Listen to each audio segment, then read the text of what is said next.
Hello everybody. Just getting set up here. Sorry. Right. Welcome, welcome.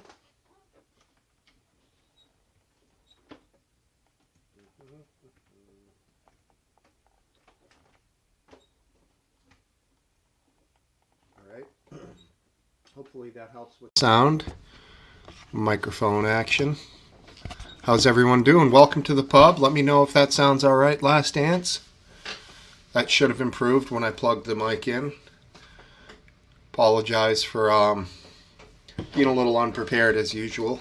It's just jamming on the guitar. How you doing, cup of tea? Just going over some Beatles stuff, but Beatles stuff is more about the song and less about the guitar, so it doesn't really work too well.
Yeah, the Beatles, definitely all about rhythm. I mean, let's take, for example, with a little help from my friends. I mean, it's basically just chords. What else have we got here? Lucy in the Sky with Diamonds. How's this go?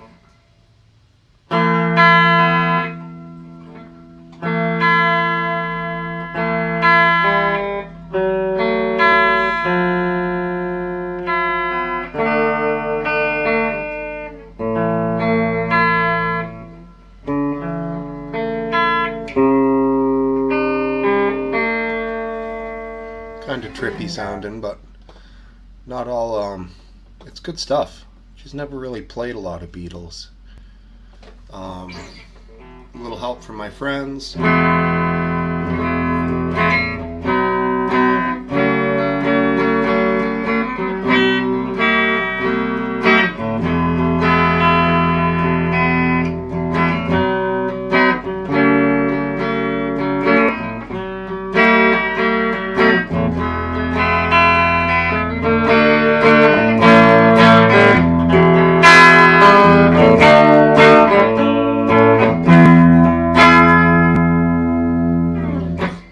Good stuff, though. I think it's a bit of an anniversary for Sgt. Pepper's. Something like 54, 55 years. I don't quite remember, but Biscuit Vapes, what's up, man? English Bottle Cap, how you doing? Kind of a whacked out day up here. A lot of high school graduations today, and ice cold, rain, nasty. Ooh, New rum. Still have the old rum. This was a gift from my buddy. Bamboo Rum Company. Cool stuff, good bottle, proper cork, very tasty. That's crazy, dude. Hot in the 90s, yeah. We got rain and we're in the low to mid. We're 49 right now. White Album is a great album. That period of the Beatles is just awesome. Wasn't a big fan of the early stuff, but once they started getting a little trippier, it's great stuff.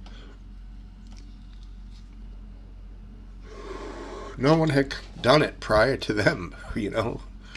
They were sort of inventing it. First ones to do that sort of thing, so pretty cool stuff, man. Let's get the Twitters open so I have stuff going on in the background here. I don't know if anyone caught Joe falling the other day. Wow. At Lake Charles, Louisiana, looks like we have a huge fire going on right now at a refining plant. Mandatory evacuation order, 1.5 mile radius. Yee. Nasty. Anyone see Joe Biden fall the other day at the Air Force Academy? Not a great look. Let me see if I can find that. I'm pretty sure I have it. Gotta DM it to myself on Twitter, and then I can sort of feed from there.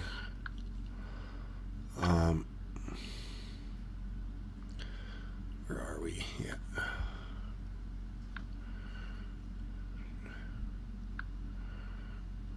All right, so let me get this right. This one was, I don't know. I think it's crazy that they're gonna put this guy up as a candidate. It's just it's unbelievable, man, that they're thinking about doing this. He is not well, and I don't think he can. I don't think he's fit to be president. Yeah, let me pull that one up. I'll show it again later if other people haven't seen it.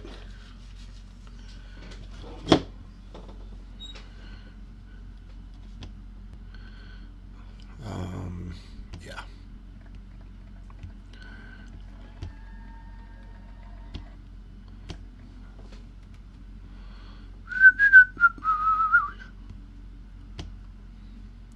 Yeah, I heard about that cup of tea. I haven't really seen any video or any footage on that at all.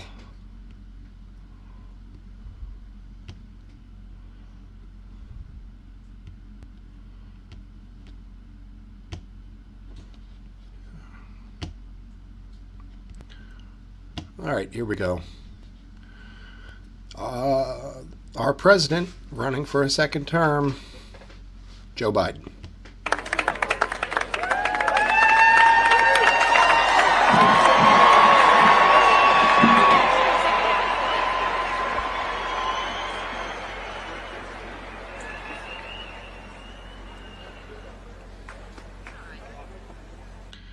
Yeah, he points at something. What did he step on? A wire? I'm not even sure, but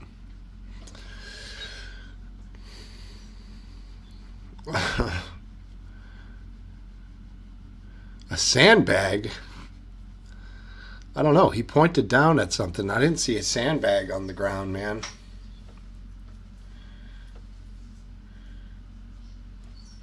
Show it again? Yeah, no problem. Let's present screen.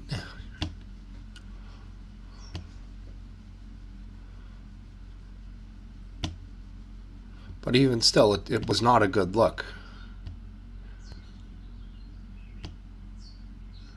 Okay. Watch again.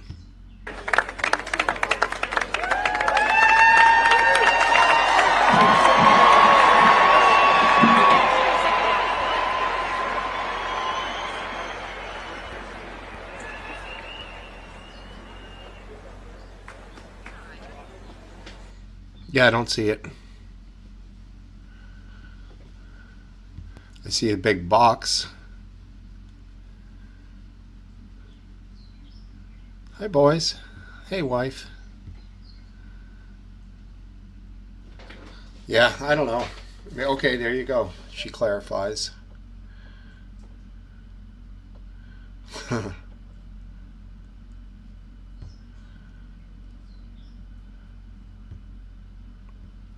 Yeah, I didn't. No, but stop the fall. Yeah, I guess so. Poor Uncle Joe. Yeah. Okay. Just before it pans up.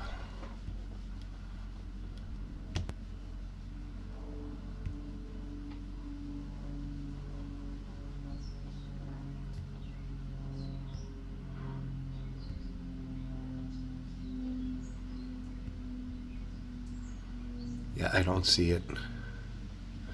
But anyways, regardless, he didn't look. It didn't look good, and he's been making a lot of gaffes. I don't think. I don't think he's fit for another 4 years after another almost year of this. So yeah, but hey, if they don't have anybody else picked out, that's it. He's the man. Cheers. Yeah. She wants to talk. Yes, yes. Inquire, please.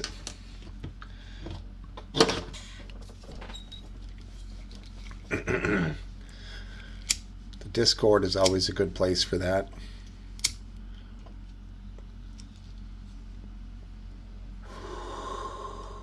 Mods can talk in the private chat, is that right? I think. The back chat. What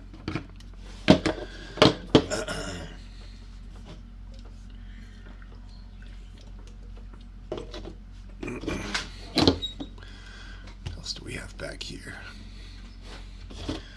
Let's see what other clips I've got.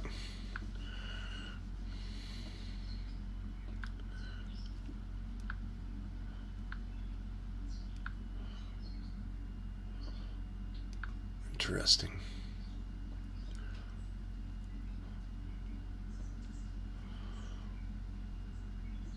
It's weird the places that different things get stored in on your phone.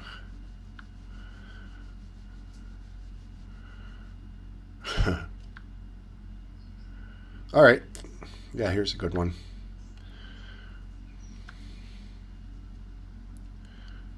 Should have this stuff set up ahead of time. I do apologize.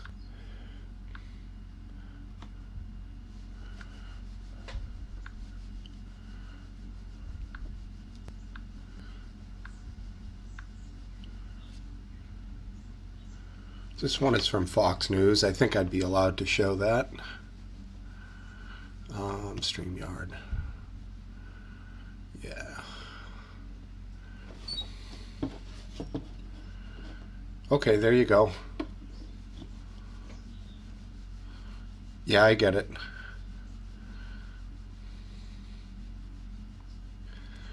Yeah, you could do that. He's right. I know you probably have your camera covered anyway, so just mute it. And you can do that. Or you could just bring it up in the regular chat here. That would be totally acceptable.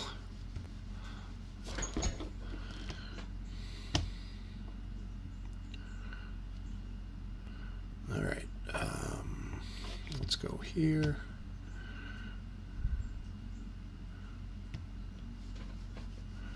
Hey, Martin, how you doing, man? Good to see you. Long time no see. Hope you are well.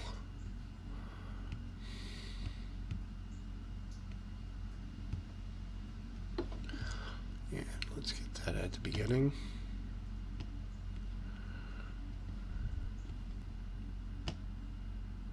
Where's the sound?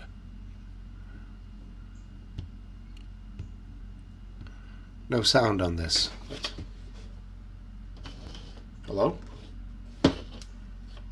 Oh, okay.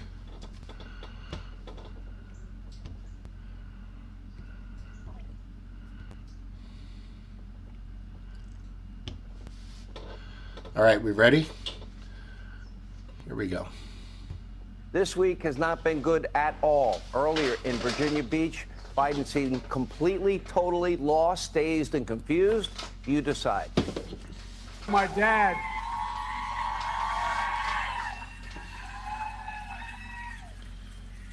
By the way, you docs are good, but if there's any angels in heaven, they're all nurses, male and female. My plan, that's in stark contrast to, by the way, there's an awful lot of really good Republicans, but the MAGA Republicans are a different breed of cat. No, they're not bad or good, they're very different. If they have to pay out $159 billion less for prescription drugs, I want to make it clear, I'm going to raise some taxes. I cannot believe that man is president. I don't know. Anyone have any thoughts on that?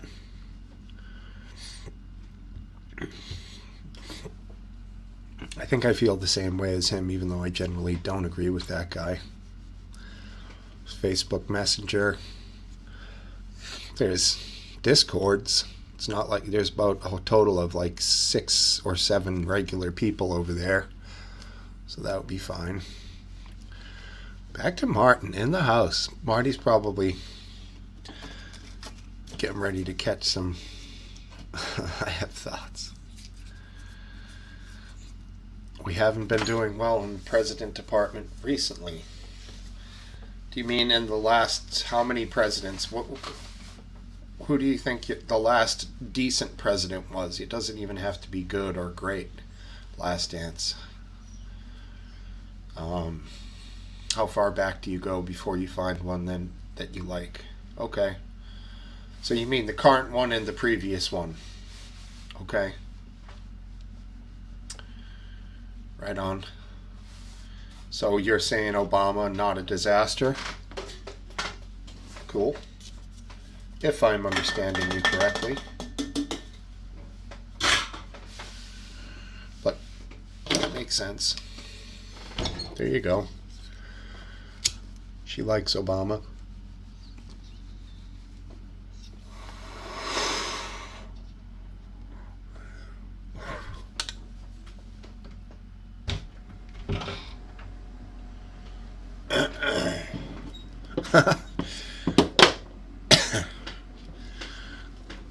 Okay, he was presidential when Biden fell. Presidential he was, but a good president, I guess you're saying he was not.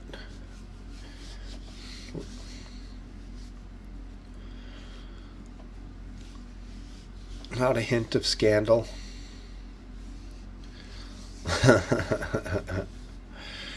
If that's the standard we set, boy, our standards have gone down a bit last dance, but I guess you're right, man.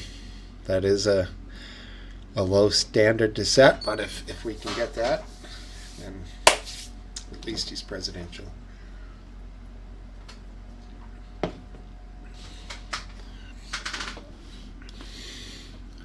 This is true. That's my main complaint, wife, is the lack of decent choices. Essentially, their hands are tied. They don't want to lose. They don't want to risk losing. So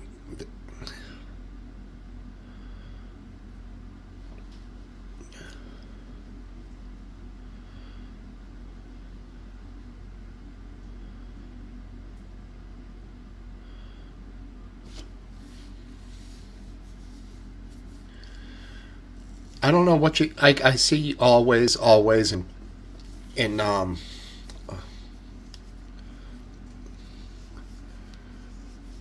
you have what, some kind of a sign around always. I don't know what that means. Is that like quotes? Is that supposed to come out in like italics or something? Wet sock, Mike Pence. Mike Pence, first thing every morning, he spends time on his knees. Bold, okay.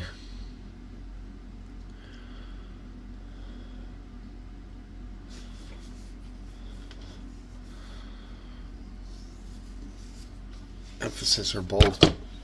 Bold, I see. Yeah, so I guess you're saying we don't really have a choice. Well, if you hate both of the choices or dislike both of the choices, then you don't really have a choice.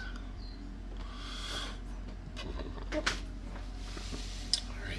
I didn't realize that worked, but yeah, you know all the little tricks. Underline, italics, bold, all the old keyboard tricks. Man, this rum is smooth. Although the bottle, kind of funky for drinking out of. It's literally feels like something from pirate days. Rum ration. What did they call it? Grog? Grog? Is that what they called it? I think, right? Liter a day or a pint a day. I don't know what it was, but...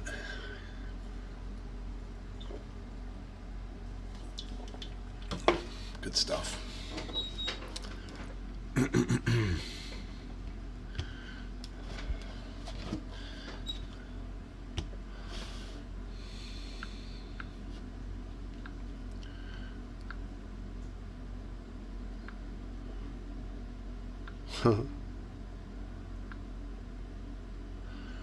Oh, this one would trigger some people, so I gotta play that. No problem with triggering people, right? Hey, McRand, what's up? How you doing, buddy? Good to see you, man. I think that's the one. Nope.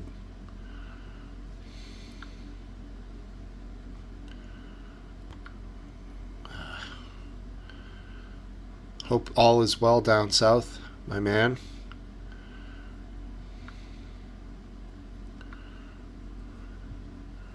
Oh, wait.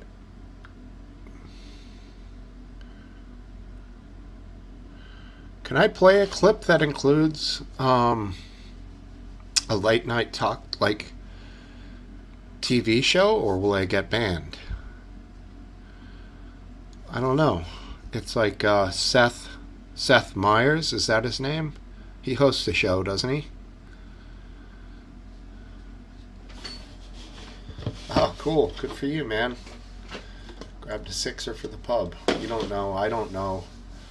It's a tweet. It's from a damn tweet. So I'm only showing a tweet with a video clip on it, and it's from somebody completely, somebody else completely. I'll give it a shot. If it gets banned, who cares?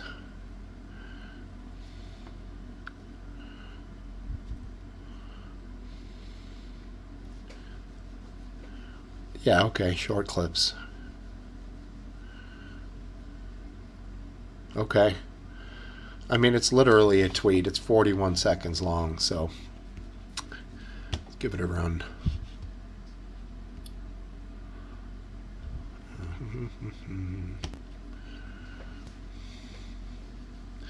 It's going to trigger some people.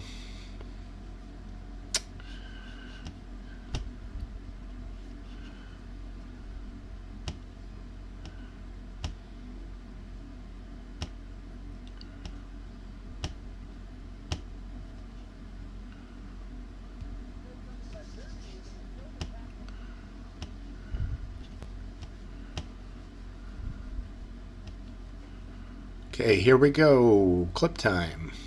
Trump did it again in September when he went to the UN and said something about Germany that was so detached from reality, even the German delegation couldn't help but laugh at him. Germany will become totally dependent on Russian energy if it does not immediately change course.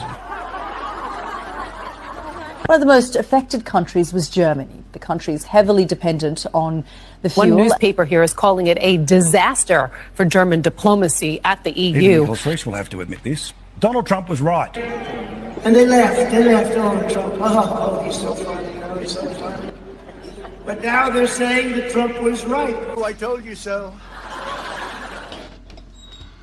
Trump did it again in September when he went. All right. He did. He that one he was completely right on. That was like Dr. J up over the top, just totally dunked on like 3 defenders. That was insane. Let me grab a couple. Hey, there's one. All right. Yeah, he was right about that.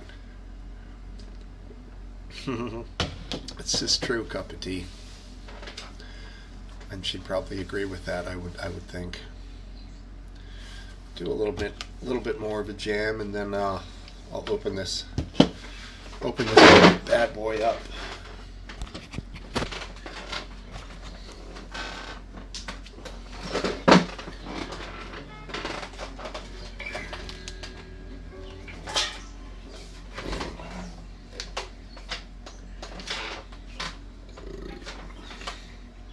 I don't have a wah-wah pedal, but I might get blocked if I play it.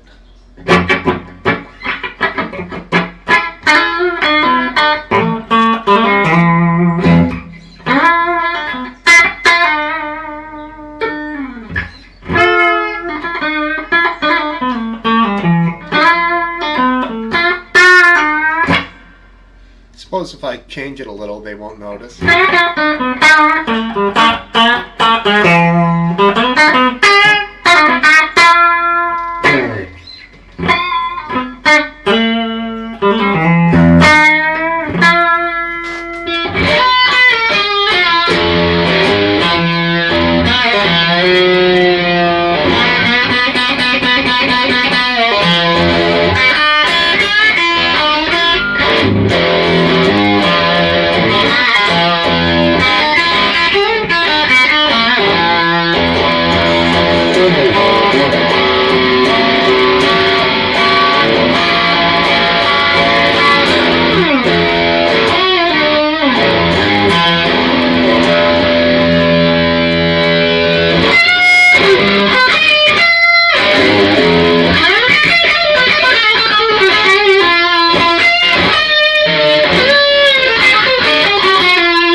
I think that was different enough from the actual song that I should be able to get away with it. Christ. That was far from it, so. And we won't even say who it was, or. Thanks, Biscuit. Join on in, anyone who feels up to it. I'm gonna fire this bad boy right on up. Thanks, man. Cover that up. A little bit of a non-cultural acoustic is better. Yeah, I mean, you gotta change the strings on that thing. I play a lot of acoustic.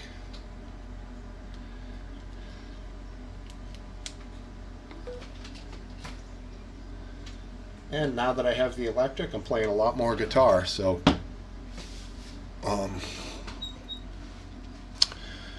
everything is good. I play a lot of both, and I can definitely feature some. Get the acoustic down here. I only played it for about 2 years straight on every night here. Hey, what's up, man? How are you? Hey, I'm doing well. How you doing? Pretty good, thank you. Can't believe it's well, I mean, how is it for you down there today? Warm and sunny? No, it was cooler. It was in the 70s instead of the 90s. It was not sunny, so bit of a relief. We hit like 86 yesterday, and today it's 49, so massive temperature difference for us. Yeah. Wind coming in from the northeast, so I guess that's coming in from like Georges Bank, the North Atlantic area coming in that direction, which obviously that's the coldest of the cold at this time of year. And it makes the ocean really bad, so, you know, you can't even barely wet your feet without getting crushed, like sucked out to sea by some huge wave. It's crazy. Yeah. Cool. How's the week been for you? Oh, it was a good week. Yeah. Got a little yard work done. Started mowing? I know. I pay someone to mow. No kidding, huh? Look at you. Do you have on a weekly or bi-weekly? He usually goes. It really depends. If the grass is growing quickly, like if it's rainy in the summer, it just grows like crazy. You know, he'll come out more often. Mm-hmm. He mows it when it needs to be mowed, so that's perfect. Cool. Gives you a good deal? Yeah, I don't know. It seems pretty good, but I'm not looking for the absolute cheapest rate. I'm looking for someone I could trust who's not going to, you know, if he runs over a bush or something, he's going to fess up to it and sure, going to show a little care. You know, it's not. Some of these places they get big and they hire, you know, lots of minimum wage slaves who, you know, you'll get what you pay for there. May or may not be legal. May or may not be legal. May or may not be safe. Mm-hmm. And may or may not, you know, be careful around your stuff. Right, sure. So were you adamant, like, did you see that he's insured? No, I didn't check. I don't care. Don't care about that. If he hurts himself, though, would he be liable to sue your homeowner's insurance for that? Probably, and I'm probably stupid not to see that, you know, if he's insured. But some things I just don't worry about. Yeah, and I suppose if he injures himself on his own equipment, I mean, how does... Yeah, I it's not like my land is going to bite him. It's all flat. Right. I think it has more to do, like, with painters, possibly, like people who could fall while working up high on your house. You might want to really make sure they have insurance, because then you could argue that the house caused the injury in some bizarre way, you know. I mean, I've done this once. I've asked, so you are insured and bonded, and you know, and they say yeah, and they show me some numbers, Maryland license, Maryland bonded, whatever. So the next step is, do I go and then verify that? You know, it's at some point I'm either going to trust them or I'm going to do a hell of a lot of work to see if it's true. Right. And if I'm going to trust him, I might as well trust him at the front. So you've never made someone like get a policy with you can get a little binder for a big job, like with your name and address on it. So then, like, insurance agents will print that. Then you can bring it to a homeowner and say, "Here, I'm insured, and specifically will cover this job." You know, they give the scope of the job to their insurer. You can do that, huh? Yeah, I used to do it all the time. Per job basis. Okay. Correct. And then, you know, assuming that your state's similar to mine in that sense, I don't know. Some states, it's completely different down south, possibly, but you're kind of in the middle. You know, I would think the laws are pretty tight around there, but what do I know? Who knows? Well, you know more than me. That's the answer. Exactly. No, it's just that I ran a small business for a while, and you had to. People up here are pretty strict about that sort of thing, and especially workman's comp. That's a whole pain in the ass. You pay for every hour worked. You pay into the fund, so it can get expensive. Yeah. Hey, can you do a quick wave, buddy? Yeah. What's up? How are you, man? Good. Hey, LeGrand. Good to see you. Now that's a green screen behind you, but is that a picture you took? Ralph's not here. Actually, it is a picture I took. It's a picture you took, right? Yeah. So you're. You know what? I've been listening to the old. How's my audio? Great. Yeah. All right. It. I got to say this.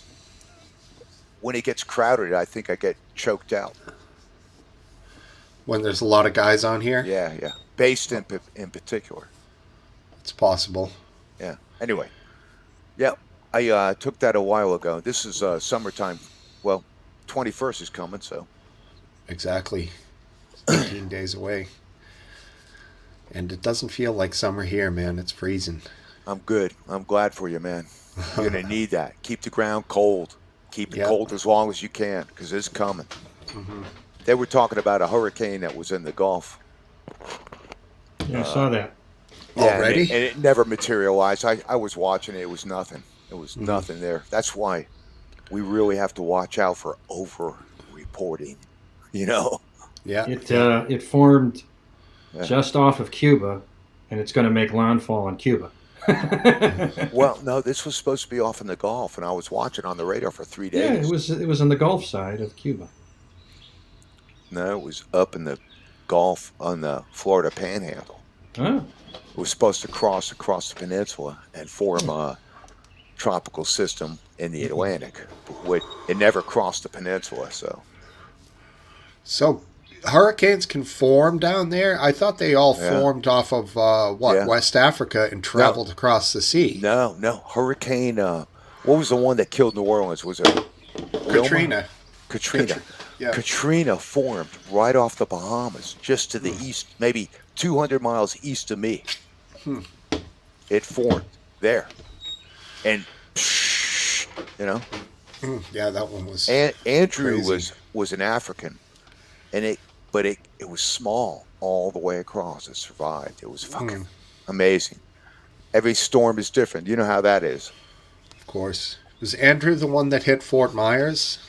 No, Andrew was the one that wiped out like Dade County. Okay. That was 1992, Oh, old school. 93. What was the one that just hit Fort Myers? That was Ian, E-I-A-N. Ian, okay. That makes I think sense. Andrew had the highest winds ever to come ashore. No kidding, huh? Yeah, it was reclassified. It took him like 2 years. It was a Force 5, but at the time, and It was like anyway, 200 miles an hour. That's a special hurricane for me because I was down there.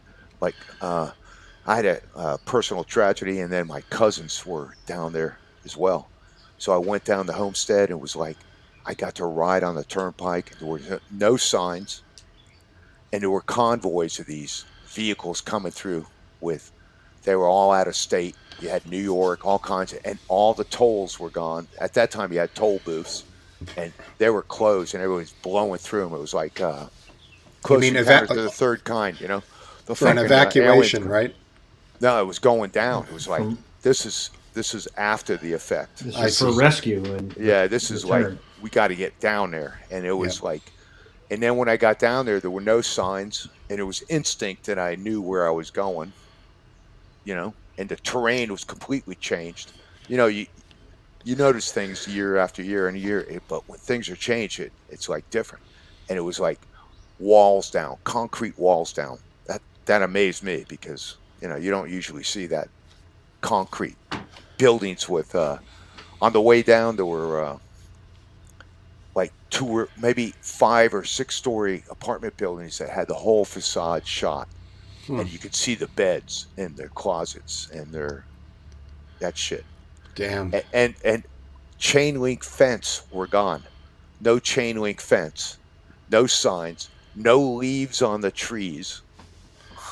Right. You can imagine that.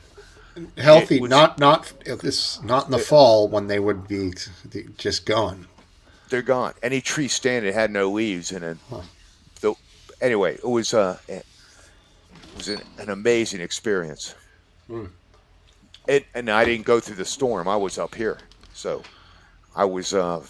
It was pretty nasty. I remember the storm, but for us, it knocked some trees down around here, but it wasn't as catastrophic as what it was down there. I was just like, I'm talking whole neighborhoods, man. You go Did that go through Miami? No, it was in Homestead. There's another name for it. There's another small neighborhood that was completely destroyed. Dade County is Miami's right there, yeah, it's right? Dade County. It's Dade County. It was Homestead. That's where my cousins live, but it was there's a special name for it, and it was ground zero. It's all been documented by now. Wow, crazy. Yeah, and even the nuclear power plant, it lost a tower. I saw that. I went to the Keys like a month later, and there's 2 ways to go to the Keys. You can go US 1, and then there's Card Sound Bridge, which brings you on a series of bridges to the east, and it's a different view. There's like bars and shit, all things like that, small bridges, and then when you turn back to US 1, you got the Turkey Point. It's called Turkey Point. It's a nuclear power plant, and there's like a savanna in between, but it's swamp, and we were driving down there, and I'd been on that trip many times, and all of a sudden it was like everything was gone. There were no bushes, no trees. You could see everything, and you could see the towers, and one of them was definitely down, man. Damn, that's freaky. Yeah. Yikes. I guess they didn't have any like radiation leakage from that. It was a cooling tower, so I guess it was still cooling as long as that just shows the danger of nuclear power. They all have to be near water because they all use that. That's the only way to cool down that nukes, man. That's a lot of heat. So, it is. So you have to have a reliable source to pump it in and out. Indeed, yeah. With otherwise they would just burn out of control. I mean, is that true, Last Dance? Essentially, yeah. It's a controlled reaction, right? Yeah, it is the nuclear reaction, the fission reaction is controlled, and there are safeties so that'll shut down pretty quickly. But in a typical nuclear power plant, there are a lot of mutations that occur, and those you get these fission byproducts, they're called, and those also decay, and that decay produces heat, and that is a significant output from nuclear power plants over time, and that you can't stop. That just keeps going on. There's no way to slow that down. So you always need water, or some way to contain that heat, do something with it.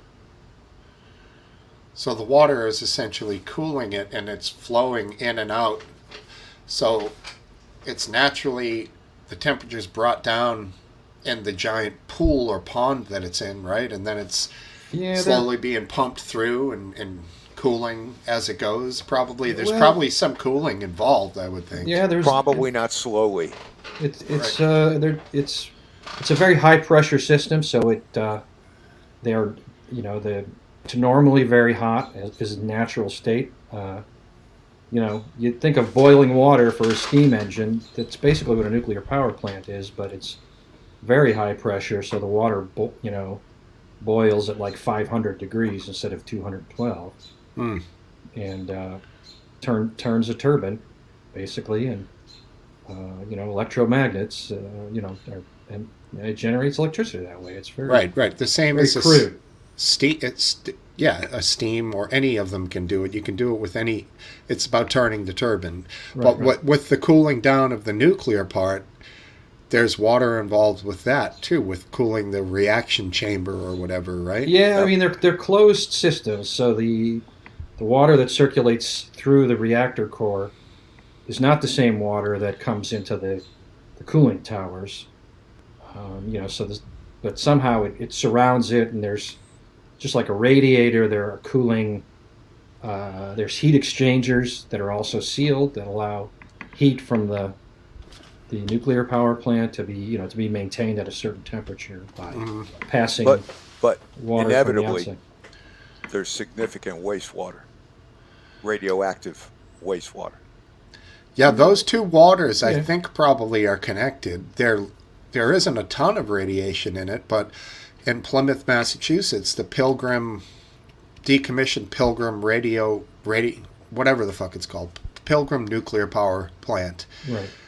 Now they have 1 million gallons of water they want to basically dump into Cape Cod Bay. That's got it. Have you heard about this? No, I haven't heard about it. But welcome to Fukushima. Well, that's exactly what's going on with them. This is not the the same. inevitable byproduct of nuclear power. Everybody talks about its efficiency, but nobody talks about its life-changing, earth-altering waste. It doesn't have any life-changing, earth-altering waste. This is all a myth. Oh, it is. Okay. Explain. So what do we do with it? Tell me what Earth has been altered, and I will grant your point. I don't know, but what's going on with the salt mines with all that stuff in Colorado, man?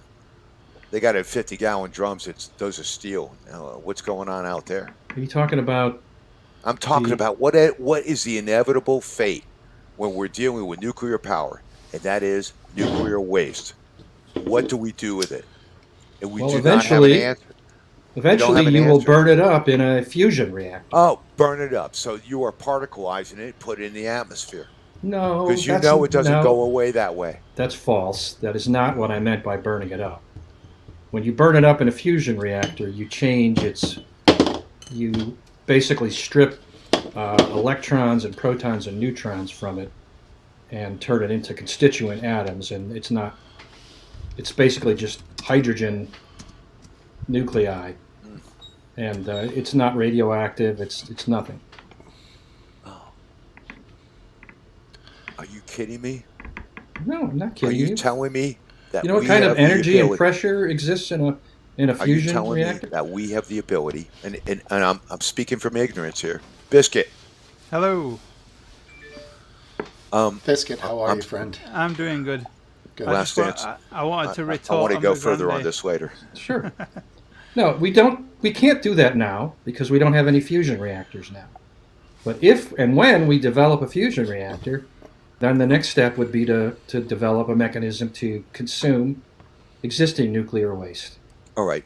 So we all know that fusion is the true pipe dream of all of us, right? That's like ultimate, complete, eternal power, right? We're reproduce the sun on a controlled scale, right? So your argument, though, is based upon the fact that we've already discovered that, and we have not. We have. We already have fusion reactors, but what we don't have is one that can break even. Break even and produce more power than it consumes. Because what you're doing is you're using lasers to fire on a particle to make it like fuse, and once that fuses, we then get the heat energy from that fusion reaction and turn it into electricity. But what we're getting at the moment is about 70% of what we put in back. Of a fusion reactor. Yeah, that's right, yeah. Not fission, obviously. Yes. Hey, Biscuit. Hey, Lee. How you doing? He's faking it. And McGrandy, you should watch Kyle Hill's Half-Life Histories on YouTube. That explains what happens to all of the waste material from fission reactions. Well, can you synopsize for me? Basically, there's not as much radioactive waste as you're led to believe. I'm thinking about Chernobyl and all the utter destruction, and I'm looking at it 20, 30 years later, and I'm thinking to myself, there are animals there. He actually plant also life. explains that as well, that the amount of people that have died from nuclear disasters is very small compared to those from fossil fuel generators. Fossil fuel generation has killed more people than nuclear has by multiple factors. I'm a Star Trek guy, but you know what? I got to tell you, I can appreciate your utter confidence in that form of energy, but not me. I just think it's dynamite. It's TNT. It's sweating sticks of dynamite, as far as I'm concerned. If not that, and if not gas or fossil carbon fuels, what is your answer? Well, I'm not against the other stuff, but I'm thinking there's a lot to be. There's major advances in just squeezing the lemon. There's a lot of potential out there, and it's the biggest thing is, and the biggest thing is economizing the means of transport of energy. So, remember in the old days that we're talking about, you got to freeze the lines to move the what was it called? Last Dance. It was called superconductor. Low temperature. Superconductors. Transmission of energy. Yeah. And that's a big problem solver. So if you can, you have one issue is generation of energy, and the other is transmission of that energy. So a lot of energy today is wasted in the transmission because there's loss along Resistance. the way. Yeah, exactly. So if you can maximize that benefit, then that's another potential that could really economize energy use or energy benefit anyway. Efficient, make it more efficient, I guess. Yeah. I don't know. I'm on the nuclear side myself. Yeah. Well, me too. Not me. Lee? I went through 3 Mile Island, all that shit, dude. Nothing bad happened at 3 Mile Island. Dude. No one was hurt. No environment was damaged. Maybe he's not faking it. He actually doesn't have sound. There's what's the one you guys have? The solar winds? Nothing. Biscuit. You're muted. Lee, there's a mute sign. He just muted it. Okay. Is that better? Can you hear me now? Yeah. There you go. Gotcha. Clear. Cool. Loud and clear. Was it the headphones that were throwing it off? I think so. Yeah. Okay. Maybe they're broken or something. What's your thought on the whole thing, Lee? Oh, I'm definitely on the nuclear side. I think it is cleaner, easier. Mm-hmm. So yeah, better than fossil fuel, that's for sure. So, What is the solar winds thing I've heard that people mention in the UK? What is that controversy? Well, I don't. Oh, these like windmills that we've got offshore and on land. I thought there was a nuclear thing, something winds. Oh, was that the thing with Hillary Clinton? I'm not sure. I'm not sure either. Maybe I'm screwing up the name. It was something from the 50s. There have been.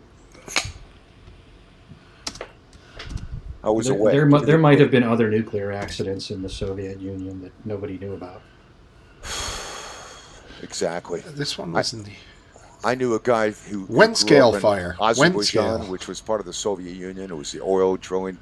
He told me there were hundreds and hundreds of miles of just plains and plains of swamps and fields that were filled with oil from oil leaks and fuck ups. Just a there's one hellscape.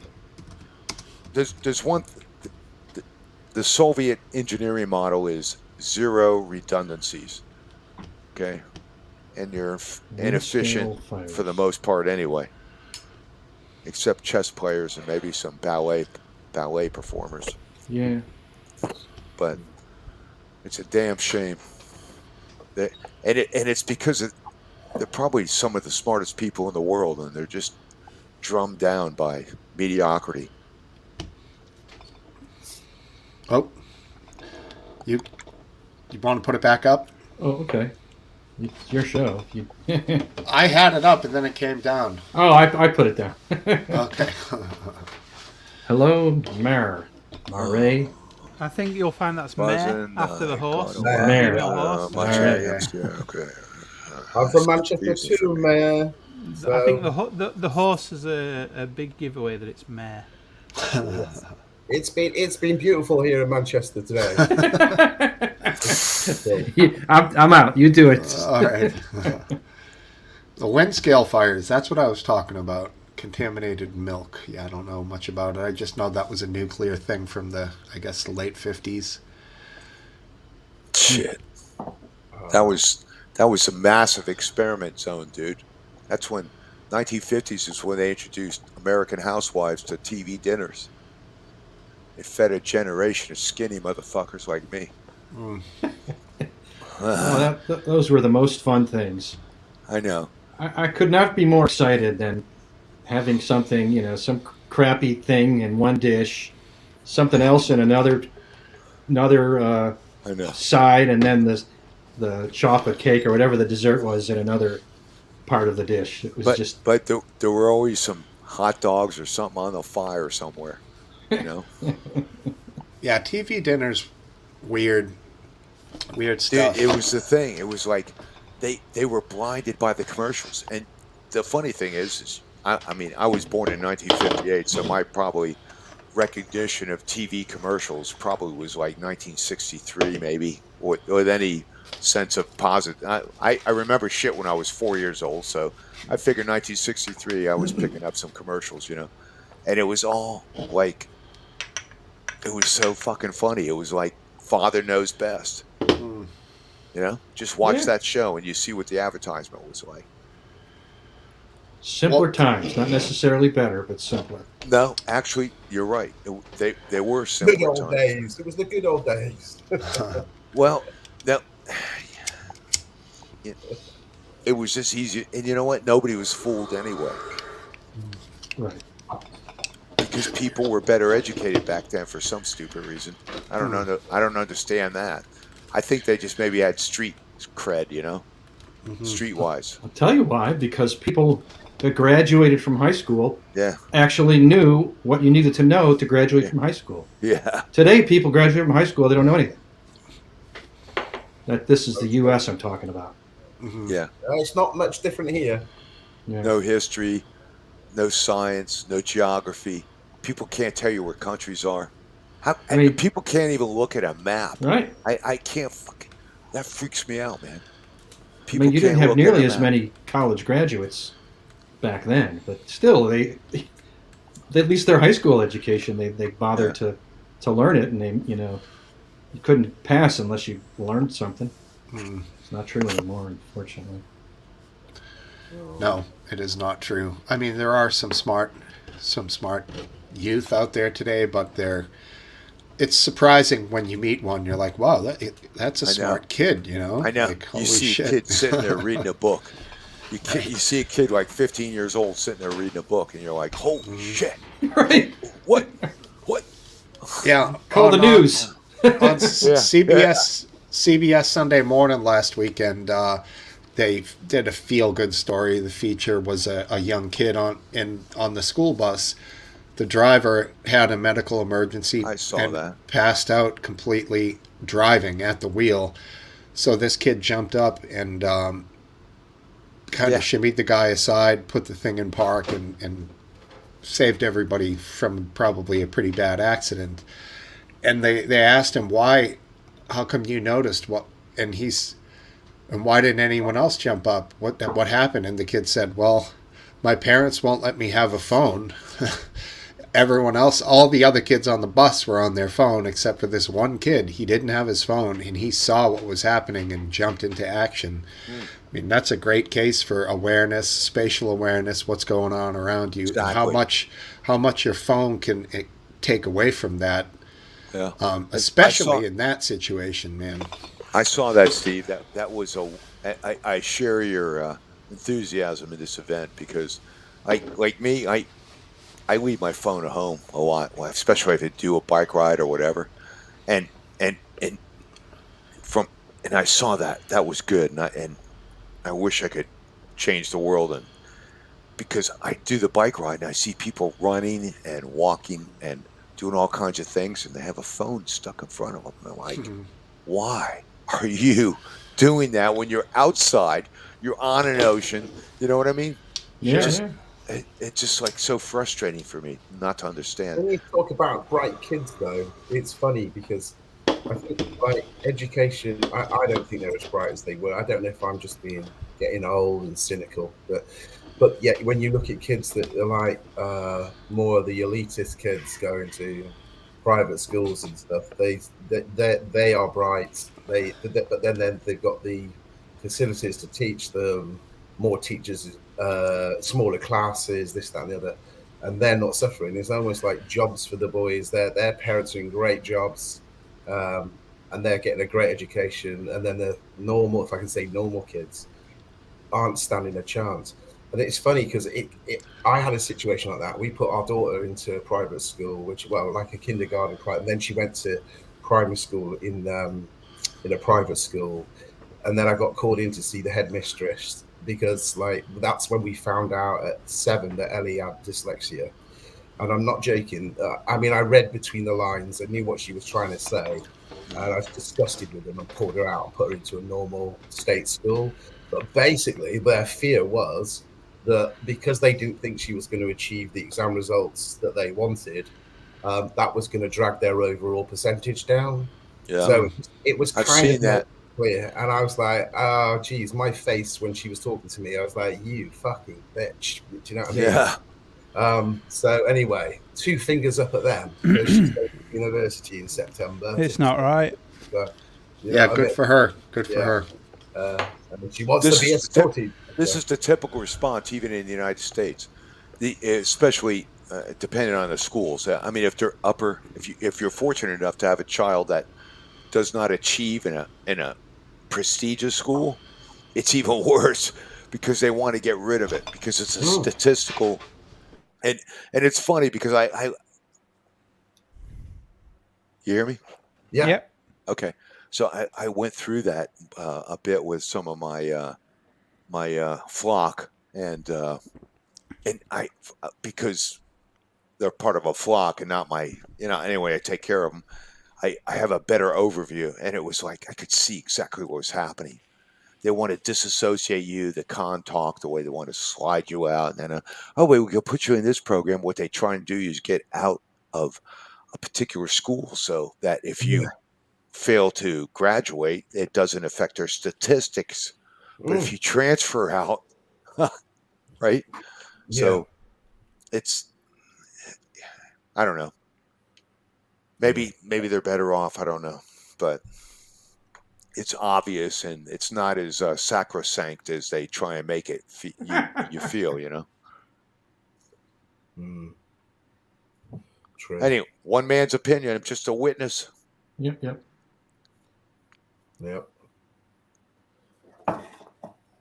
Oops. So I saw that Manchester City beat Manchester United. Yes, which is brilliant. Even though I'm a Liverpool fan, I wouldn't want Man United to win anything. In fact, it's been a mad day in town today because we've had the FA Cup final. Although that's in London, I was in town tonight for another reason with my wife, and we've got so you've got Manchester City and Manchester fans, United fans in town. Obviously, one group's happy, another group's not. We've got Elton John playing in town. We've got Arctic Monkeys playing in town, and Coldplay. So, and I went to see Coldplay tonight, by the way. Fantastic show. But the whole of Manchester was absolutely. The whole city was just so packed. It was unreal. So, but yeah, good night. Coldplay were good. They were good. I'm not like a major fan of them. My wife likes them a lot, but they download's not far away, is it? No, and what's the other one? Thingy in the Park. Party in the Park, is it? That's it. Yeah, that's in a few days' time. I think it's next weekend. So. Yeah. You saw Coldplay tonight? Yeah, they were good. Cool. Yeah. How big was the venue? Oh, they were at the Manchester City football ground at the Etihad. So yeah. 25,000? Yeah, I'd say probably maybe touch more than that, maybe about 30. So. Good lights, good sound, everything. Brilliant. Yeah, they were really. Like I said, I'm not really into them. My wife likes them, but I was there. But yeah, good show, really good show. So. Yeah. They have some good songs, like you say. What's that one? Fix You, the slow one. Yeah, that's a good one. That's a good one. Did they do that? Yeah, they did that. And Yellow. Scientist. Yeah. All the hits they did for sure. Yeah. Is Clocks one of their songs? Yeah. Yeah, that's a good one. I think I covered that. Played in a cover band. We played that song. Yeah. Do they have a Salvador Dali painting with that? What was it? There was a lot of lights, so there that much and various images, but I can't remember if there was a doll painting. I don't know. Did you go out for a meal while you were? Yeah, we went for a meal first at my wife's favourite Italian restaurant, and then went for a good few beers because we left early. So there's a really nice pub called Duke's 92 in town. That always gets packed when the sun's out. It's got a big courtyard, so that was rammed, absolutely rammed. So yeah, it's fair to say by the time I got there, I'd had a good few drinks, and unreal as well. On the way walking up to the, because I thought, I wish I brought a smoke. And there were some people in front of us that were having a smoke, and I turned around to my wife and went, I knew I should have brought some. And this was some people from Newcastle. They turned around and went, oh mate, do you want a few drags? I was like, yeah, can I? Like, yeah, man. Oh my god, how nice. Oh, cheers, guys. They were like, yeah, no problem. Nice, dude. Yeah. Hell yeah. And right in that outside of the bar, you said? So no, this was like walking up to the stadium. So cool. Yeah, that was cool. What town was that? Manchester. Manchester. How nice. Yeah. Hey, Sarah B. You know, when I was young, I went to Pittsburgh. You guys ever been to Pittsburgh? Once for a moment. It was they were rebuilding the stadium and everything. I know I got the base here. I got to talk quick here. So I went to Pittsburgh and I was like young. I never saw snow before or ice or anything, being from Florida. And it was like in the wintertime, and we were walking to this place, and we were like downtown where they were rehabbing everything. It was just like amazing. And how Welshman? Hey. So all right. Anyway, I'm gonna I'll digress. Go on. Hey, based. No, go on. Finish. Yeah, you never seen snake all right, before. so we're walking along, and it's fucking like cold. We're like lost, and we saw these people from Pennsylvania, Pittsburgh, and they're like, "Yeah, where you want to go?" We tell them where we want to go. Yeah, we're going there, and they follow us, and they brought us along. They were fucking nice, and fucking even shopping there, the stores had no sales tax, and it was beautiful. Fucking for us in Florida to get like flannel shirts, you want to buy them in fucking Pittsburgh. You can't buy them in Florida because they're just not the same. You know what I mean? It was like shopping. It was like, anyway, nice people in Pittsburgh. That's all I got to tell you. Yeah, cool. Good evening, all. What's up, Based? How you doing? Hey, Based. All right. Not bad, chaps. Well, nice background you got there, my granddad.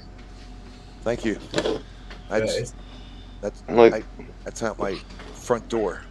Oh, it's lovely. Thank you. There's mostly a mini raid with no organisation coming into your chat at the moment. That's all right. That's great. We're never organized, so fit right in. I'm not even watching this Welshman, chat. Welshman, I was thinking about you this week. Did you see Dr. Campbell's video on the WHO's report on having the jab gives you multiple sclerosis? That was released by the WHO as well, admitting it. You're a conspiracy theorist. Yeah. No, I didn't watch it. But yeah, nothing surprises me anymore.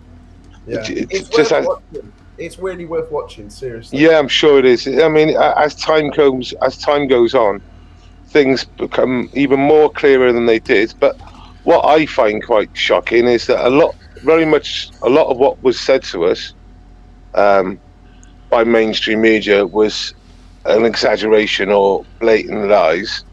And a lot of what we heard about, like nanoparticles with the jabs and all that, turns out to be correct. Yeah. Funny that, isn't it? Well, the funny thing You mean about that it was used to is communicate when he with was Bill Gates?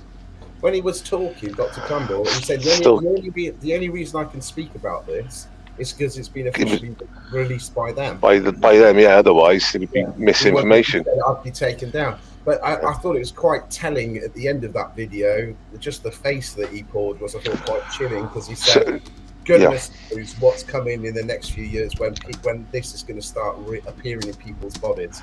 Big numbers. So even though he's got 3 million subs now, he took a strike recently. So now he really does like take references from like literally, like I said, WHO, WEF, anything this like, and he gives funny looks. He gives funny faces at the end of exasperated face. He can't actually say his feelings, so he's got to put it in his face. And I've noticed the last 6 months, he does it in his face at the end of each video. Yeah, it's so true that. Yeah. It's just, I mean, as crazy as it sounds, but that's the only way to deal with YouTube censorship. You can vouch for this Zara person. Yeah, Zara B. Yeah, I mean, I've been burned on here before. Yeah, she if it's Zara B, I was with Zara B on a live just like 2 minutes before I came on here. Okay, then we'll go with it. Yeah, it don't matter anyway, does it? It's only this live. I just let her on and she booted herself off. Yeah, she didn't think she was on. Oh, okay. Well, come on back, Zara. A couple weeks ago, or maybe last week, someone came on with somebody's avatar from here and just fucking totally porn bombed me. Fecal porn bomb, the worst kind. Oh god. They dubbed on us to say. Yeah. Did you feel dirty after Steve? No. It's like our buddy Topple said, "Why is it always with the ass?" And I was like, "He's so right. Why is it?" It's like it's never just an attractive woman. It's always like some fucking nasty thing, dude. Why is that? How funny. How is everybody? Good evening or good morning? Good evening. Good morning. You got to up your mic, sweetheart. Ooh. Yeah, I didn't want to be too loud. Is that okay? Oh, that's perfect. perfect. Yes. Yeah. Trust me, she'll get louder and louder and louder. Well, she never will not. You judging me on previous Yes, I am. Well, he sounds like the man. It's a whole new me. It's a whole new me, Wilshie. Alright. I'm really into Lee's Kitchen, by the way. Oh, cheers. It's nice. What's your story, Zara? You anything interesting you want to say about yourself, or? Yeah, I'm just Welshie's ex-wife. I don't know if that's interesting or not. That's interesting. We're going to have to kick Welshie off and talk to you about it. Wow, I didn't think that was coming out this early. Damn, okay. Listen to Welshie squirm. These internet relationships, they're crazy, aren't they? You were married and divorced, and you never met in person. Yeah. Yeah. You never actually consummated the marriage. That was down to him, by the way. Sure. You don't even have to say it. I'm sure of it. He took a blue pill and he fell asleep, for God's sake. He was too interested in the fucking dog. Yeah. You know what? The dog is your best relationship ever. Oh, babes, I don't blame you. Look at that baby. Yeah, he's nice. He's a good one. My dog rivals. My dog is 16. I've just given him CBD because he started to have seizures. A little chihuahua. Phenobarbital, yep. He's acting like he's fucking 3 years old again. He's dry humping everything, going mad with his teddy. All right. I don't know what to do. Laugh at it. Enjoy it. Yeah, exactly. Enjoy it. I don't enjoy walking into a kitchen where he just stops and stares. And I'm like, don't hold it in for me, lad. Just carry on. If to walk back out the kitchen, I'll cook later.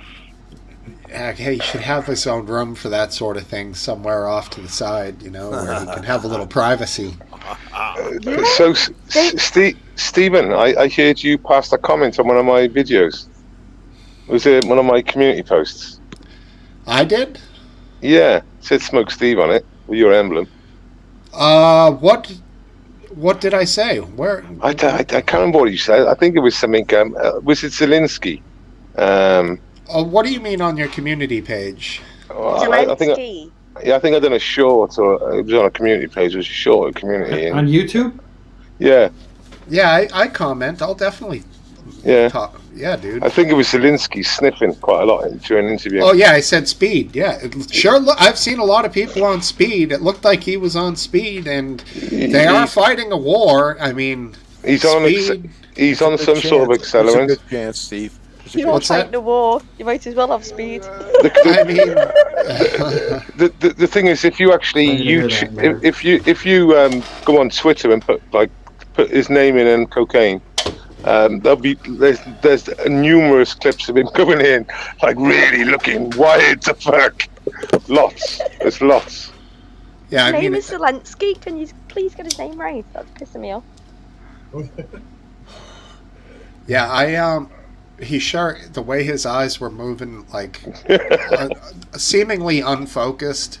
I mean, cocaine I don't know about. I know it's like speed and like the military, and I don't know what their military does, but soldiers and them having access to some sort of speed even medical grade stuff. Yeah, amphetamines. Speed just makes you go a little bit quicker.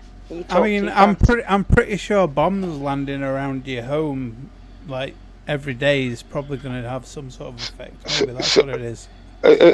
So bombs are landing. I mean, the funny thing about it all is, I've seen footage from Kiev this week where it just looks like a normal European city.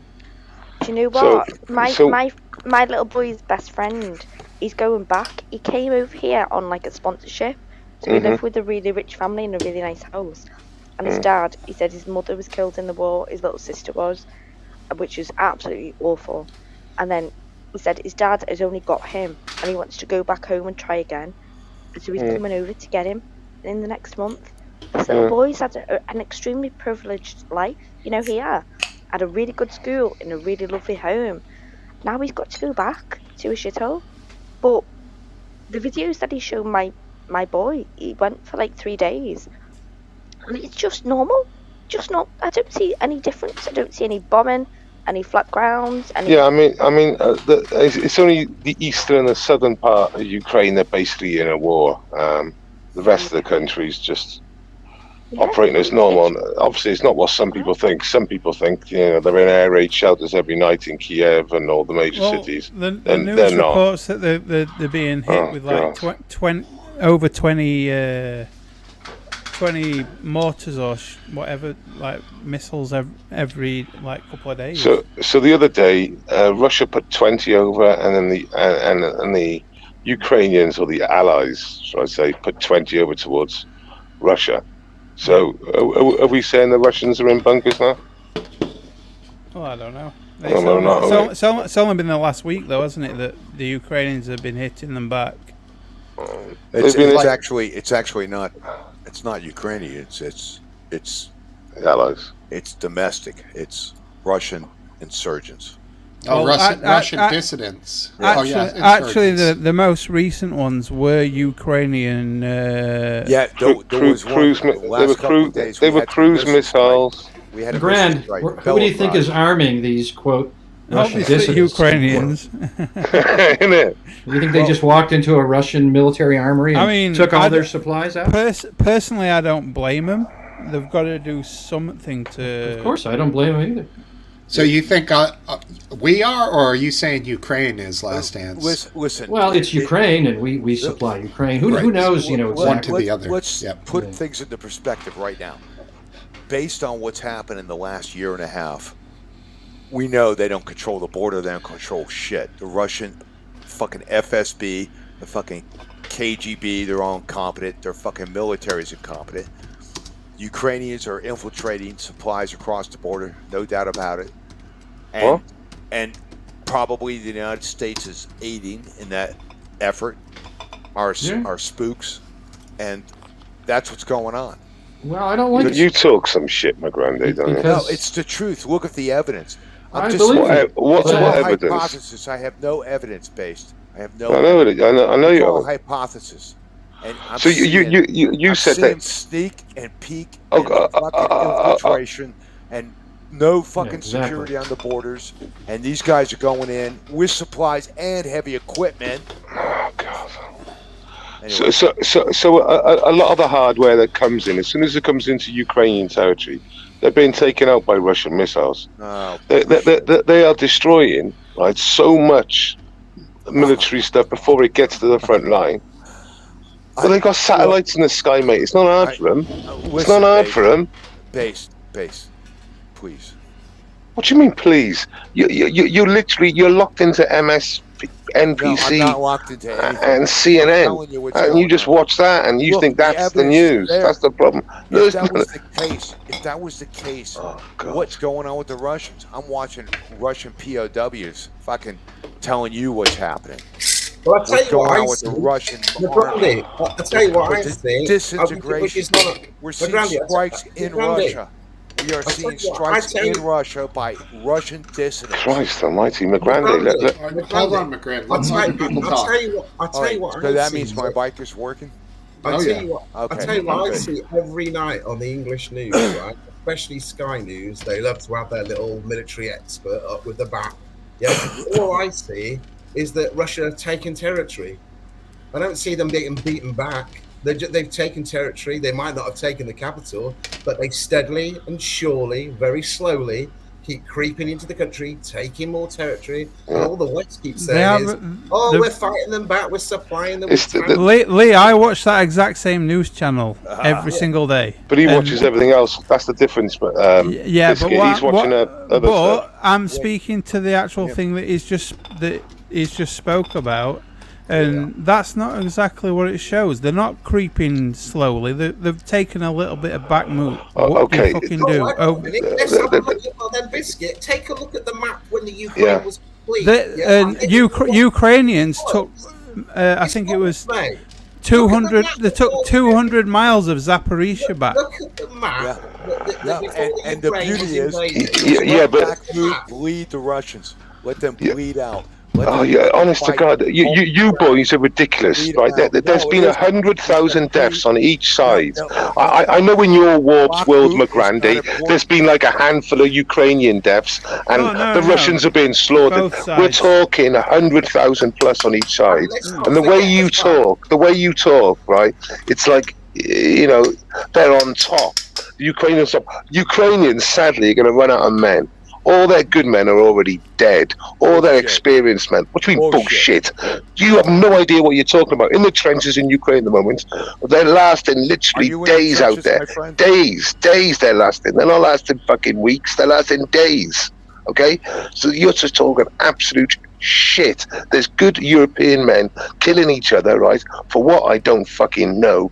Right, it's a proxy bullshit war. People are making money. I think you've got idiots like you bigging it up, thinking it's good. And I'm going to explain it to you. You got a Russian aggression against a former Soviet colony, and they don't want to give it up because your buddy Putin wants to reconstitute. See, it's amazing. This is what it comes to. This is what it comes. It wants to come. When I mentioned peace, I'm now a Putin supporter. This is the standard. Yeah, well, thing is, Based Welshman and Lee, your points of view seem to lean towards the Russian side. Peace. No, yeah, peace obviously is I want what peace. Everyone wants, but. No. I haven't heard nothing. Your points of view are more positive towards Russia for some reason. Okay, so when you say the Russians were the aggressors, now if you look back into history now and you get a NATO map from 1991, and you look at a NATO map from 2021, and you look how NATO have encroached to the east, and they've encroached like, I think it may be like 6 eastern countries, something like that, Lee. So in what? 20 years. They're not So, going in. so when you say that, there was already a coup that went on in Ukraine in 2014. I don't know if you know about that as well, but that is one of the most horrific riots I've ever seen in my life. I mean, it was flat out fucking crazy. Yeah, but that's nothing to do with NATO. So my point, when you say Russians the aggressor, I agree. They've come into. What about They've come Russia's into activities in Africa, Syria? What the fuck is he on about? Biscuit, I have and no also idea. to your question as well. Biscuit. Yeah, go on. The dark part of the continent. It's not about being. What's going on with that? What my No, I didn't say you're a Putin supporter. I'm just saying your comments are positive in the leaning towards the Russian side.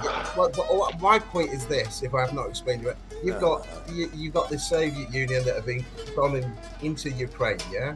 Yeah. And you've got the Ukrainians fighting, and then you have virtually the whole of the world's support behind them, supplying them with arms, left, right, and centre, training their army, giving them whatever they want. Right, especially when we said no tanks, now there's tanks. No airplanes, now airplanes. Now there's airplanes. Yeah. And you've got all that support. Would you not think that? Would you not think with all that support they would have pushed the Russians back to the border and gone fuck off?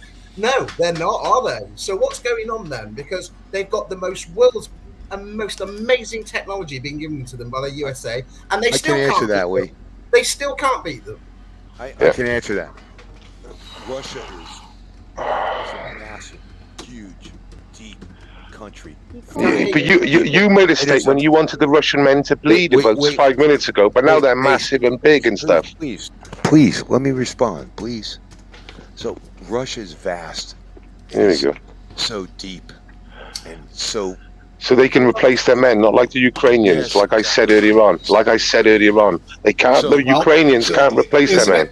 Isn't it true they're using mostly the Wagner group? No, not mostly, but the Wagner group are having the most effective. Most effective, more effective than the Russian army. Who does Wagner use? Prisoners. POWs and anything they can get. Wagner is useful. Is useless actually. They're oh God. Oh. Look, the reality is, you basically agree on what I'm saying. A lot of Ukrainian soldiers have sadly died, and they died in battle. Right? A lot of their experience has been stripped. They are now putting fresh people in all the time, and sadly, a lot of them will be new at this. Okay, the problem we also got is that the Ukrainians can't replace. They're going to run out of men. Where in Russia, men can be replaced. It's all well and good saying. Honestly, I think you've missed. They are actually bringing Ukrainians over here to be trained by the British Army. For F-16s. That's exactly not F-16s. Everything. But they are getting trained for F-16s. Yeah, and other stuff, all of it. Yeah. I don't know why they bother with the airplanes. He was making shoes, and one was a perfume. I'm with you, he was selling fucking perfumes. They're all going to be shot down. And then he's gone into war. Yeah. F-16s are pretty good, especially. Horrific. They're pretty old.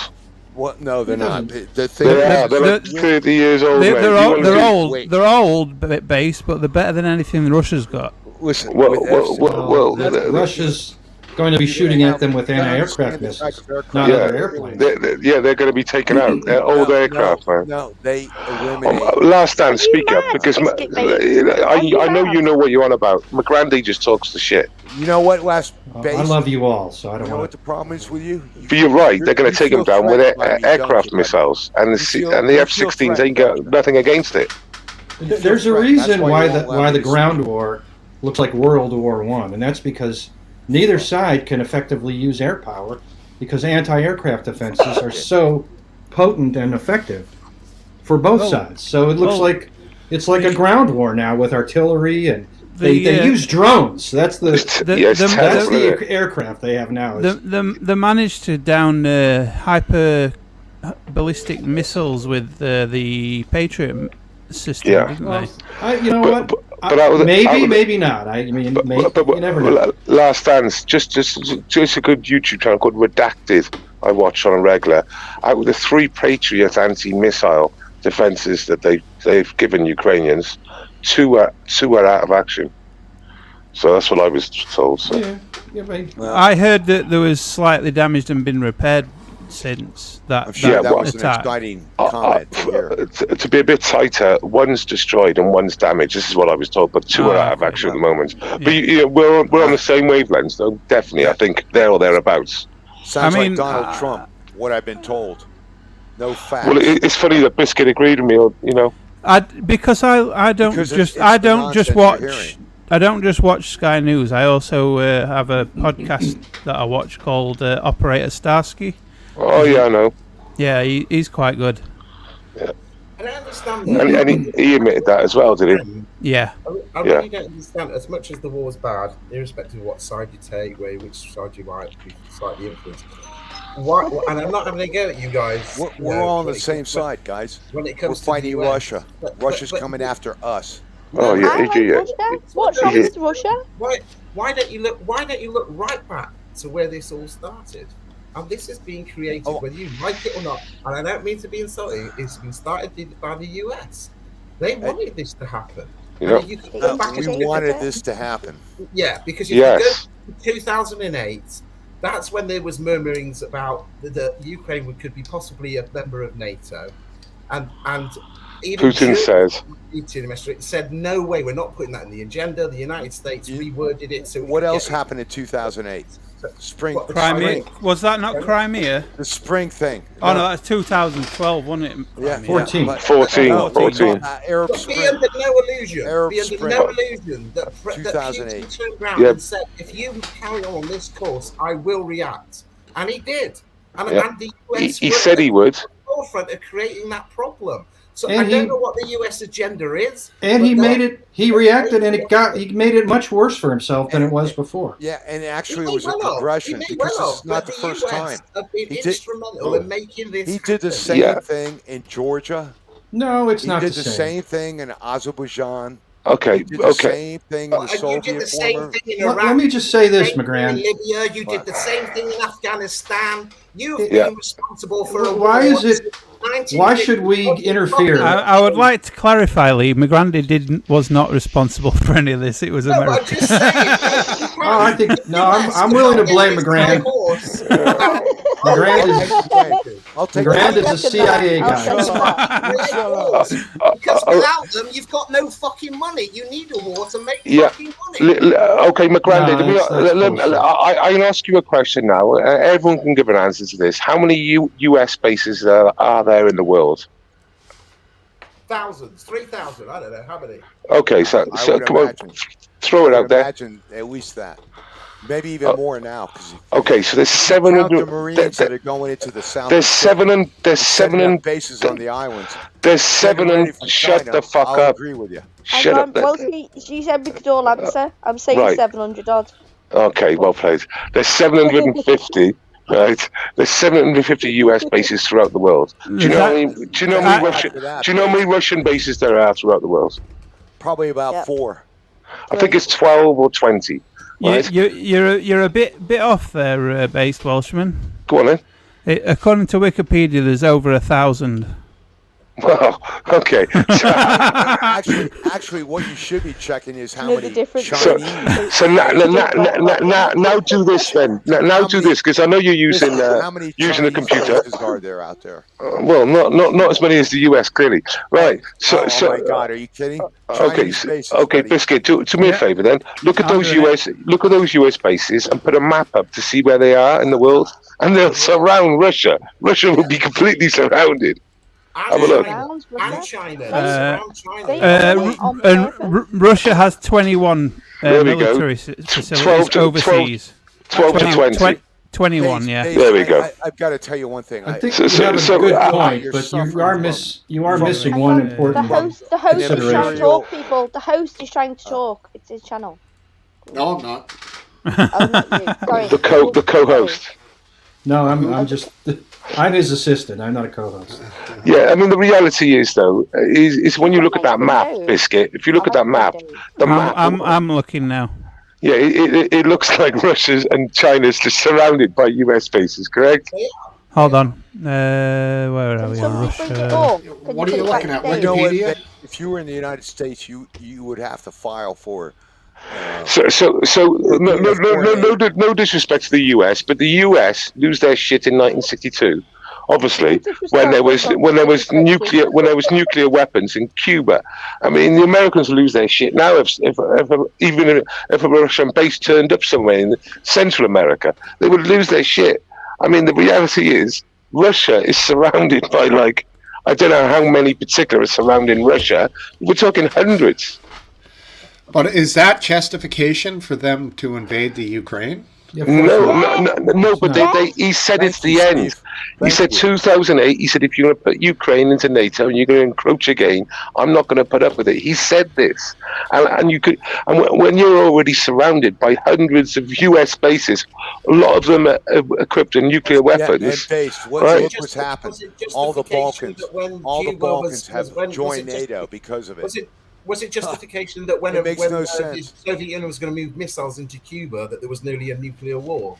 Yeah, exactly. They lost their shit on that, and I don't blame them. Matt Graham, we can't hear you unless you put your arms up. Speak again. Put your arms up, otherwise we can't hear you. Remember Cuba, lads? You had one base, and granted, they were storing nuclear weapons. You lost your shit over it. Can you imagine being surrounded by hundreds of bases? Hold on. Zara asked me a question. I can't. There we go. Thank you, Biscuit. So there you are. What's that then? You're showing. Oh, wicked. There's. Can you see my arrow? Yes. So you got Russia here, and then all across the southern border of Russia and the east. Only India. It's only India that I haven't got it, isn't it? And Burma and China. Yeah, okay. So look at all the US bases now. They can't go at the top. Don't forget, that's all icebound. It's all shipping lanes. It's shipping lanes. So I would suggest there's quite a lot. I don't know about you. Yeah, thank God we're controlling the shipping lanes and making sure there's free transit of. It's not about shipping, you idiot. It's about missile directions and your options there. Wow. Yeah. Thanks, Biscuit. Biscuit, you have such beautiful blue eyes, buddy. Yeah, I'm surprised there isn't technically a base. I thought there was something in Alaska. It didn't show anything on that map. Well, Alaska's U.S., so. I follow. Yeah, Alaska's the U.S., but it. Do you know that they've stopped people? No, but it showed bases in the U.S. anymore in Alaska, really?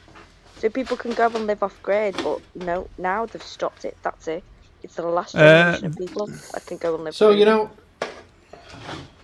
agree with all of you, and I think we just need to. Here's where we're at. We need to stop escalating.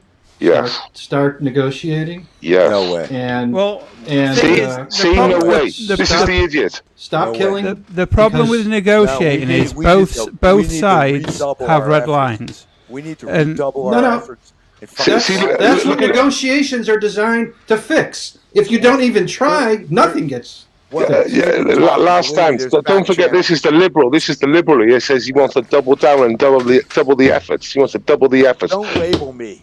Oh my God! McGrand is McGrand. Yeah, the so-called liberal. Hey, listen, McGrand. This one's more death. Let me ask you this, McGrand. Do you think that given enough losses that you think that Putin is going to ever back down? Yes, because the sanctions are squeezing him all over the place. You're so deluded. The ruble's never been better. All the sanctions are not working in Russia. It's only working in Europe. You're an idiot. Unless you mute him, I cannot respond. Because this is nonsense, though, mate. I see. Look at the ruble value. Based. You just need to listen to his argument and then retort. And then retort. All right, McGrand. Thank you. I appreciate that. What I'm basically saying is the sanctions are strangling everything. They're really feeling it. And another year or two, all it has to do is a year or two more. McGrandy, these guys are done. McGrandy, can I just answer that? My argument. I don't know if it's been reported in the US. It was certainly reported here last week, that the sanctions as Welshman say, they're not just taking his side, they're having no effect. And the reason being is I think it was something like £56 billion worth of electronic equipment. The list goes on and on and on, are all coming from the US to Russia, but through Hong Kong. It's like they're doing it through the back door. In the same way I made a comment earlier on about the US is still buying plutonium from Russia because they need it for their power stations. So it seems that for the media, oh yeah, we're putting sanctions on them, but through the back door, we're still making money. Yep. That's what makes me very curious about the fact that what's this war all about? Because we're being told, you know, he's the aggressor, this, that, and the other, and yet there seems to be deals going on all behind shut doors where they're not able about to HD equipment getting smuggled from the United States through Hong Kong into fucking Soviet Union. I can tell you that. Oh, mate. What it comes down to is we got to stranglehold them. It's an attrition war. They're buying. It's a war of attrition. They're selling the gas. They're selling the gas to China, and China is selling it back to Europe, making a profit. So who's being charged more? Who's being charged more? The Europeans, you fucking plum. They're selling gas. Russians are selling gas to China, and then China sell accelerated price back to Europe. You're a fucking idiot. You know what, McGran? The fucking even idiot if you're in the right, latter voice is not necessarily the one that is right. McGran, even if you're right, I'd say you're wrong, because I don't want to strangle Russia. You know, when sanctions always trickle down to the most poor people, the middle class. They always hit the lowest people the hardest. It never affects the leadership ever. We've had Iran under sanctions for 40 years now, and they're not 1 inch, more compliant than they were. Yeah, exactly. It hasn't worked, has it? You just honestly, you just want the way you've talked tonight. You've literally said you want to double the efforts. We want to let the Russians bleed. I don't want to bleed the Russians. I don't want to bleed. I do. I don't like Putin. Yeah, but the Ukrainians are getting bled. You're an idiot. It's not like I don't want the Russians getting bled. I don't want none of them getting bled. But you think it's great. No, I don't think it's great. You do. Think it's horrible, but this is a war, so you have to think rationally. Welchie, can I just clarify? Who are you talking about when you say that you said that? It's my granddad. What? I'm sorry. He said it. He said it. And Lee's spot on. Lee's spot on again. Wait, Base, can you shut up and let her talk? What do you mean by that, Martin? Okay, my granddad, did you say that? Did you say you want to see the Russians bleed? Well, yeah, because they're the aggressors, and I want them to pay. You want every Russian to pay for? I want. You want collective punishment? The decision of a leader. You've got fucking Matt Biden leading you. Do you want to pay for his fucking defaults, idiot? He voted for Biden. He voted for Biden. Don't worry. Did you vote for Biden? Did you vote Biden? I'm gone. Did you vote Biden? That's fine. It's okay if you voted for Biden. Do you know, there's a really interesting side thing to this, though. I read an article many years ago, once the Cold War was over, and this was obviously written many years after it, saying that it's interesting that since the Cold War's been over, that you've got many separatist groups rising and being armed, either through Soviets or other countries, and you're getting mass terrorist attacks, and that's why they're able to do it. But it is interesting, isn't it? Since this war started, no, don't for forget, one reason or another, all the terrorist attacks seem to have gone away. Do you know what I mean? You've been fed the line of terrorist attacks for so long that we actually believe that these things happen. Do you think it's just sparingly? It just happened during our generation. That's Laura. That's why I said I've just. It's how you look at it. I mean, is it government run, or is it because now there's a war? Oh, of course it is. Are you they haven't joking? got time to do it because they've got. Previously we had governmental assassinations. Now we've got terrorist attacks. Are you joking? I've just asked ChatGPT about the impact of the sanctions on Russia. Oh, there we are. All right, before you say anything, ChatGPT has no data after like 2021. No, it's Bing ChatGPT. Oh, Bing. Okay, maybe it's better. I don't know. It's live. Okay, fair enough. And it said that the sanctions have reduced their war chest by 60%. In the long and short of it. Their war chest. their financial capability for the war has been reduced by 275 billion. Do you know who the richest man is in the world? It's not Elon Musk, by the way. Do you know who the richest man in the world is? Who runs it? Vladimir Putin. No, he's not. He is. No, he's not. Who he fucking is. Nowhere near the richest. Vladimir Putin is reported to have so much money. It's just not legal or true or legit. It's not legit. It's not legit. It's not legitimised. But I'm telling you, he is one fucking rich man. I would fuck him upside down if he asked me to. So would I. So would you, Last Dance. Right, can we go around the panel and say who would not fuck Putin? A guy called Bernard Arnault is the richest man in the world. Okay, yeah, Bernard, I'm looking him up now on Tinder. Well, you know what, Biscuit? Nobody knows how much money Putin has because he stole it all. Yeah, exactly. Now where is Putin officially? Where is Putin officially?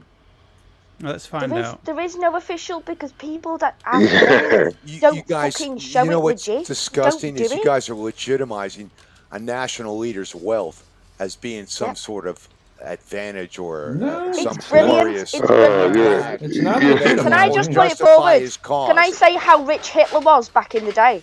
He was extremely rich. Well done, Hitler. It's thought he has sucking on a Luger. With all his assets totaling up to 200 billion. 200 billion? That's not fair, is it? You know I thought it was good that he bought me a nice pair of up. shoes. You guys, your value system is fucked up. Putin is a sick motherfucker who's going to die of some fucking congenital disease. Man, he's supposed to have been dead for about a year and a half. I've been hearing reports from mainstream media that he's got cancer, diabetes. He's had a stroke. He's had everything. And guess what? I still see him walking about fine. Funny you should say that, Welshman, because I've not yet to see a clip with him with the. How about Jimmy Carter? Falling over. Well, yeah, I mean, considering the leader of the free world fell over the other day, and then the next day he is out on the helicopter. Base. He walked into the helicopter. How did you miss that one? You can't park there, mate. A year. I'm sorry. Yeah, I know. It's amazing. Yeah, Jimmy Carter's been in hospice for a fucking year. And he's stopped treatment like 6 months ago or something. And he beat brain cancer. So don't fuck with Jimmy Carter, man. No. He's awesome. I'm going to go. I know. It's getting a bit patriotic for me. Can I just say, Smokesteve, thank you so much for letting me on. Wait, no, don't go. I appreciate it. I really do. Well, thanks for coming on, Sarah. It was a pleasure. Pleasure having you. Lovely. I feel I'll sub and I'll advertise your channel. I will. Thank you so much. Thank you very much. Really nice. Cheers, sir. Catch you later, Zara. Bye. I feel deprived. Sorry you're going. Hey, Base, can we replace her with you with her sometimes? Yeah. I feel like we may have had somebody really wanted to drill named down Sarah in before. multiple questions with her, man, because I wanted to break into your psyche and just like destroy you. Yeah, but the problem is, one, you've done no research, and two, you haven't got the intellect. I mean, that's the problem. You're not coming with any receipts. You just come with emotion. You come with emotion. And because I'm not fully behind Ukraine, that I'm some sort of Putin supporter, which I'm not. I think, and these are facts, Russia's the most corrupt country in Europe. Ukraine's number 2. I think Putin and Zelensky are both cunts. And I think generally both countries are completely corrupt and cunts. Wow. So, can you condense that and put that into a video on your channel? Well, that's always been my 30 seconds. That's all we need. The difference between me and you is that you think that Zelensky's amazing and he hasn't embezzled millions and billions of pounds, right? You think he's an angel, and then you think Putin is like Satan, and that's the difference. You know, I know that as countries they're corrupt as fuck and they're run by cunts. Okay. You know. Well, hey, no, wait there. When they're voted the most corrupt countries in Europe, 1 and 2, and they always fight over the 1 and 2 position, Russia and Ukraine, then it's not an opinion, okay? This is what they say they are. That means it's the holy war. The other thing, McGrandy. So where does Belarus fit into this? Because I think they're quite corrupt too. Yeah, they are corrupt, but they're playing the game right there. McGrandy, just so you know, right? This is fact. I'm not making it up. Right? Nice and safe. Be back in 2 minutes. Gotta go make a Mai Tai. Okay, enjoy it. Before this war started, right, McGrandy, this is absolute fact, yeah? I'm going to go get myself another Guinness that's over a year old, out of date. Oh, no, well aged. He's addressing me. I appreciate that, buddy. Go ahead. In 2017, yeah, the Ukraine applied for a loan from the International Monetary Fund, IMF. That's it, IMF, yeah. And they turned them down because the country was so corrupt they didn't think they were going to get their money back. And they also applied, they wanted to be part of the EU, and they said no way because you've got to have to do everything up, right? And yet, what year was 2017? So in the space of a few years, they've now become the golden boys of Europe. They're talking about, they might be able to join the EU. He's also talking about fast tracking into NATO. All right. So now, who was in control in 2017? Zelensky. Zelensky was, yeah. Zelensky was 17. He was. Well, I don't know if Zelensky was, but was it Poroshenko? I mean, I don't know when Zelensky. No, Zelensky was. Was it? When did he take power? We need somebody to Google that. One of the last things, and this hasn't been reported much in the UK. When was Zelensky? Dude, 2017 would make it like 6 years that he's president. Yes, he's corrupt as fuck. No, wait, 6 years. There's no way. Let's check. Last dance. Can you Google that? Because can you Google that for me? When did Zelensky come to power? Because you know what he's like. Even though he's got a computer in front of him, he's not going to do it. Is he? I won't do it. You just talk shit. This is the other thing which is not making news. This is not making news. There was a summit just a few days ago, right? And now NATO and EU are looking at pulling Moldova into their little gang as well. Yeah. So they're going to enter in through the back door. So little gang. NATO is a little gang. NATO Finland. It was Finland. It was Finland not long ago. Now there's 100,000 troops up towards Finland now. Fuck yeah, Finland. They got their asses kicked when they tried to invade Finland the first time, and it's not going to happen the second time. Yeah, but because Finland's come involved now, it's like they're going to feel more threatened. Yeah. This is just an escalation. No, it is an escalation. Yeah. That's what happens when you go to war against the West. You fucking face consequences. Ukraine's not. Pull your troops out of fucking Ukraine. Ukraine's not part of the West. It's not part of NATO or part of the EU. Why do you make bullshit statements? You are making bullshit statements again, McGrandy. Stop making bullshit statements. And you are fucking invading them. They didn't invade. They're no different than American patriots. Look how shouty he is. You know you talk shit, so you just can't you just got to overspeak then. It's the same fucking thing. So what Western country did Russia invade? Ukraine. It's not a Western country. It's not part of NATO. It's not part of EU. Ukraine. Okay. Right, so you said, well, that's what happens when you fuck with the West. Well, he didn't fuck with the West, did he? He didn't fuck with the West. All right. So you're starting statements on a lie. 2019. So you stand against. What? He come to power. It's the only thing you can do. Otherwise, you become fucking. I just thought that up. I was waiting to say. Thank you, Zara. Anyway. Yeah, but Grandy, you're right. He became the leader in 2019, not 17. But they still got turned down for them. They were the #1 most corrupt country in Europe, and now all of a sudden they're like, oh. And it's the IMF. It's the IMF that voted him the most corrupt country in Europe. It's the IMF that votes that. They wouldn't give them money. But it was really interesting when you start joining the dots together. Ukraine starts to be helped out and looked after, and also a minister being, or the leader being deposed. Was it a ministerial job or an oil leader? As soon as Biden's son becomes involved, who's doing in Ukraine. This is why it's all a bit weird. It's all a bit strange. Well, I tell you what, Steve. I don't know if you've seen it. There was a Mexican drug cartel member with a javelin missile on his shoulder, and they've looked at it and they said, "Oh, it's US issued, and it was issued for Ukraine." So now we're getting weapons that were issued for Ukraine that are now coming back to you know, like literally just on the southern border, just like 20 miles, 30 miles from the. I mean, they're now walking around with these fucking anti-aircraft tank missiles. What things. a fucking an RPG is not an anti-aircraft fucking weapon. Yeah, it's a javelin missile. It's very lethal. Yeah, the javelin is, Well, but here's the last dance. Did you see it? Sorry, I did not see it. That's very disturbing. A quick AAP report on this says the claim is a Mexican news outlet reported that a member of a local organized crime group was pictured with a U.S.-made Javelin anti-tank guided missile that had been trafficked from the Ukraine to cartels. The AP's assessment is that it was false. The video shows a news anchor claiming in Spanish that a cartel member had been filmed with a javelin, but she only noted that such weapons have also been used in Ukraine, not that it originated there. So that they're not denying the fact that he had it, they're denying the fact of its origin. Yeah, but where else would it have come from? Afghanistan or Ukraine? Well, here's one thing which is fact, and you can look it up right now. Around about 4 months ago, Zelensky had to get rid of most of his parliamentary colleagues. Corruption.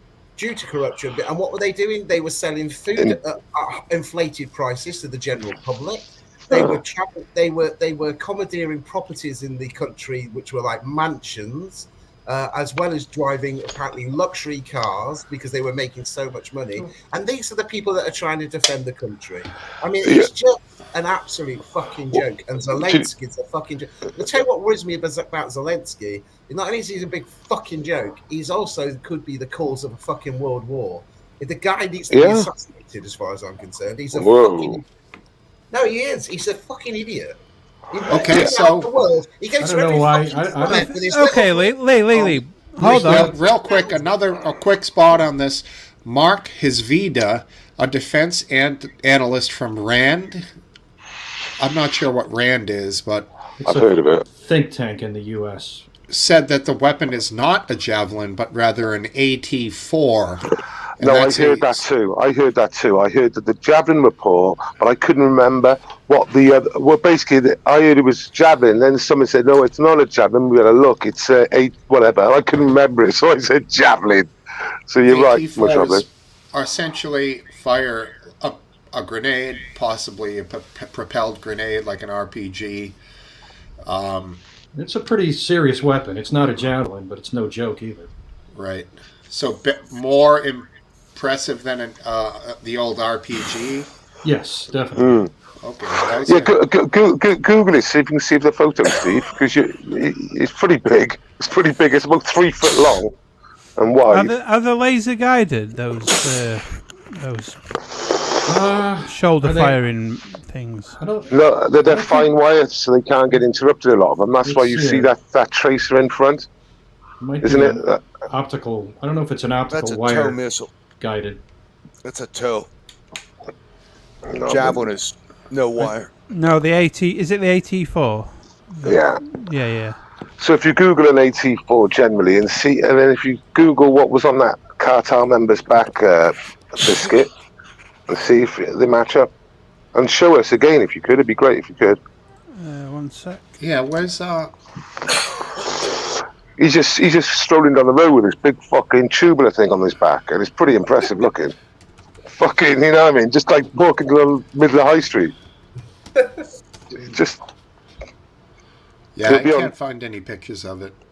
It'll be on Twitter. It will be the cartel member. That's a tow missile right there. Wait there. There's no wire on that. That's the AT-4. Right, thank you. Right, and now if you got the cartel member up, if you can. The AT-4 is unguided. Yeah, it looks just like a iron sight they used, and it doesn't look like that. I don't think it looks bigger than that. So if you try that's the AT-4. Okay, keep that aside and try and get the other one up. Then try and put down cartel member missile launcher or something, or javelin. Try that javelin Mexican. Hey, hot sauce on that baby. No, we're not getting it here. I'm not getting anything off of regular news. You want to check Twitter? Do you have the tweet based? No, I don't have the tweet, but it'll be on Twitter. I would have thought cartel missile or something like that, or Mexican missile, javelin, cartel, something. Okay, yeah, here we go. Wicked. Yeah, you're right. Twitter, it's always the fail-safe. Just go with the Twitter. It's true, man. Yep. And you can't put 3 words in. As soon as you put 3 words in, Twitter starts fitting out. It's like 2 words is where you need to be. Yeah. The more descriptive you are, the more it says "fuck off." Cartel. Well, is that right? That's the one walk in the smaller photo. You said 2 words, so what was it? Cartel missile. That one. That one there. We're not getting it right at the moment, but there we are. So what is that? That's not a javelin. That's this AT4. Is it? There we go then. He's walking. That's an anti-armor weapon. And that's what has he got? An AK with no stock on it in his left hand? No. What's that on his back? His back, that's an emblem for his firm he's working for, isn't it, that emblem? Cartel. Yeah. West Coast. Yeah, he's got the Ukrainian colours on it. He's got the yellow Ukrainian colours on it. It's cute that he has a backpack for his team. Right, yeah. Team logo backpack. It's quite disconcerting, mind you, if a load comes back. And I've been getting reports, like crazy numbers. Now, how much of this is true? 70% that goes out don't go out to the front line. It disappears between, point A and point B. Based on the lack of progression of the Russians, I find that hard to believe. I find it hard to believe too, but no one, you never know because there's no really reliable sources for that. Look, it's going to be filters, man. Shit's going to fall through the cracks. No the thing is, this is Eastern Europe. No, this is Eastern Europe. These people but everything we're listening to is propaganda, and everything they're listening to in Russia is propaganda. Be under no illusion, okay? Be under no fucking illusion. The first thing that gets lost in war, what is the saying? Is the truth, isn't it? Yeah. So the Russians are getting the same propaganda that we're getting.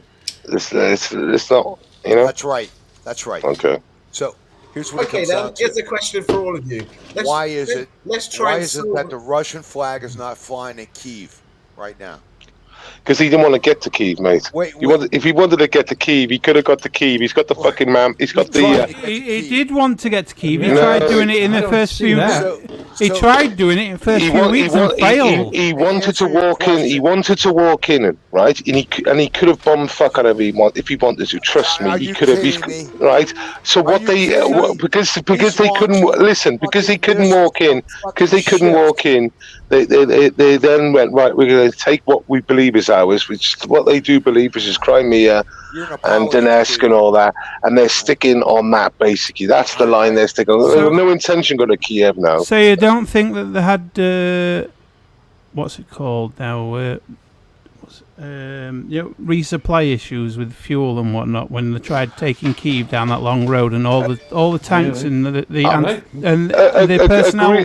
The personnel vehicles were stuck because they had no fuel. Yeah, agreed. There was major logistical problems. That's what I was looking for. Thank you. Yeah, but and it is always the case with the fuel. But apart from that, if to be under no illusion, if Putin wanted to take Kiev, he could easily take it. When you said apart from that, do you know what came to mind? Apart from that, what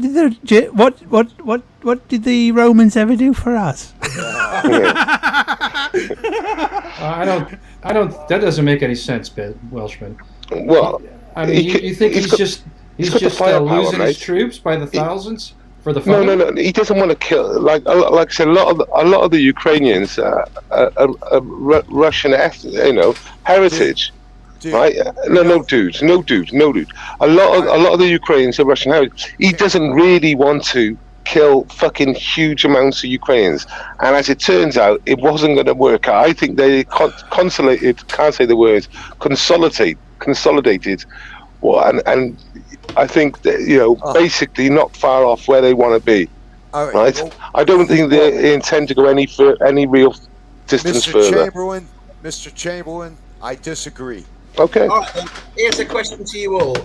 This is my. Let's have a look at them. Let's see if we can solve the problem. Yeah. So this is my idea. Let Russia keep Crimea because I don't think he wants to give that up. They go back to their borders. We let Ukraine join the EU, but there's a solemn promise by NATO that there will be no NATO bases in Ukraine. Why can't what you know? That's my idea of solving. What's yours? Sounds like a perfect plan to me. Solution. So remember, Ukraine was always supposed to be the buffer nation. It wasn't supposed to have loads of bases or anything in it. What is Ukraine's answer when you ask them what would the end of this war be? Complete eradication of Here we go. their territory. Yeah, this is the problem, Steve. Is when you said that, McGrande answered the question like a lot of people are, sadly. And the eastern regions Why? that have been under control since The Ukrainians' answer would be that they still want NATO because they've been threatened, and they want assurances that it will never happen again. Sorry. Yeah. Well, thank you. Come again. What you can do, you can get the world, right, all the world leaders that are involved in this, to sign up that Ukraine becomes a demilitarized zone. It is the buffer between the. Well, that's already happened before. Yeah, it was supposed to happen, but don't forget that the Americans have been supplying. Here's the problem. You guys remember what happened when the communists fell? You had Yeltsin, the fucking greatest drunk in the world. Fucking great guy. He was open to the West. Okay? What's your point? You had Shamil Basayev, the fucking leader of the Chechen rebellion, stood with fucking Yeltsin when the communists tried to retake back the. Get to the point. All right. My point is that you need someone to stand up and say, enough. We're here for Russia. God. Do you think Yeltsin or fucking what's his name after him? Gorbachev? The guy with the fucking Gorbachev. Do you think they wanted fucking domination of fucking? Let me ask you this. Previous territories. Can I ask you this, McGrand? Putin is a fucking KGB fucking apparatchik. McGrande, last time. That means he's taking control, and this is all about his personal pride. The first thing he did is take down the oligarchs, the guys who were building Russia. I'm talking about the Henry Fords, the fucking guys who fucking built America. He destroyed them overnight. What were we going to ask last dance? I was going to ask you. He consolidated power. Go ahead, last dance. What do you think it matters to America if Crimea is controlled by Ukraine, Zelensky, versus controlled by Putin? What's the difference for the U.S.? Nothing. Well, it's extremely strategic. It's only strategic in terms of going to war with Russia. No, it's strategic in the whole fucking Mediterranean theater. That's right. But the only reason it's strategic is because it can be used to defeat Russia. It's the export port for all of Ukrainian grain. Bread basket. The very bread basket of the and the only thing that is worse than Russians controlling it is there being a war, which means that nobody can get any use out of it. Well, so be it. Yeah, and don't forget, there's already grain ships going out of that sea, that dock in now. So there's already agreements going on that grain ships are allowed to come and go as they need. We all know about the stolen grain. Now let's suppose that Ukraine can somehow retake Crimea. Crimea has like 90% Russian speakers who want to, what does that mean to retake it? They'll be subjected to a forever insurgency. It'll be terrorism forever. It's like us controlling Afghanistan or Iraq. You'll have to occupy it. It'll be war forever. That's not the same. It's an island. Well, wait there. Look, listen to what he just said. A very high percentage of Crimea are Russian speaking, and they have Russian heritage, right? So they voted to become Russia. They didn't vote shit. They were taken over. They did vote. Well, base. Just like the votes in south of Ukraine, they were rigged. They were rigged. Not the latest ones. The ones back fucking 2014 and stuff. Yeah, no, but how do you know that they weren't rigged, just like the ones in south of Ukraine? But because when you look at the ethnicity of the people there, they actually list that they're Russian, so it wouldn't be hard to believe that they would vote to be Russian, is it? Well, let me just agree. Wait there. Sorry, I understand the latest votes when they're doing votes when only Russian people are left. Shut up, Grant. I'm trying to talk to Biscuit. It weren't just that. There was knocking on people's doors. Hold on, I understand now. I understand at the moment now, Biscuit. But I'm talking about in history, the heritage for that area. Yeah, no, but my point is that if they could, do it in the latest ones, why would it be any different in the well, because in the latest ones, they only got Russian people left in the country, in that part of the country. Back then, they had everyone, and they voted then when everyone was there to be part of Russia and not part of the after EU. They were invaded. No, before. No, we're on about Crimea here, my grandy. 2014. I mean, I get your points. I'm skeptical that Russia can hold a democratic election, basically, in any country. So suppose we modify the conditions and say Crimea can go if there's an internationally supervised election that's agreed to by all parties. I guarantee you they'll vote to join Russia. Yeah, me too. Well, if that's the case, then that's the case. Maybe if is it UN? If UN held the election and it was done under UN rules, then it'd be safer then. Yeah, that's fine. It'll be the same result. And nobody looking in your window. Yeah, but because I mean, if it's the same result, then it's proven, and then the world can say, yeah, fine, Crimea is now Russia. Okay, now we have an agreement. Like last dance says, that begs the question. Then you have the vote. Crimea decides to stay with the Soviet Union. Yeah, Russia. The Russian troops pull back to the borders, and then NATO make a statement to say it's a demilitarized zone. No NATO bases will be in there. Let them join the EU if they want. War's over. I mean, because sadly for the West, Crimea, like keep on saying, ethnically wise or nationality wise, are mainly Russian based, and they speak Russian. They don't even speak Ukraine. No, yeah, but my point is this: I'd go for gold. If we're in a general, I know what you would do. We think that I'd could solve go for the gold. problem. Why isn't it the powers that be can't see that? Because they built a fucking bridge there. They fucking took that country What's he on about? 2014. And this is what happens. They got to pay the price. No, they don't. No. It's unbelievable. I have no problems with Russia itself, just Kremlin. I don't hate Russia. I don't want to bleed Russia. I don't want. I love Russians, man. They're fucking studs. Yeah, remember Russia FPS from Live Leak? Yeah, he was awesome. He was awesome. Yeah. Totally. I mean, the Russian people are good people. It's just the government's not. It's like you shouldn't blame the people. Like you shouldn't blame the Iranian people. You shouldn't blame the Russians. You shouldn't blame any of the people. All the Ukrainians. Well, you do. You just. I've met some really nice Iranian people. Yeah. Iranians. Yeah. I used to work with a couple of blokes from Iran, and they were the nicest people you ever met. But like last dance said, do you know one thing I found in life up to now? And most people I meet, irrespective of their religion, irrespective of what country they come from, most people are actually really nice. Yep. As soon as you get politicians involved, yes, it changes. Exactly. Yeah, and people posting for wars and like wanting blood to flow and stuff like that. I mean, that's the sad thing in this, because the people itself.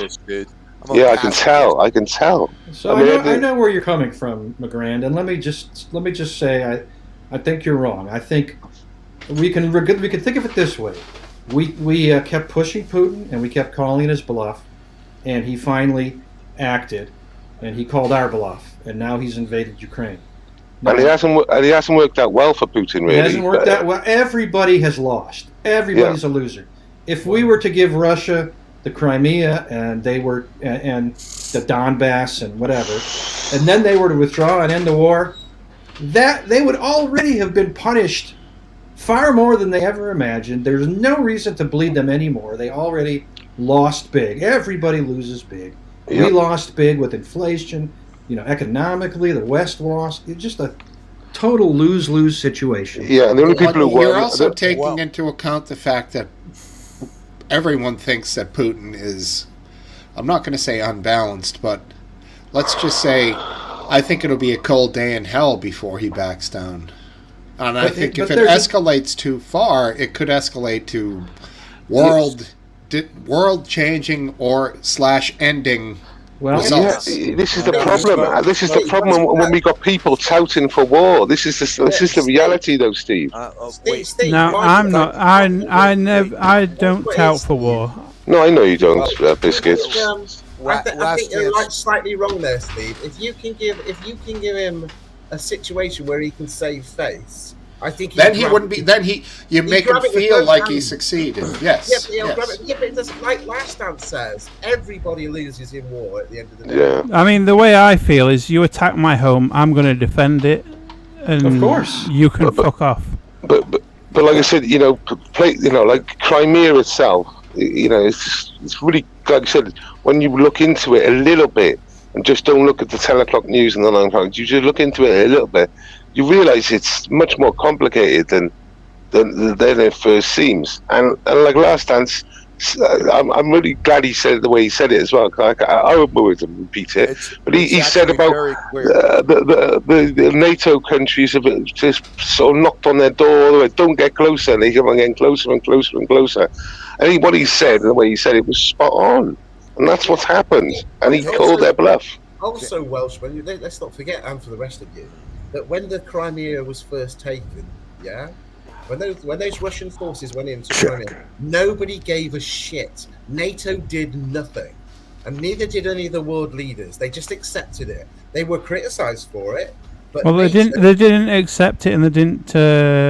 No, the Ukrainians They didn't acknowledge. The world hasn't acknowledged that Russia owns Crimea. But I didn't see any armaments being supplied. No, I didn't see any aircrafts being supplied. I didn't see any tanks being supplied. Yeah. They just accepted it. Yeah. And now all of a sudden it's like, oh right, it's just. It was different this time because there was attacking the whole country rather than just Crimea. But you want to know what the truth is?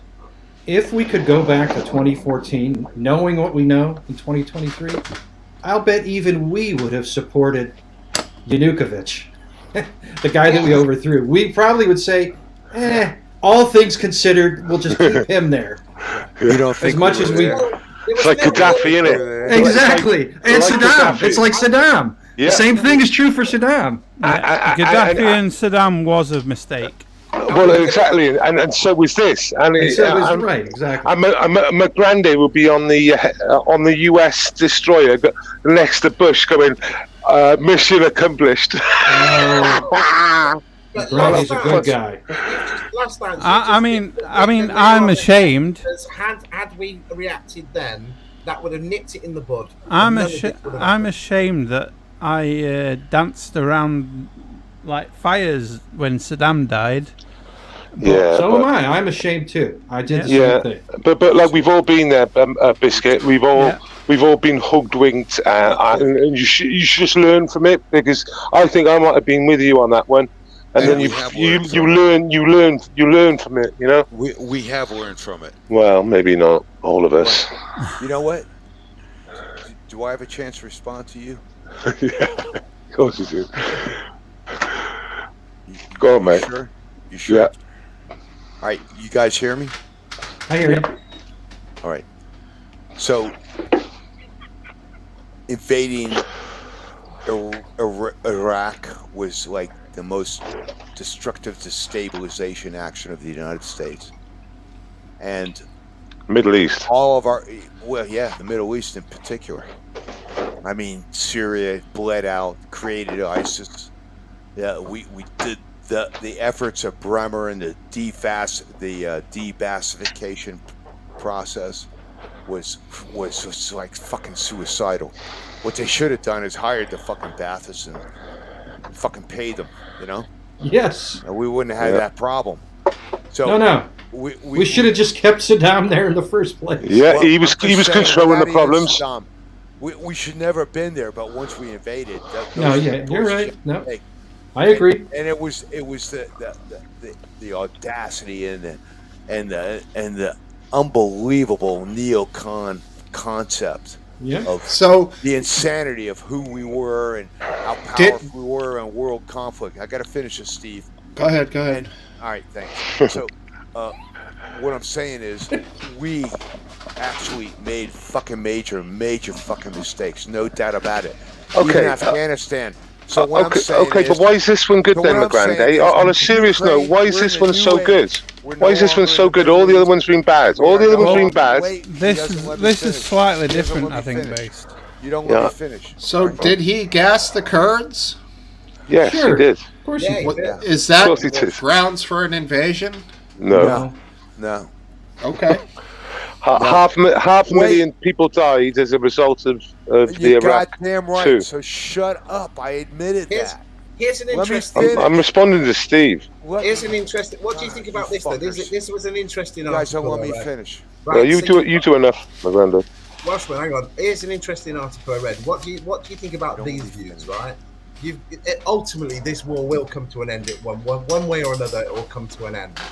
And the writer of this article said once that war comes to an end, that's when China will strike for Taiwan. Correct. The world will be fed up of wars, and they'll just let them do it. And the only one that's gonna stop them is us. Oh God. Why do you want to get involved again? Why? Well, actually, I agree with you. It's really not my area of interest. So why did you just open your mouth 10 seconds earlier and said the first comment?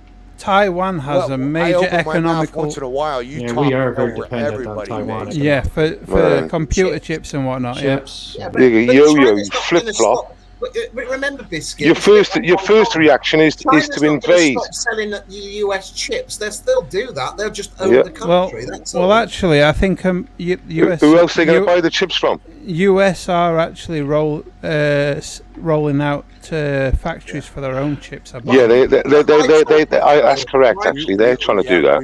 My point was though that this article was saying that was the most opportune time to strike. You've just ended a war.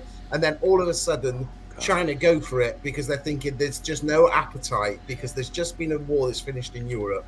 And why on earth would America want to get involved in Taiwan, especially when the Chinese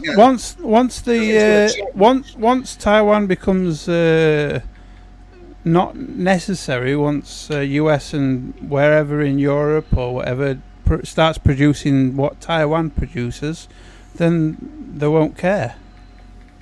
But you know what we should do, given that that's true, given that China is growing stronger all the time, we really should be facilitating the reunification of Taiwan. That doesn't mean that that China, just takes over. We should be facilitating a peaceful like reunification. They did in Hong Kong. Like they did in Hong Kong. Hong Kong is an example of how not to do it. Fuck that bullshit. Well, we fucked that one up, didn't we, us Brits? Well, okay. Thank you for going first. Now we have an example, a negative example to work with. Last time. I mean, we had to take a load of immigrants from Hong Kong, didn't we? Okay, so there is 3 million it was. We've accepted, but we haven't taken yet. But we 3 million is the possible. I think it's about 400,000. But the reality is they're very professional people, the Hong Kong people. Shut up, you fucking idiot. I'm not going to shut up, you fucking literally, I'm talking to someone else. Why are you getting involved when I'm talking to someone else? Okay, then. I'm going to keep doing it. I'm going to do it. I mean, this is it. Trying to close down debate. Welshman, I'm shutting down debate. Hong Kong was supposed to go into China's hands in 2047, and they decided, no, we're going to take it now. Well, where the fuck was the world leaders then going and saying, right, if you do that, we're going to fucking fight you? Yeah. What's going to change for Taiwan? What's going to change for Taiwan? China, that's why. But what's going to change now? Nothing's going to change. Who was that? Majors? He was in charge back then, right? Majors? Your prime minister? No battleships. No battleships in Hong Kong, huh? What? You guys lost your balls a long time ago. You don't have an empire anymore, and you're suffering from the remnants of your empire. You never had one. They're coming down to you. You never had one. Commonwealth. You should look how many thank countries God are we in didn't that. have an empire. Well, that's something to be proud of. Yeah, we got. We got the U.S. Virgins. And Hawaii. We got And well, yeah. I mean, yeah. That's something to be really proud of. Our British Empire. I mean, dude. We don't need. I have enough. I have enough country here to travel around for 50 years and not see everything. Yeah, so exactly. I'm Steve, pretty happy. I drove across the United States, and I called that trip the trip of monotonous beauty. Monotonous beauty. Well said. We have 54 monotonous beauty. countries. This We have fucking grant. We have a grant. I talk about Russia to you, but We have 54 America is countries like in the vast Commonwealth. and deep too. We have You know? 54 countries. Yeah, it's massive, isn't it? Massive. So that's 25% of the world's countries. Do you know that? 196 countries. Back in the day. Thank you, cup of tea. Well, there's 196 now. So if we have 52 in the Commonwealth, 54, then we're roughly 25% of the world countries that we touched. Right on. And Pretty you know good, what? I'd say, McGrandy. Pretty fucking good. I'll say this about all I gotta say, don't misread me, Base. I think the world is a better place because of the British Empire. And I'll say this: you look at countries that were British colonies versus Spanish colonies, or French colonies. No the British shit. colonies are much more stable, much less violent. Can I tell you? How about some of those Dutch colonies? wait, Ooh, GDP per capita is up. I gotta tell you why. You know why? Why Last Dance? Because they incorporated the local population in the process, and they utilized them and created. They. Here's what happened. The Brits would find a local who could be the chief, and he ran the show for the Brits. And the Spanish brought a fucking guy from Spain to fucking dominate a bunch of mestizos. And that's the difference. That's That why is the the Latin difference. American countries are not as suited for self-government as you might find with the British colonies. And it's funny you should say that, McGrandy, because that's how the Roman Empire was so successful. They didn't go in and exactly. take over. Assimilation. They appointed those people that were already there as leaders, and you paid Makes sense. taxes. Yeah, too right. Yeah. The only sad thing is, Most sensible thing. is if the British had kept hold of America, you'd be so much a better country. Yeah. And we. It's not too late. That is exactly what I was talking about with. I pledge my allegiance to the King of England. With the U.S. invasion of Iraq, We would have cleaned up that racist behaviour in your country. We would have cleaned that. The Brits would have cleaned that up. Oh yeah, you guys are squeaky clean in that department. Well, we were the first ones to end it, weren't we? We were the first ones to end it. To abolish slavery. It's true. Yeah. The British Empire put it. You actually created slavery in the Americas. I debate that. I think Romans had it first.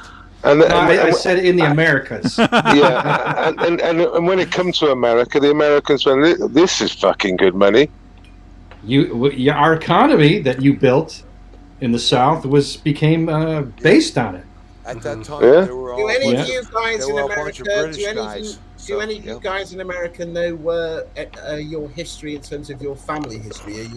Any of you know that? Can you trace it back to Ireland, to England, or? I trace it back to everywhere. Oh right. Yeah. A few generations back. I do enjoy it when there's what American celebrity recently had. You know that Roots one where they find your heritage, and there was some famous black celebrity, and it turns out that their great granddad was a slave owner, and they start crying, and they start literally crying. I remember that. It's happened in the UK. It's been the case where some British celebrity black people have found out that, and I know it's happened in America, but I can't remember either of their names. But it's fucking hilarious. Their face, their stunning and brave face, gets destroyed. What? So he owned slaves. How many did he own? Like 52. And they're like, what the fuck? Yeah, but it should. I mean, like, that shouldn't matter. The crimes of something that was an accepted practice in its day shouldn't affect somebody's descendants years and years later. Yeah, but these celebrities generally want like reparations, and they're stunning and brave and all that, real like over the top. And they're wanting reparations for what their family did. Yeah, and now this reparations is a bit of a sore fucking subject now. So they pay themselves, is what you're saying. Well, yeah, I myself am, to answer your question, Lee, predominantly Irish and English. Yeah, me. Wow. So I'm Polish and English. I got Polish, French, Eastern European, some German.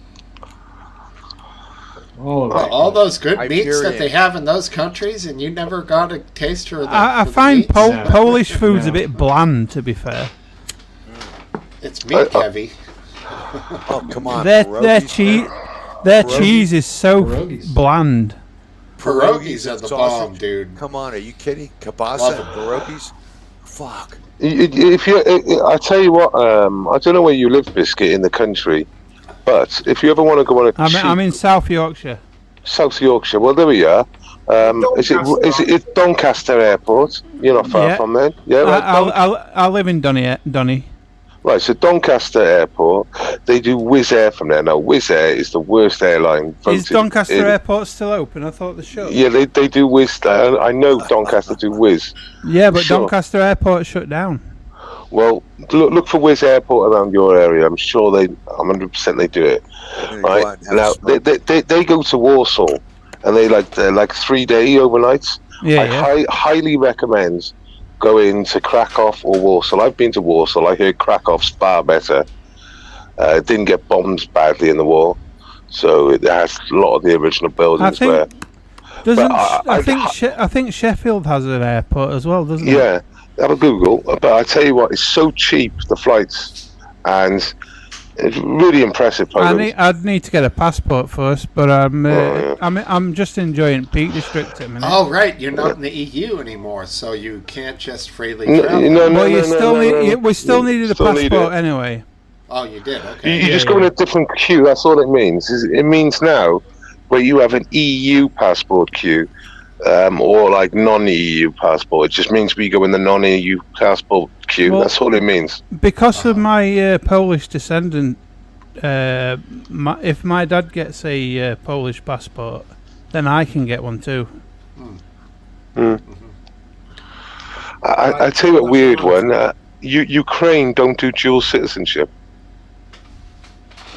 Didn't know that. Yeah, I found it out recently. Mark Kelly with the random fact here. Polish, we're eating all our swans. Fucking Polish. Yeah, big up Mark. If you want to come on the panel, mate, go in the description. There's a description. There'll be a link in the description. He's a good lad, Mark. He runs a panel. He's the person. I suppose I could just do that. I tried to, but I failed.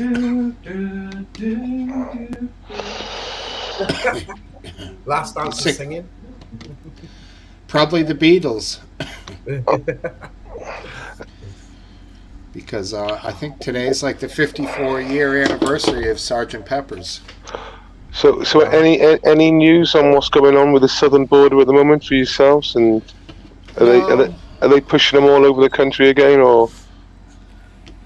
No, I honestly. Like a week ago, Marjorie Taylor Greene just announced Trump was going to win the 2024 presidential election. Well, she's fucking psychotic anyway, isn't she?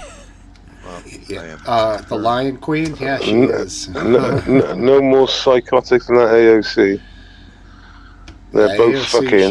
They're both fucking crazy cunts. Exactly. Extremism on either has side anything is happened outrageous. Has Tucker Carlson done anything recently? Well, he's bound by a contract.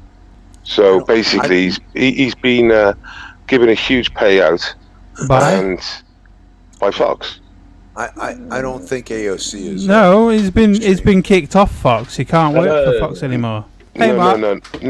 They've paid him out a contract, and he's now basically. I heard he was doing something on Twitter, though, wasn't he? Like but he can literally do like a Twitter thing, but currently, I mean, he can get employed. He was literally who gave him $100 million contract for 4 years the other day.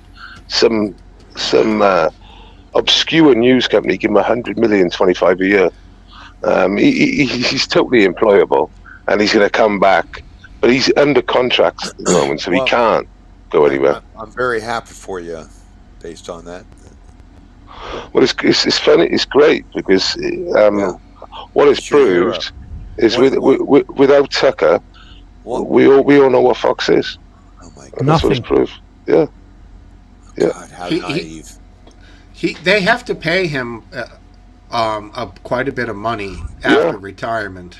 Like after he was fired, like his contract still exists. That's the thing. Yeah, that's what I mean. He can't do anything, Biscuit, really. Well, I thought because of the court case, he was fired unceremoniously. What court case?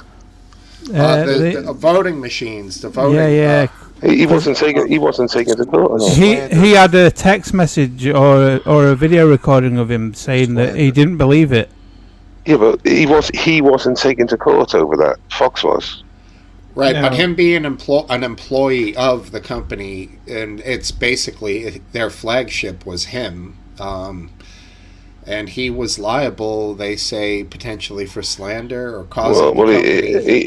His name wasn't on any documents. I think Biscuit is suggesting that the company sort of blamed him, at least. Yeah, and they don't. And in that respect, the contract becomes null and void, and they don't have to pay him a penny. It ain't null and void.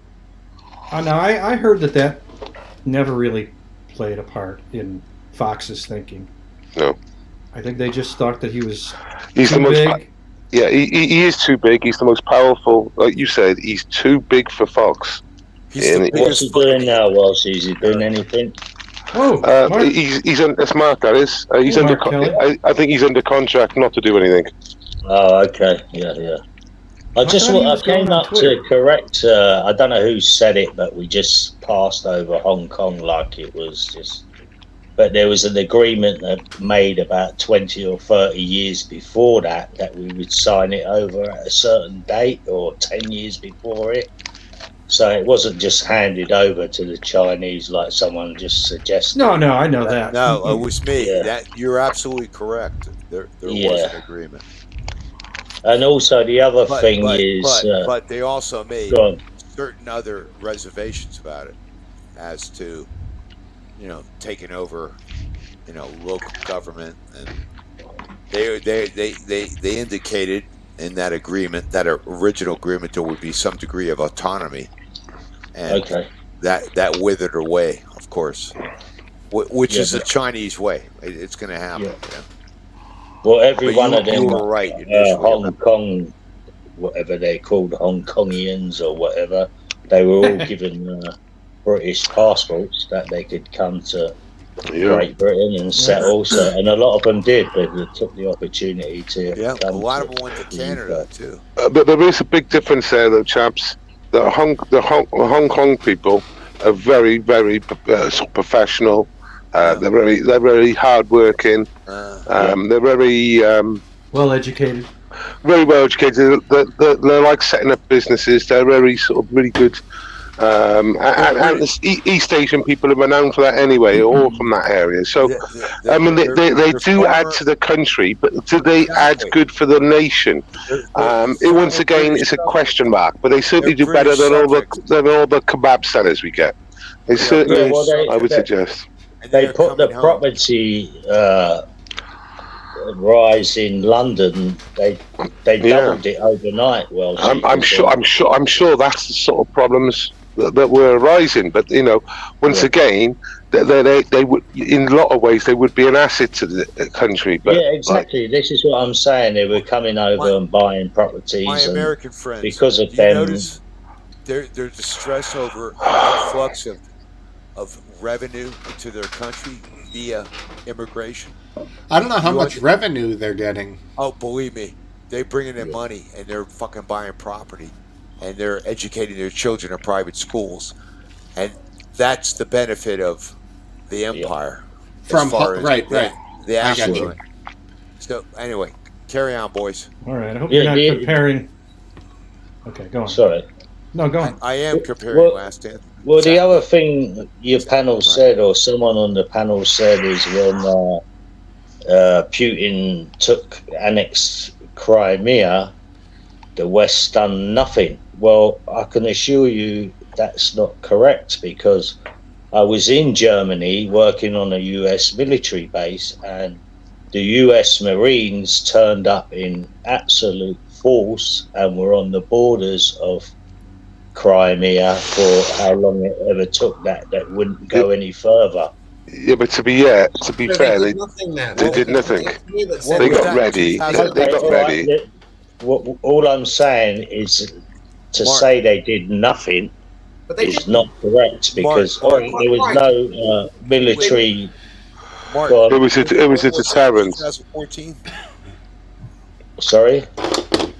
Yes. All they did was bolster their forces in the NATO. You know that you're right. You told me so. Yeah, but you that said 2014. You saw those guys? No, it was 2017 or 18. Well, I mean, your point is legitimate, Mark. They did something. They spent a It was lot of more of money a to get the deterrent. troops there. Yes. They spent a lot of resources, and they set up there as a deterrent. It is something. It's not a force. It's not physical. Across the border, per se. The strange thing is, Steve, the strange thing is they were U.S. Marines. So were they near the coast? Thing is, there's US on the floor now. There's British on the floor now. Marines. There's Polish on the floor now. No, the Marines are going to be close to the water. That's not true, though. It's a funny thing. When they initially were chasing Osama bin Laden up into the mountains, I think towards and into Pakistan, they sent the 10th Mountain Division. But in hindsight, a lot of people think, ironically, the cardio of the United States Marines would have been the most appropriate ones for that mission. So applying the Marines to the close to water thing, I think is a kind of archaic thought, even though I know that's kind of an oxymoron, being that they're Marines. I think that, does that make sense?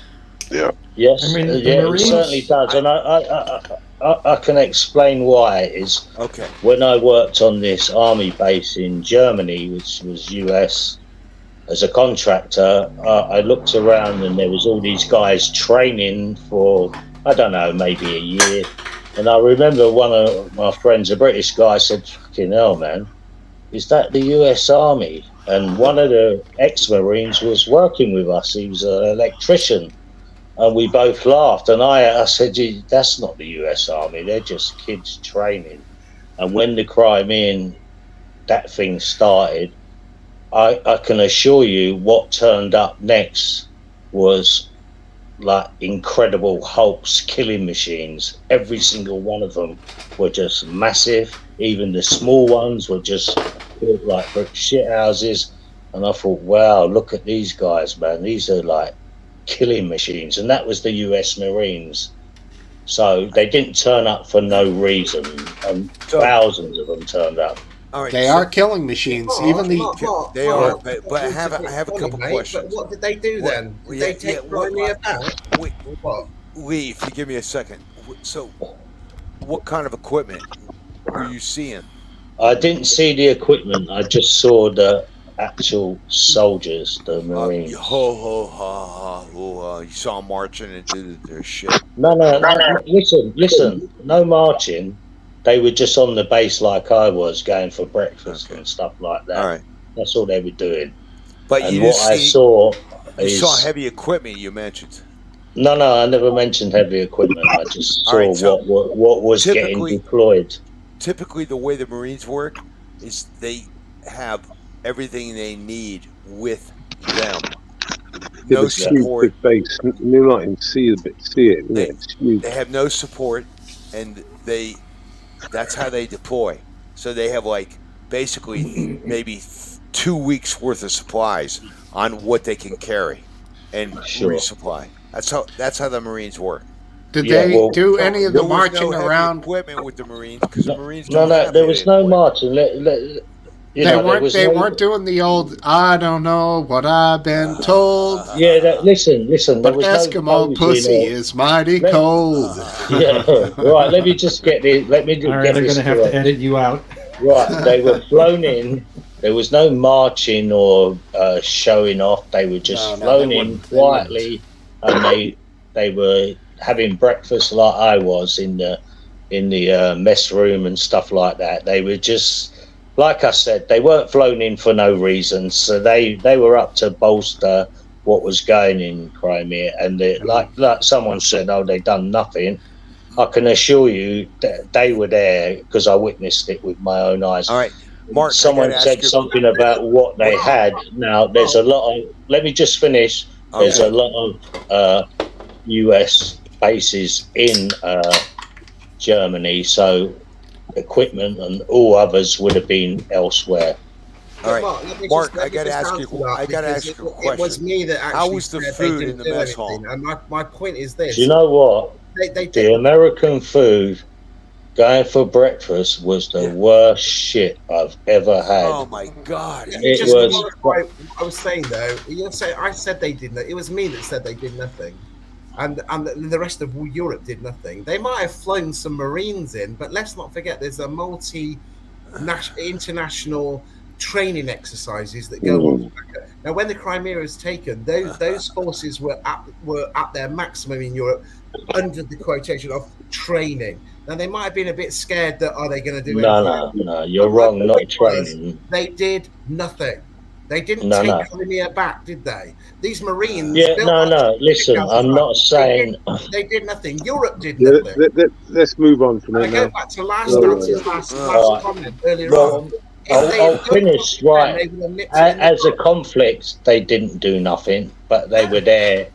That if anything else happened, it would have something would have happened. I was worried actually. But Europe still did nothing. And going back to last answer, they weren't Marines. Had they done something then, they would. They were Marines. Trust me. And let me just say this as well. Someone also brought up that something about Taiwan and all that sort of stuff. And well, I can tell you, the US are building and probably finished now. Army bases in South Korea what are the size of small cities, and they have been since 2017.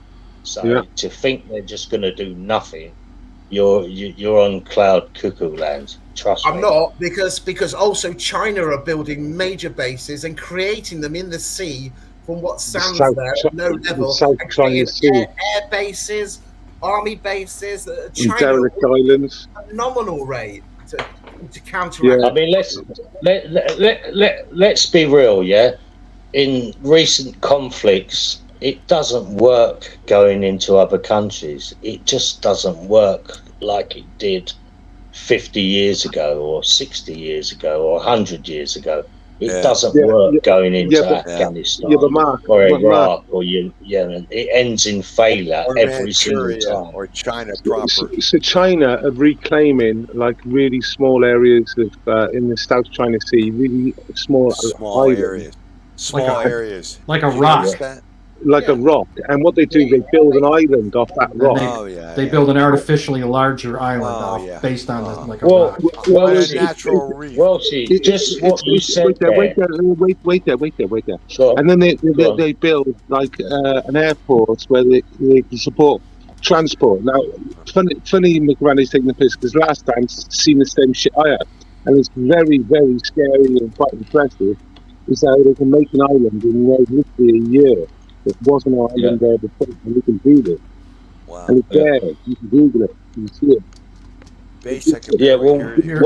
Just the nature of your audio is not as good, based for some reason.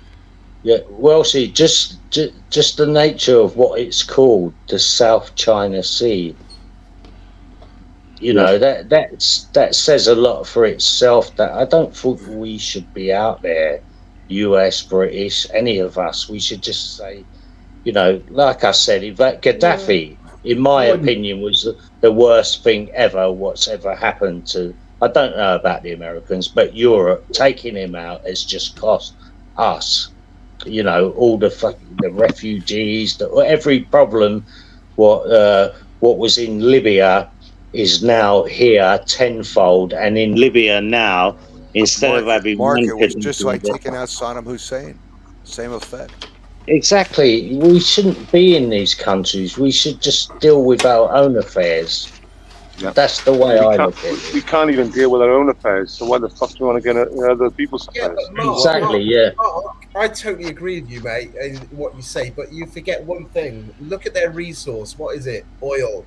And wherever oil is, the Americans are involved. Yeah. If there's other countries in in Africa, Central Africa, major civil wars, major problems. Americans aren't interested. Let the innocent die. But if there's oil involved, we're there. We're there with our aircraft carriers, our troops, and everything else. Yeah, willing to lie too about weapons of mass destruction and whatever else we need to justify our invasion. And it really, I would love to say it's all bullshit, but I know this is the reason why people question America, and because of the obvious facts of our fuck ups, man. They're so wide and broad that, I mean, it's embarrassing. Smokesteve, I don't blame Bush. I blame me. It's us. We elected these people. They didn't surprise us when these things happened. I never voted for that clown. But you voted for other clowns that. Yeah, and don't forget, lads. Al Gore. Remember things I like. was thinking about it the other day. What if Al Gore would have actually fucking won? It could have been your dangling Chad that fucked it all up for him. It was all from Florida.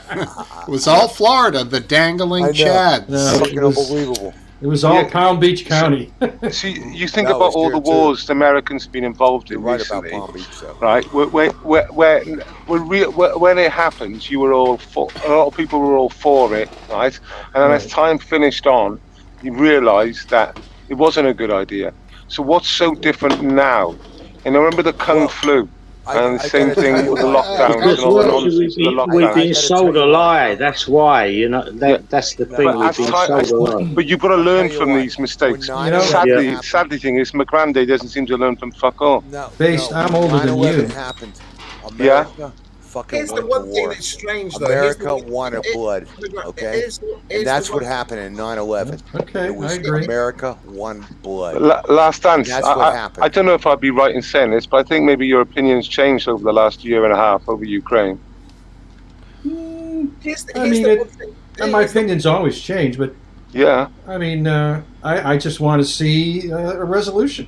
Yeah, I could now the parameters of where this war is going to go have been clear for a long time now. It's going to be a meat grinder forever. So, what would be the solution It's strange, though, right? in your opinion?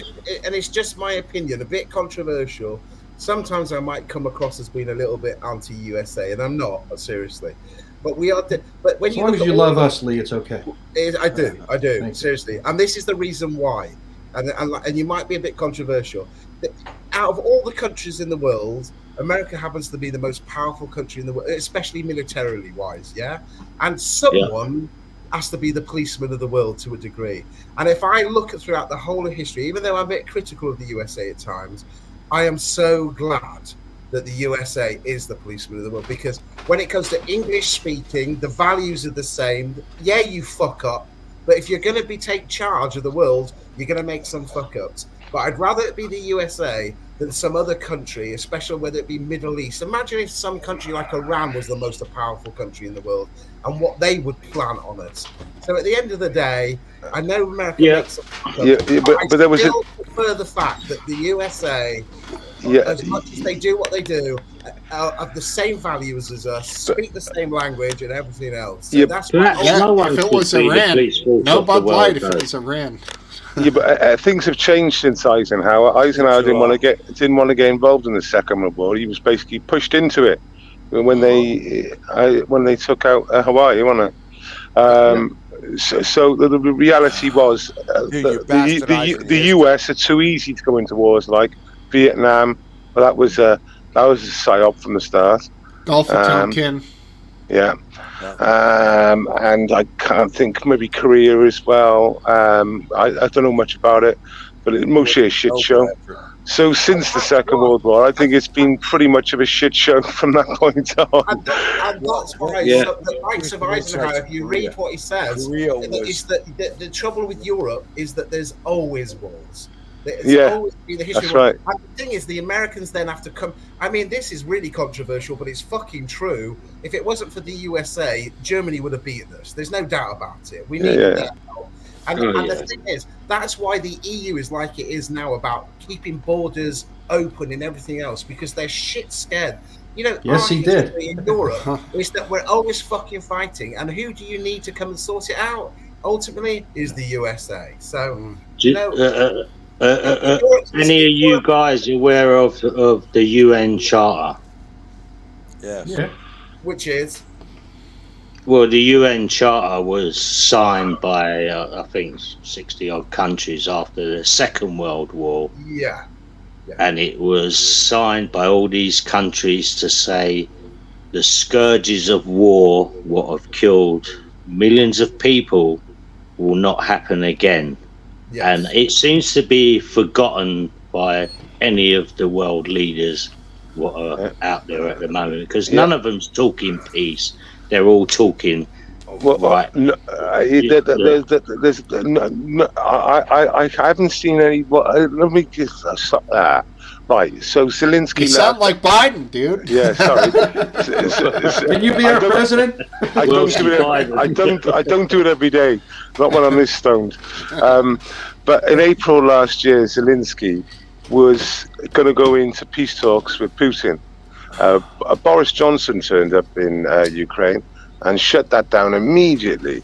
And I mean, that just and it's been reported by many news agencies. You can Google it and check it for yourself.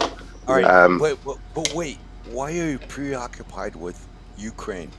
No, why is Boris preoccupied about keeping a war on when the president Zelensky was going to go into serious negotiations with Putin to end the war, and then Boris turned up and put a fucking quash to that. May I suggest that you were absolutely fucking obsessed with fucking Ukraine?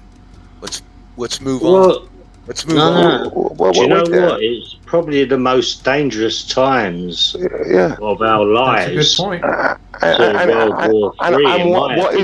And what is my prime minister going to a different country and telling him not to tout for peace? Why the fuck is my prime minister doing that? When it first started, Chamberlain. If you remember, our Home Secretary at the time was Liz Truss. Remember Churchill. Remember that. Remember Churchill. Liz Truss. This really shocked me, guys. Listen, Liz Truss, I think, was our Foreign Secretary at the time. She said, "I will not stop any British person who wants to go and fight in the Ukraine." This is when it first started, and I thought, wow. Is that the one you had for like 3 weeks or something? Yeah. I was absolutely shocked that she said she made a statement like that. I thought, wow, where has that come from to say something like that? It's such an irresponsible thing to say. You know, can you imagine someone saying that about British? Because you're actually saying to your nationals to go out and to fight into a foreign war, when where in any other circumstance you'll be seen as some mercenary. Well, let me ask you this though: isn't that legal? Fought for the fight for the Chinese. I'm not too sure. World War II even started. Well, a government foreign minister, certainly, she was foreign minister at the time, certainly shouldn't be touting it. Certainly shouldn't be touting it. American war. There's private companies in the United States that, you can hire soldiers to fight wars. Yeah, but the foreign secretary shouldn't be saying that, should she? Yeah, but the most frightening thing, why Zelensky, and I get so irate about him, he frightens me, and I'll tell you why. And here's a good example, is that I understand his country's under attack, and I know he wants help and everything else. I get it. But when those missiles hit Poland, and thank God the Polish Prime Minister is sensible enough to wait to see what the score was. Zelensky was out straight away going, NATO should now attack. We should attack Russia, blah, blah. And then he finds out it's his own missiles that have hit Poland. Yeah. The guy is biting at the bit, waiting to start a huge fucking war. Do you not think NATO's already? That was bizarre. A lot of news agents, a lot of people were edging on the side of, here we go, this is it. Yeah, it was like a psyop. It was like a psyop, 6 months ago. I'll tell you, Lee, I guarantee you that Poland and the U.S., right in the beginning, probably immediately thought it's probably a Ukrainian aircraft. Just because Ukraine says things doesn't mean anybody's paying attention. But it's like it was like a Ukrainian psyop. It was like a Ukrainian psyop, lads. Poland right now. Wait, you guys got to remember history. Remember Poland. Lee, this guy could start a fucking world war. Give me a second. Give me a second. McGrande, you sound like a 9-year-old having a tantrum. Yeah, thank you. You know what? Who's McGrande? The guy above? Yeah, the guy they're not so liberal. Outside, dude. Perestroika. You remember? Other Perestroika. Where'd you get that from? Soviet Union, the fucking labor unions, Lech Walesa in fucking Poland. Yeah, I know They the Polish guy. crushed those motherfuckers. All right. Yeah. Well, labor I will say this. That started the fucking whole. What is the Soviet Union?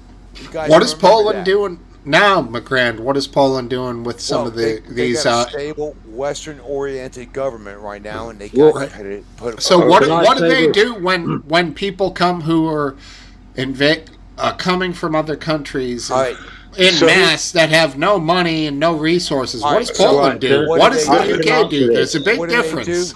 I can answer this because I live in a part of West London which is highly populated with Polish. I've got quite a lot of Polish friends because of it, and they're absolutely sick of the Ukrainians in their country at the moment. Yeah, that's what they've said to me. They want them out. So Poland is taking, I believe, 4 million Ukrainians since the and when I went over there in 2019 and 2018.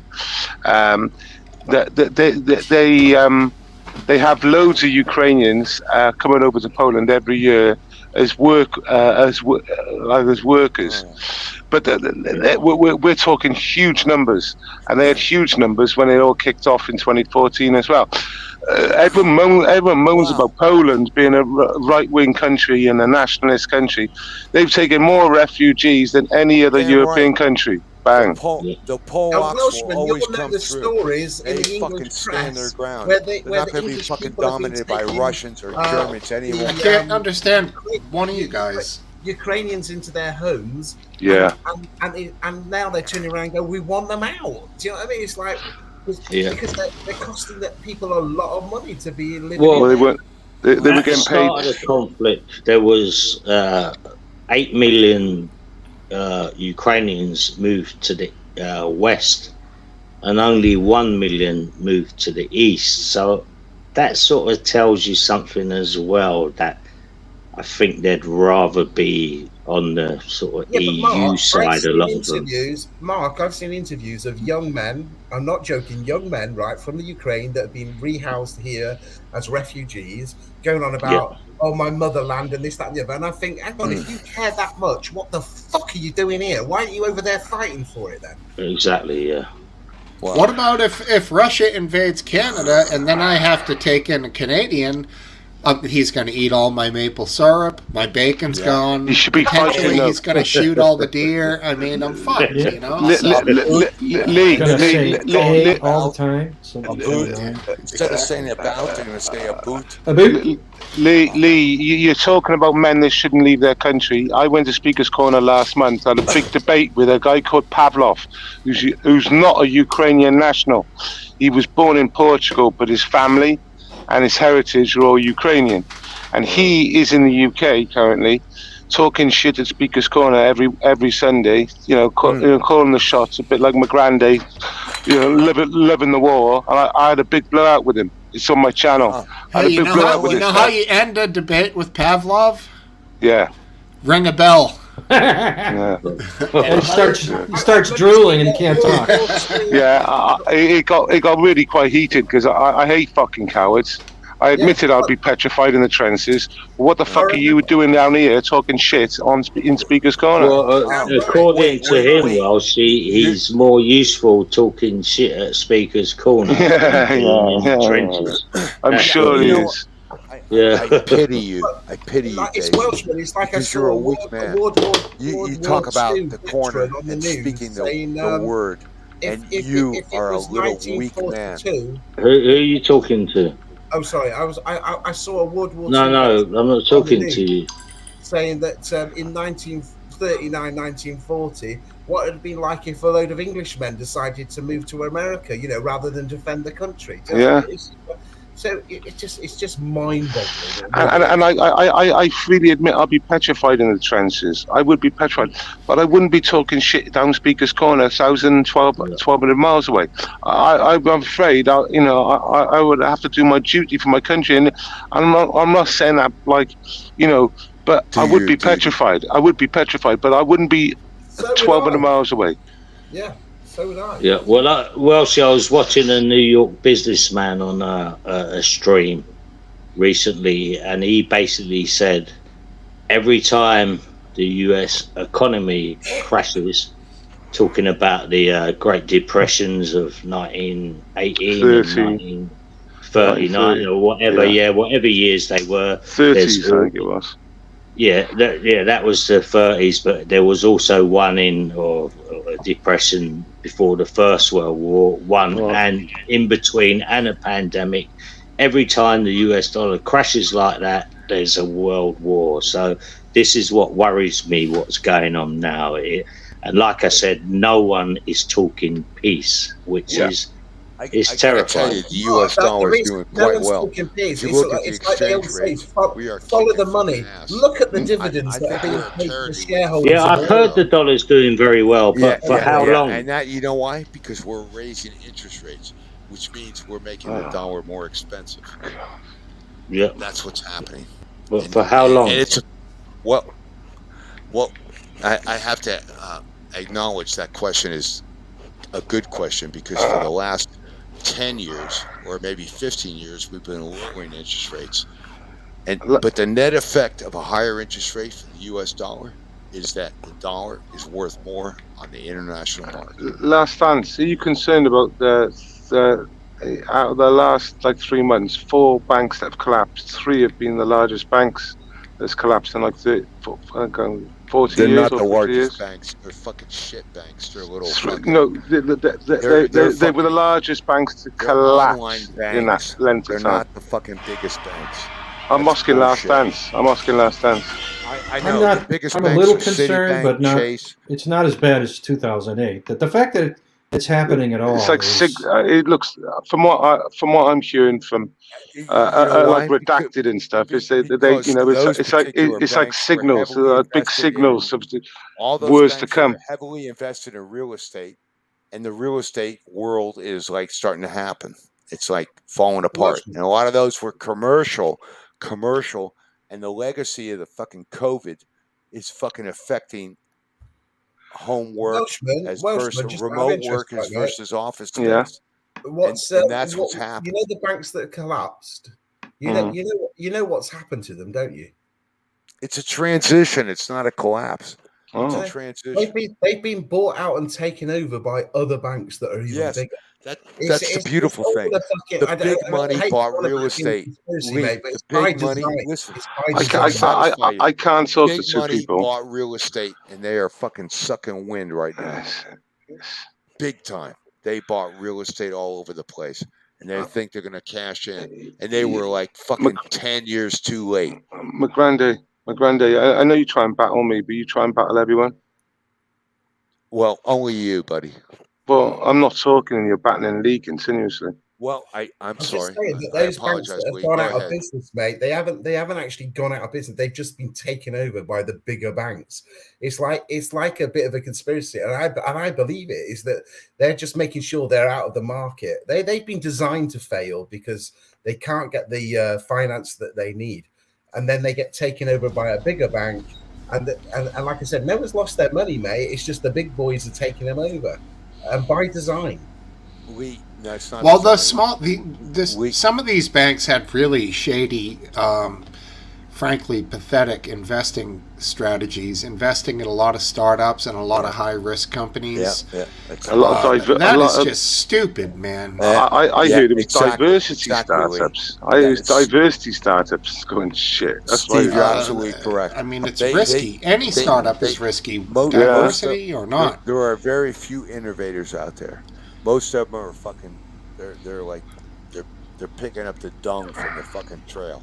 The life of a startup is they start out hot, they start to go downhill, a hedge fund buys them, a hedge fund fires all the experienced people, hires all young graduates, and runs it for as long as they can to get as much money as they can and run it into the fucking ground and then move on to the next one. They cut costs to the bone and run it for as long as they can. And then anyone who's invested in these at the beginning when they're fucking hot, and they can be, and you can get cash, dude, if you know what you're doing, but you can't maintain that.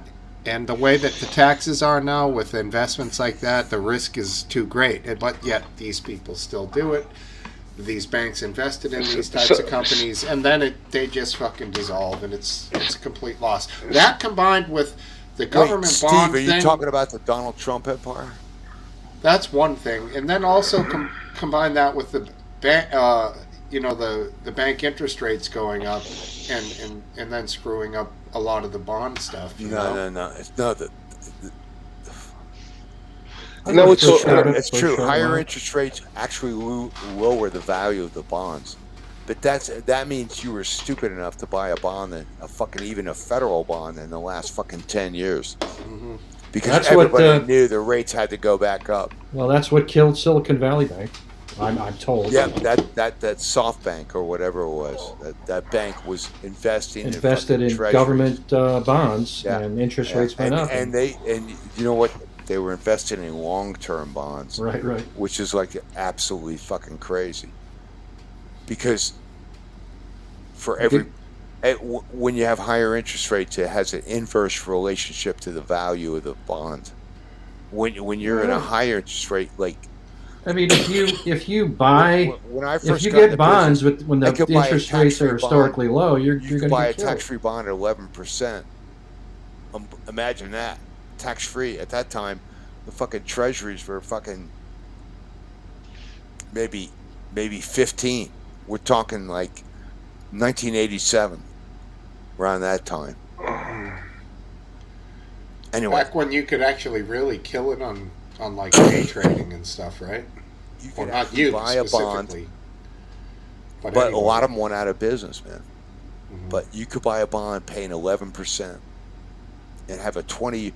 I used to sell them to clients, and they go, "Oh, I can't live 30 years." You buy a 30-year bond, but they never made it because after 10 years they would call them.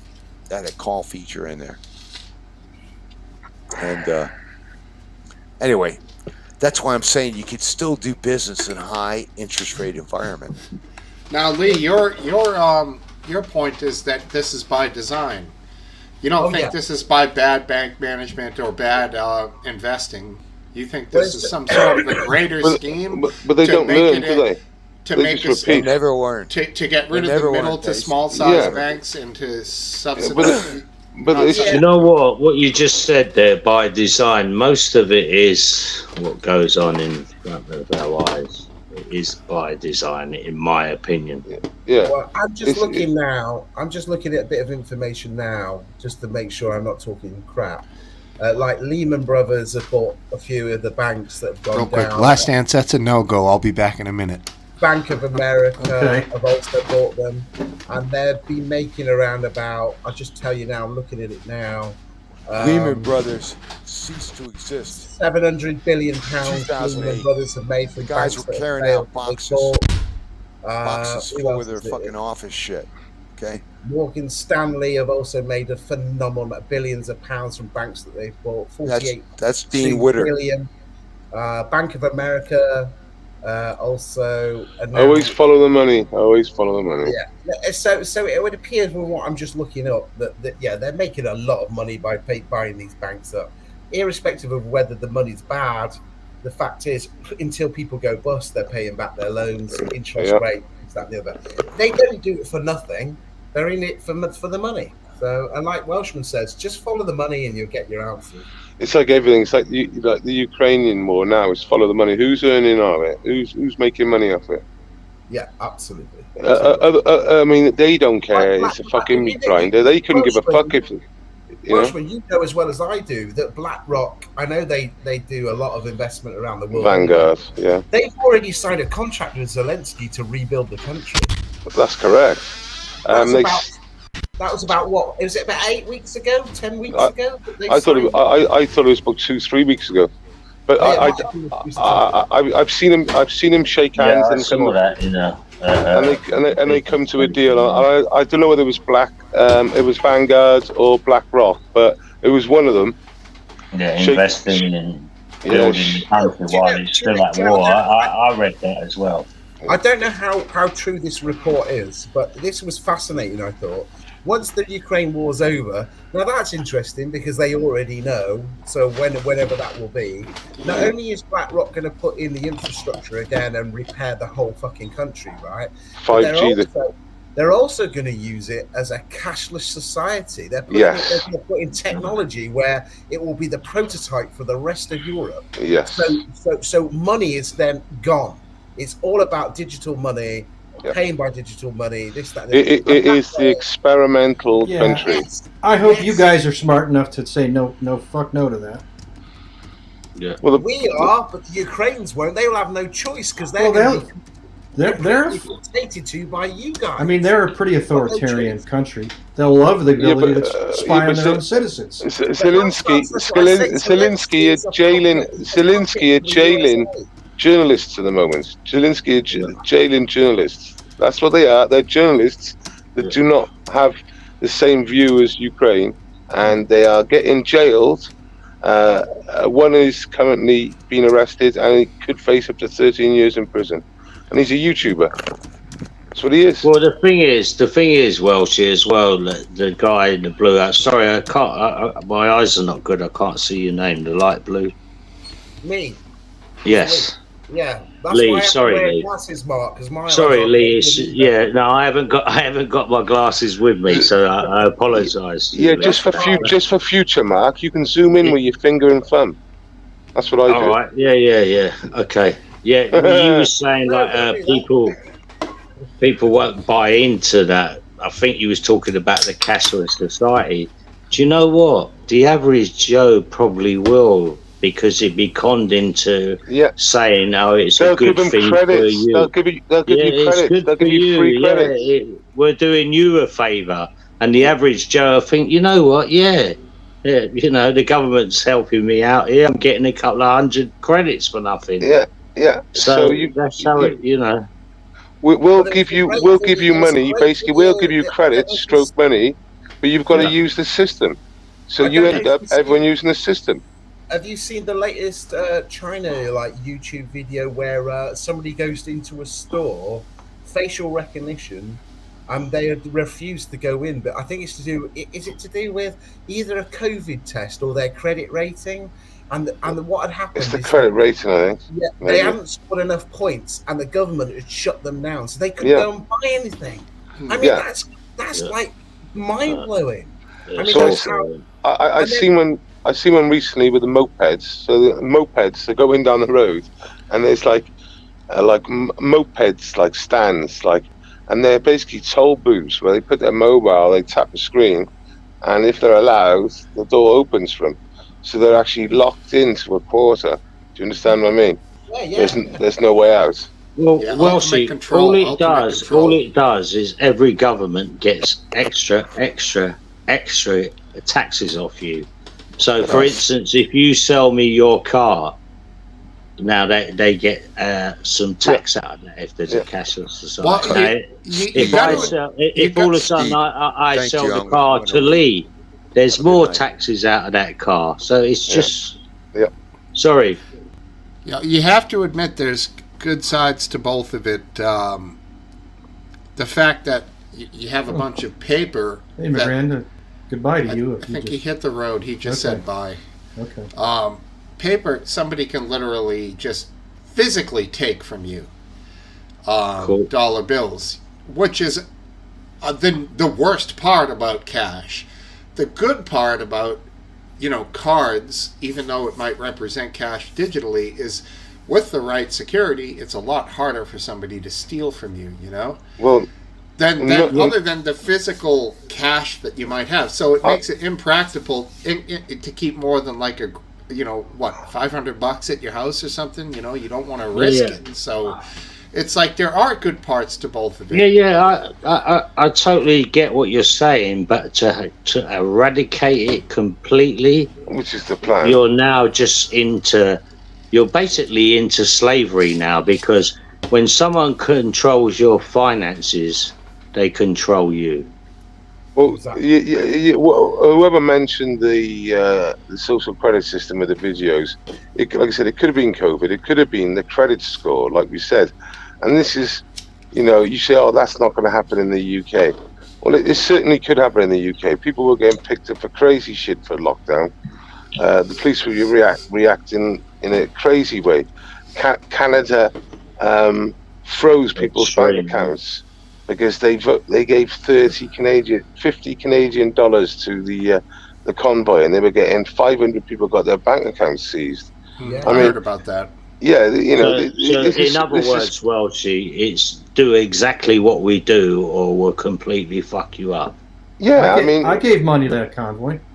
Yeah, but if you were Canadian, and the Canadian government robbed it. Yeah, fuck Trudeau. Fuck Trudeau, man. Trudeau's disgraceful. He's honestly he's so like not a liberal man at all, and I do believe he's the love child of Castro. He looks like a fucking mannequin, dude. I certainly agree that he's disgraceful. That is the perfect word. I do not like him. I don't like his policies. Well, what was crazy? He was in the UK. He was about 6 months ago, Mark, and there was a bit of confusion where he was pulling out of Whitehall or somewhere. I think it was Whitehall Parliament. Anyway, there was a point where there was some people who clocked him and started having a go at him, but they really didn't have a go at him. I swear, if I was there, I think I'd have taken not the literal bullets, but I'd taken the just gone roasted bad on him, because he is truly a disgraceful character. What he's done to the Canadians, the way he talks, he says the opposite to what he does all the time. It's horrendous. And I don't know. Going back to the cashless society. Sorry, can I just say this? It's going back to the cashless society. I don't know about the American brothers, but when COVID hit, it was all of a sudden everyone. Tedros himself said, "Don't use cash. You can get." He said you could get COVID from it, and scientists proved that you couldn't. Anyway, he all of a sudden was saying, don't use cash, and all our supermarkets, I don't know about you guys in the US, but the big supermarkets I went into, you'd go up to the tills and only say 5% of, say, 40 tills were taking cash, so the big queues were there. So it was putting you off to use cash, to go and use your card. And I thought, why is this all of a sudden happened straight after COVID? It was very odd, to say the least, especially Tedros saying don't use cash. Yeah, I think in one of the countries they busted a guy who was on a long surfboard with a paddle. Yeah. How the fuck is he gonna get somebody sick? He's out in the fucking ocean, dude. The police arrested him. Busted his head, Steve, they are arresting people in Australia for swimming in the sea. Yeah, and there's also a lot of pictures of people swimming with soaked masks on. I mean, me in April of 2020. I had done a video where I was sat in the middle of a field in Cardiff. There's no one around me. I'm on my own. I literally went into the middle of the field and sat in the middle of the field on my own with my dog. and the police walked to me about 200 yards from like the round pathway that like bordered the field, and accosted me, gave me content, and it had 330,000 views on my mate's channel, and it was crazy. She said I couldn't sit down. She said she accused me of sunbathing in a hoodie. well, Steve, I know Welshie from the anti-lockdown movement. What started in London from a small ragtag group. What basically grew into about 500,000 people. What opposed lockdown. They were flying people in by their thousands into the country, but were putting us under house arrest.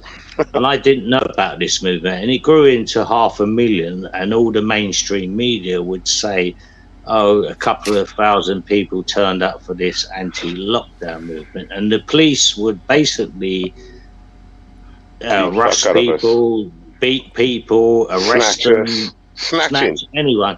Yeah, when 3,000 miles away in your country was George Floyd. George Floyd. Black Lives Matter all of a sudden was mainstream media, and we were promoted to go out, and because it was so important. COVID knew a good cause or not a good cause. And so it was woke. COVID was woke. Yeah, it wouldn't attack. We were promoted to go out to these demonstrations for Black Lives Matter, and I went to it to just have a look at the policing, and it was absolutely a disgrace. Chalk and cheese, wasn't it? Yeah. Mm-hmm. What does that mean?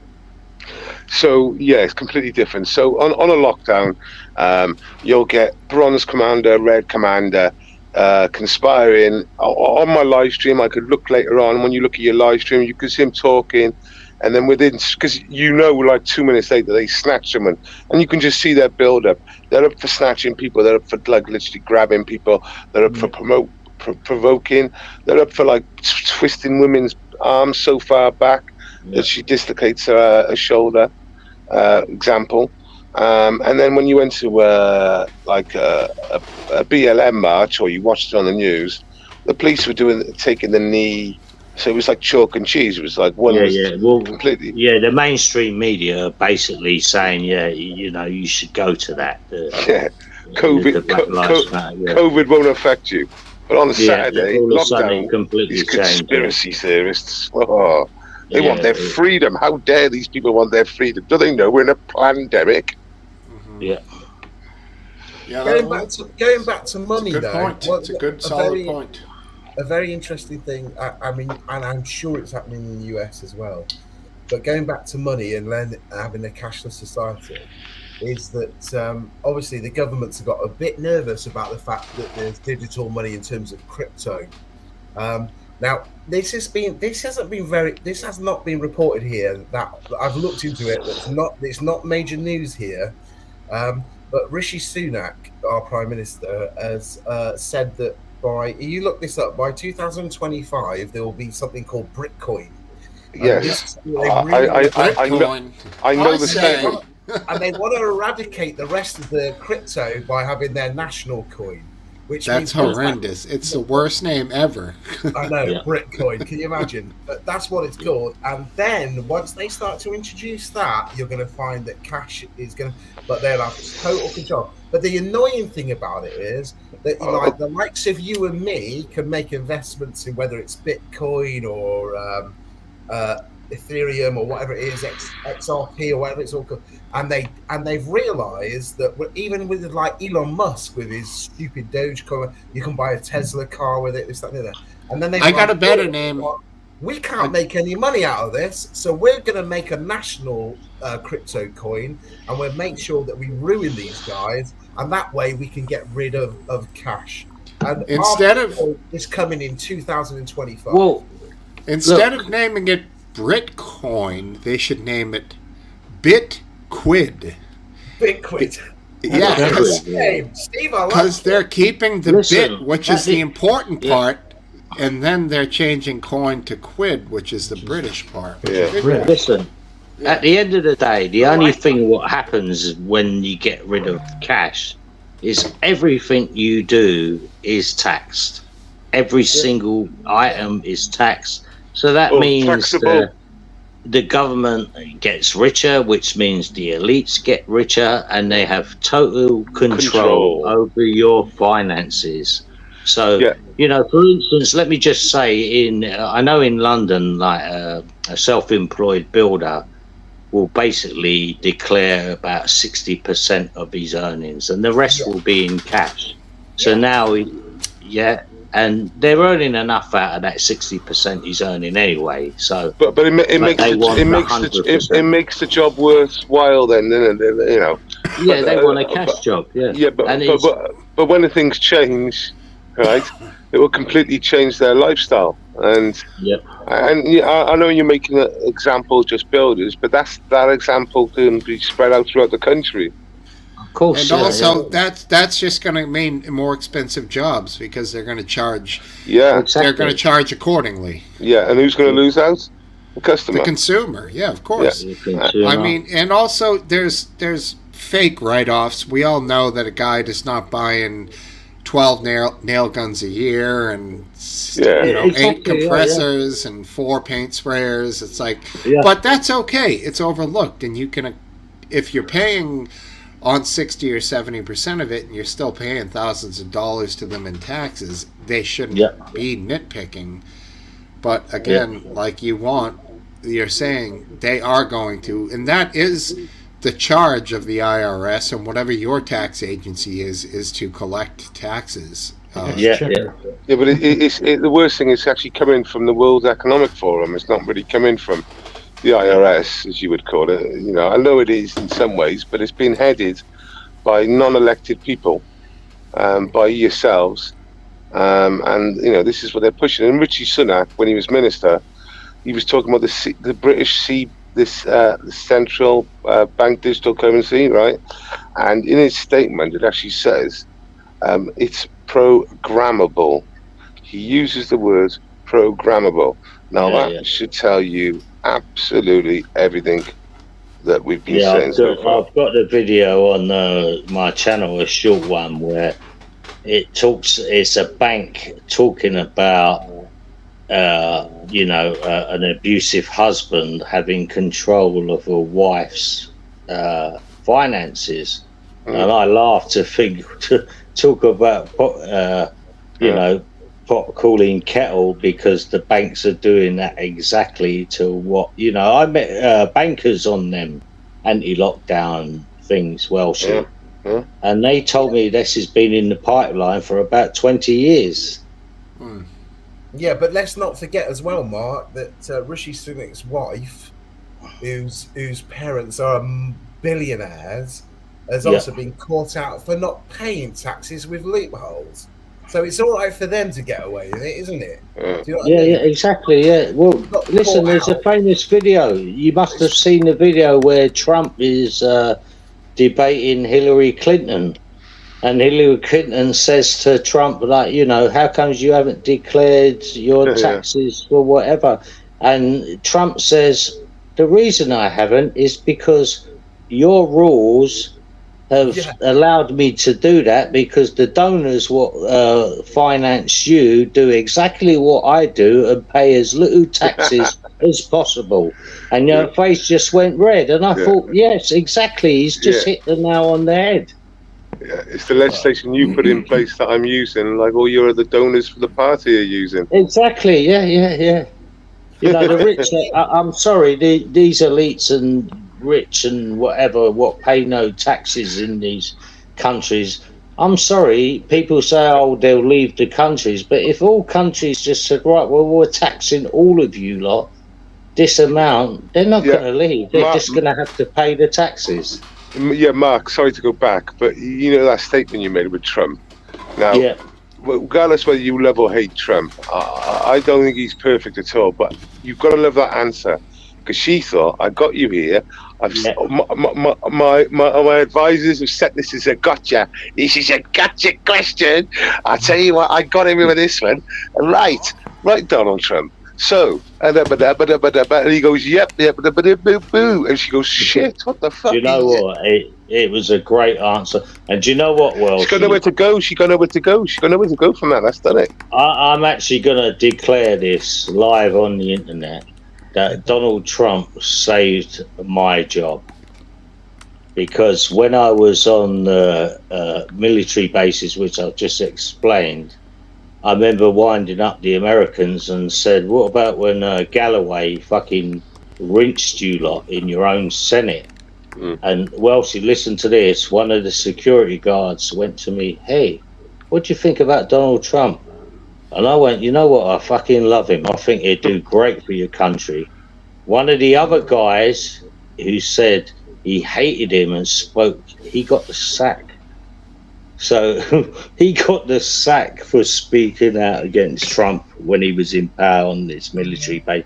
So in a sense, Donald Trump saved my job because if he was a guy I didn't like, I might have said, yeah, he's a cunt, you know what I mean? Well, let's be honest about it. The army boys know where the bread's buttered, and they know it's not buttered by Biden or the Democrats. Yeah. I mean, we're all, I'm looking on this panel, we're all proud of our countries, aren't we? We're all patriots of our country and love our countries, but our foreign policies over recent years have absolutely backfired on us, I think. Oh, yeah. That's embarrassing. Yeah. Trying to work this out here. Got a funny Trump video, but something going on here with the old Twitter DM. I thought I heard a Trump come in, didn't I? I mean, what was quite a telling one was that significant one when he's speaking in the UN, or is it in NATO, where he says Germany's over 40% of Germany's energy comes from Russia. I've told them, what are they doing that for? And they were all laughing at it, weren't they? And, and you wind forward 3 years. Well, Smokesteve played a clip at the beginning. I don't know if you saw it. No, I didn't. I heard it, I think. Oh, okay.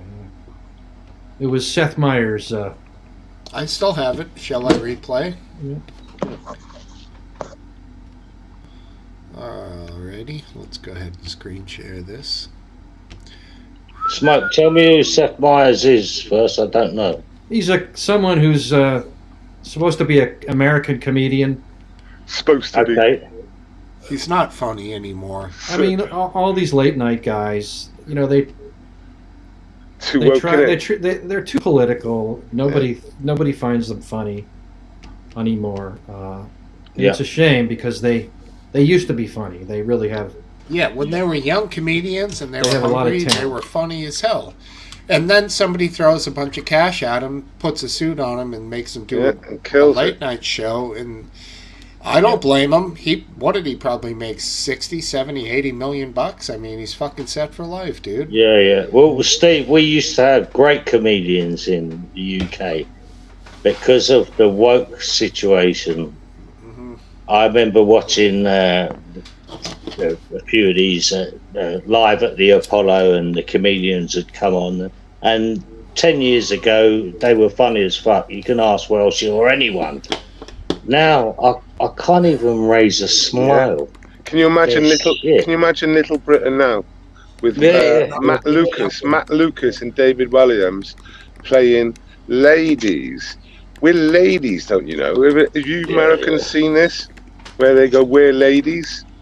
And they're men in dresses, in Victorian dresses, and they walk into like Victorian shops and they buy lady things, and they're clearly not ladies. This wasn't long ago. You've got to see it if you. I know what you mean, Welshman. Yeah, I've seen it. It's cool. Yeah, it's fucking now. You know what? Mark makes a really good point there, because I tell you what, what's his real name? Alan Partridge. What's his name? Steve Coogan. Yeah, and Mark will know Steve Coogan. You will as well. Very funny comedian in his day. Steve Gutenberg. Yeah. I listened to a podcast of his probably about 8 weeks ago, and Mark, what you've just said, mate, is exactly what he's turned into. It is like so like into woke. And I just thought, how disappointing. So diluted, it's so watered down. And he's It like, means nothing. It means nothing now. Why would you go and see them? I'll give you one example about that, right? You know, and I know this won't make any sense to you guys, but there's a guy called Bernard Manning who was like, and it was like, what's the word? It was comedy of its time, yeah. It wouldn't be allowed now anyway. But Steve Coogan was saying how disgusted he was with his comedy, and I'm thinking, do you know what, mate? It was his comedy that got you to where you are now, because it was breaking those boundaries and everything else. And I just thought, you've sold out, mate. You've completely sold out. And exactly what Steve said. Put a suit on, give him millions of pounds, and he changes his opinion. The only people who haven't, I think, is Dave Chappelle and Ricky Gervais. Yeah. Ricky Gervais doesn't give a shit. Oh, he's uncancelable. I love the way he talks. You know, I mean, is it the Grammys? He's done like 4 years. The pop. He said, he's like, I won't be doing next year. So don't worry. He's going like, some of the shit he says. He said, so and so done a tweet the other day, and they got cancelled. Have they seen my Twitter? Have the organisers seen my Twitter? Yeah, and then when Welshman, when he's turning around going, I know a few of you have been to Epstein's Island, so you, and then they're all like cringing in their seats. It's fucking brilliant. Yeah. Yeah. Well, I always remember like how things had changed. Like, you know, Bernard Manning, like, you know, he was near a mark with the stuff he said, and you know, at the time, like you said, it was the comedy of its time. But I always remember when he died. Who was the black Trevor McDonough? A lot of people called him Trevor McDonald, the news report. Yeah, Trevor McDonald. And when he died, and I thought this was, I don't care what he has said on his jokes and all that, because he said he wasn't a racist. He said he was, you know, he had great friends who found his stuff funny. And when he died, there was a little thing on ITV at the end, and I actually was quite shocked that Trevor McDonough or McDougal, whatever he said, he went, and good, you fat bastard. And I thought, wow, that's terrible, man. But he was the woke generation at that time. If Bernard was black, and at that generation and was a comedian, guess what? He wouldn't be called racist at all. He'd be called some sort of leader in some sort of weird way at the time. The opinion might change after he dies because it gets super woke. But if Bernard was black, none of that would have been said. You could take the piss out. You know, it wouldn't be able. You could take the piss out of whites or blacks. It wouldn't matter. Yeah, too right. You're right. Definitely. This is crazy. My shit froze. Like, I don't know what's happening. Well, I'm not being funny. You're going back into the boomer category now, aren't you, Steve? What did I do? You bang on with the tech normally these days, mate. You bang on with the tech normally. Dude, like, my Twitter, I DM myself all this shit on Twitter, and now, like, it's frozen. And I can't do it anymore on my phone, and it's fucked up. And I just like deleted a thread and then I opened it back up, but the video is still frozen on there. I don't get that too. So, you know, whatever. Like, I'll have to give that side of it up. It's all on the phone, because when I look on my Twitter here, it's fine. So just go with that and ignore it. I'm sorry, major distraction. Mr. Kill C1. Yeah, we got some action going on over here in the sidebar. Anything interesting, Last Dance? Steve, there's something I want to ask you. You know, before the video, before you start live broadcasting, you've got a picture of you fishing on the boat, haven't you? Yeah. So, what's the city you live in? Is it Massachusetts or something? Is it, or? Yes, Massachusetts is a state. So, whereabouts is that picture taken then? Is it like in Cobb Bay or something? Or what's? Yeah. You could say Cape Cod Bay in that zone. You're right on the money in north in there somewhere in that zone. It's North Atlantic. How long does that take you to get to then? About 20 minutes or something, or? Probably about 45 to get to that spot where we caught that fish. Yeah. Yeah. Wow. It's a good spot. It's 40 offshore. If we were to gun it from say the beach to where we caught the fish, it would be 5 minutes. But from where the dock is to get out there, it's not exactly easy. So you have to do some winds and some turns and stuff. And it's a nice zone. A lot of fun. So just out of interest, then, what's the biggest thing you've ever caught? Probably one of those striped bass that you guys have seen pictures of. Those are probably about it. Yeah. I've never. Steve, listen, I'm going to jump off. Thanks for having us, mate. Everyone on the panel, take it easy. Yeah. All right. Good talking to you, Mark. Take care. I'm sub to you now, so I'll hope come to see you back again. Yeah. Thank you. Great. Cool, guys. Later. Great. Thank you, Mark. Mark Kelly, United States astronaut. Thank you, Mark, for your service to NASA and your space exploration. And for taking care of Gabby Giffords. There you go. That was funny you should mention NASA. That was one of the most interesting speeches I thought President Trump, when he was president, ever made when he was at NASA. And then he came out to do his talk after he had his tour. Do you ever remember him saying the things I've seen today in terms?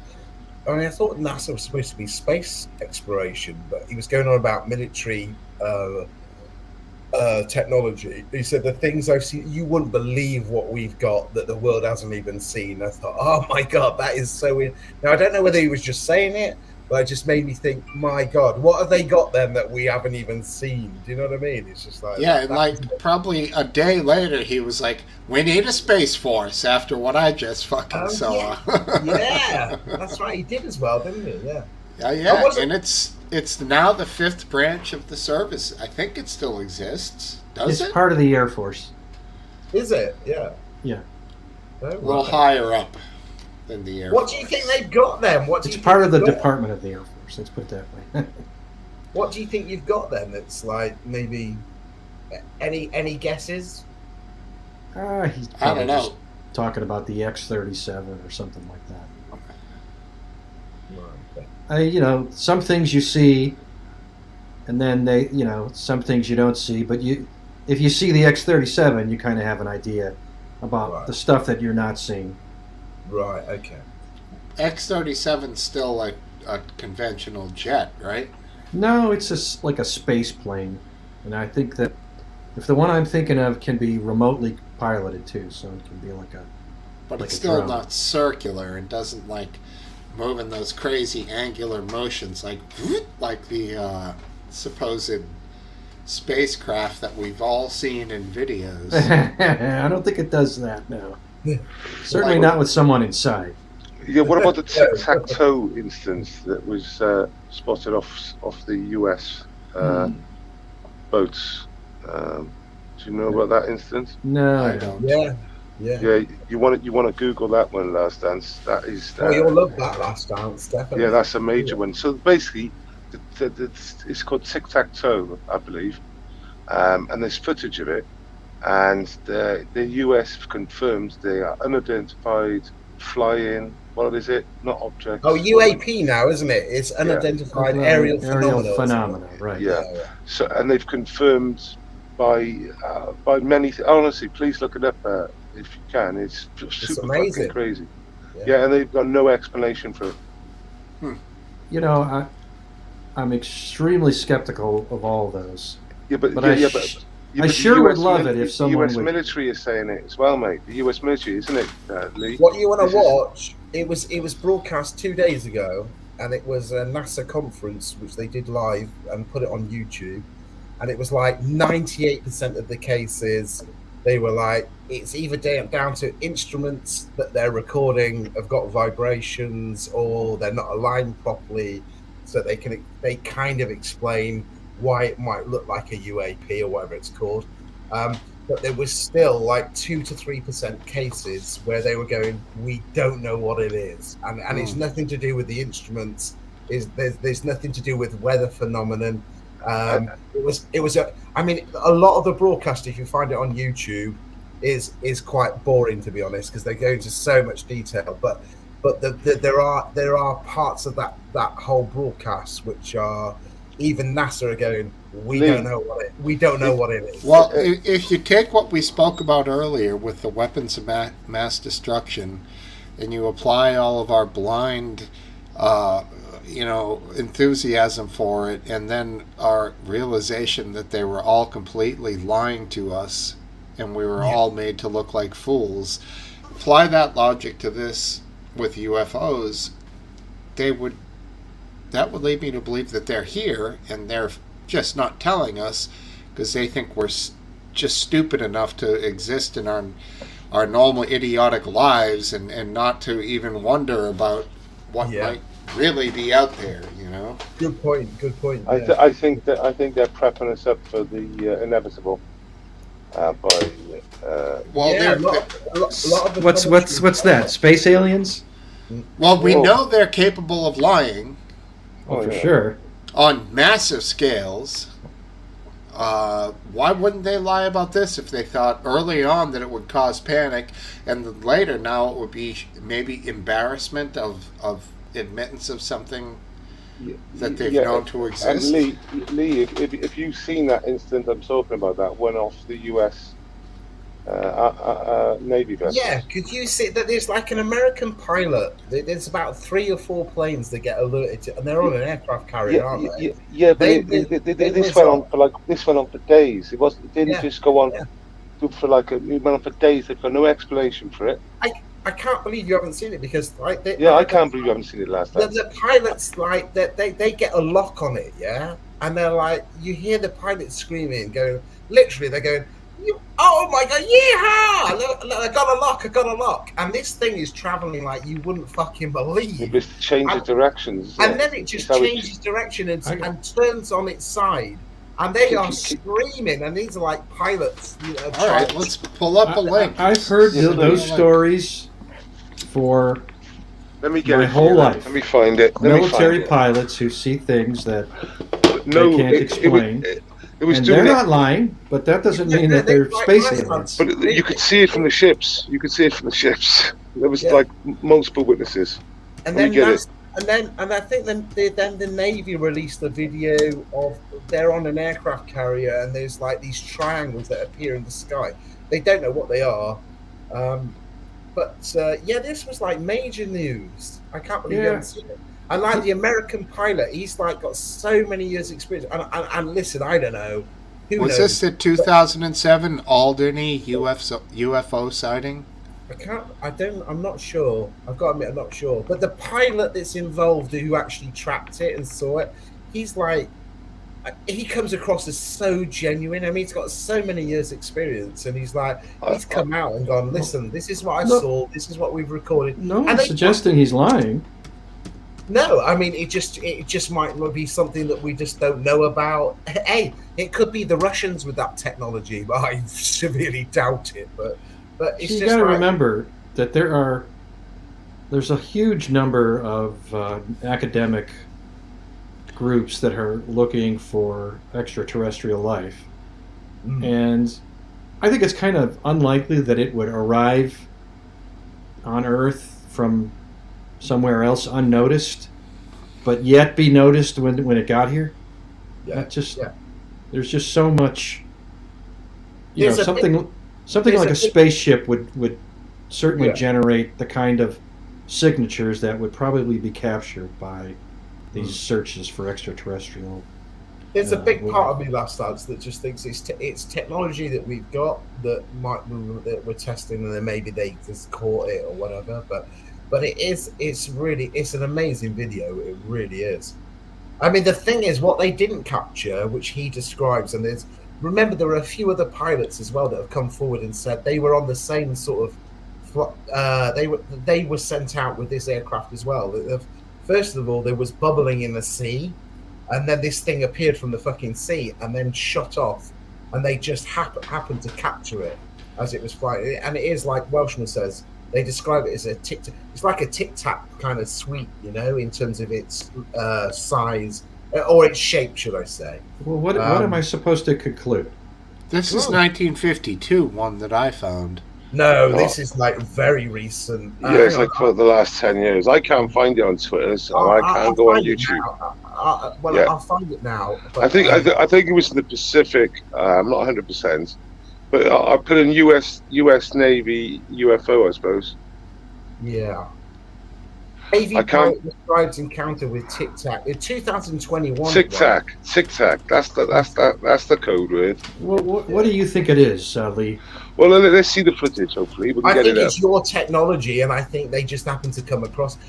I'm like you, Last Dance. I mean, if there were aliens with their spaceship, who knows? Yeah, that's San Diego, 2004. So no, this was like 2021. It was recent. Attack. See, the kinds of maneuvers you're suggesting would generate G-forces that would kill humans. So. Exactly right, and there are many people that are saying that. Why? Here's the comparison: if you're going to go and explore another planet and you've got the technology to do it, why would you send the equivalent of human? You'd send probes. Find it, Lee, mate. I'm trying to find it now. Let me just see. Because the way it's set up, I can't go on YouTube on Steve's panel, but on other panels I can. I have to say, I think any intelligent species would avoid Earth, it being such totally warm. It's just a bunch of crazy warmongers. I'm on your side there. Like, why the fuck would you want to? That reminds me of a cartoon. I'm see if I can get it. I think a lot of the sightings happened after we started blowing up nuclear weapons. I've just put the link in the private chat. I don't know. Well, you found it, have you? You found it? I think so. I think I've just come across the first link. I hope that. Well, I'll know. I'll know when I see it. Look, you should have looked at the age on it. I think it's the right one. So I can't touch it if it's YouTube because it'll get me cut off. Have you got it there, Steve, on the private chat? Yeah, I'm checking it out. Okay. I suppose we could all check it out together. So here's my. Yes. Let's see. Can I share it? Let me see if I can share. Yeah, go ahead. Let him go. Yeah, you do. You get down with your bad self. Can you? What is that? Present, share screen, and then make it bigger. Otherwise, we'll see your screen. Yeah, we'll just put you full screen in it. Screen sharing works best with 2 monitors. Well, I don't have that. Oh, okay. This was like major news here. It was like, oh my god. Come on then, Steve. You're pole position now, mate. Are you done, Last Dance? Well, it won't let me share. Oh, let me try window. He's hit a brick wall. Yeah, you have to use an edge tab or a window. Chrome has lost permission to capture your screen. Oh, God. Ooh, ouch. All right, too complicated. Yeah, check if you've got the right one, though, really. Just check it now, then. Yeah, it's the right one for sure. Wicked. Yeah. Because there was actually footage off the vessels as well, but yeah, there was lots of plane footage where they were just like following them, and they disappear in the sea and stuff, didn't they? Yeah, it's like weird. It's so fucking weird, isn't it? But, just try and find another link for you. Just bear with me. I've got it. I'm ready to go. Oh, good. Okay. There you go. The U.S. intelligence community on Friday released a long-awaited report on what it knows about UFOs, or unidentified flying objects. Some of the more than 100 instances it studied got a bad picture, lads. explained by atmospheric occurrences, foreign adversary actions, or yeah, I got a frozen picture. I have. Most of the incidents. Mine looks fine. Okay, I don't know what's going on there. I might have to come out and come back in. Okay. Look out for me. Mm-hmm. So I want to see this. Well, she's gone. Woot, woot. No, I'm just kidding. All right, give him a second to come back in.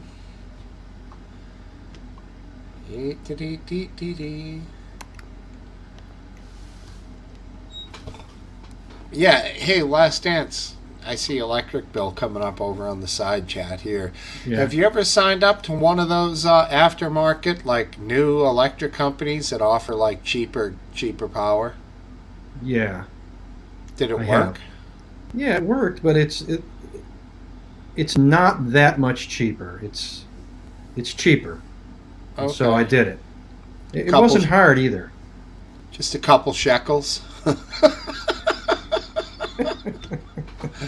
There he is. Steve, I don't even know how much a shekel is. Steve, I've just sent you another link. Try the second link I've just sent you. I think is this one right that's on the screen?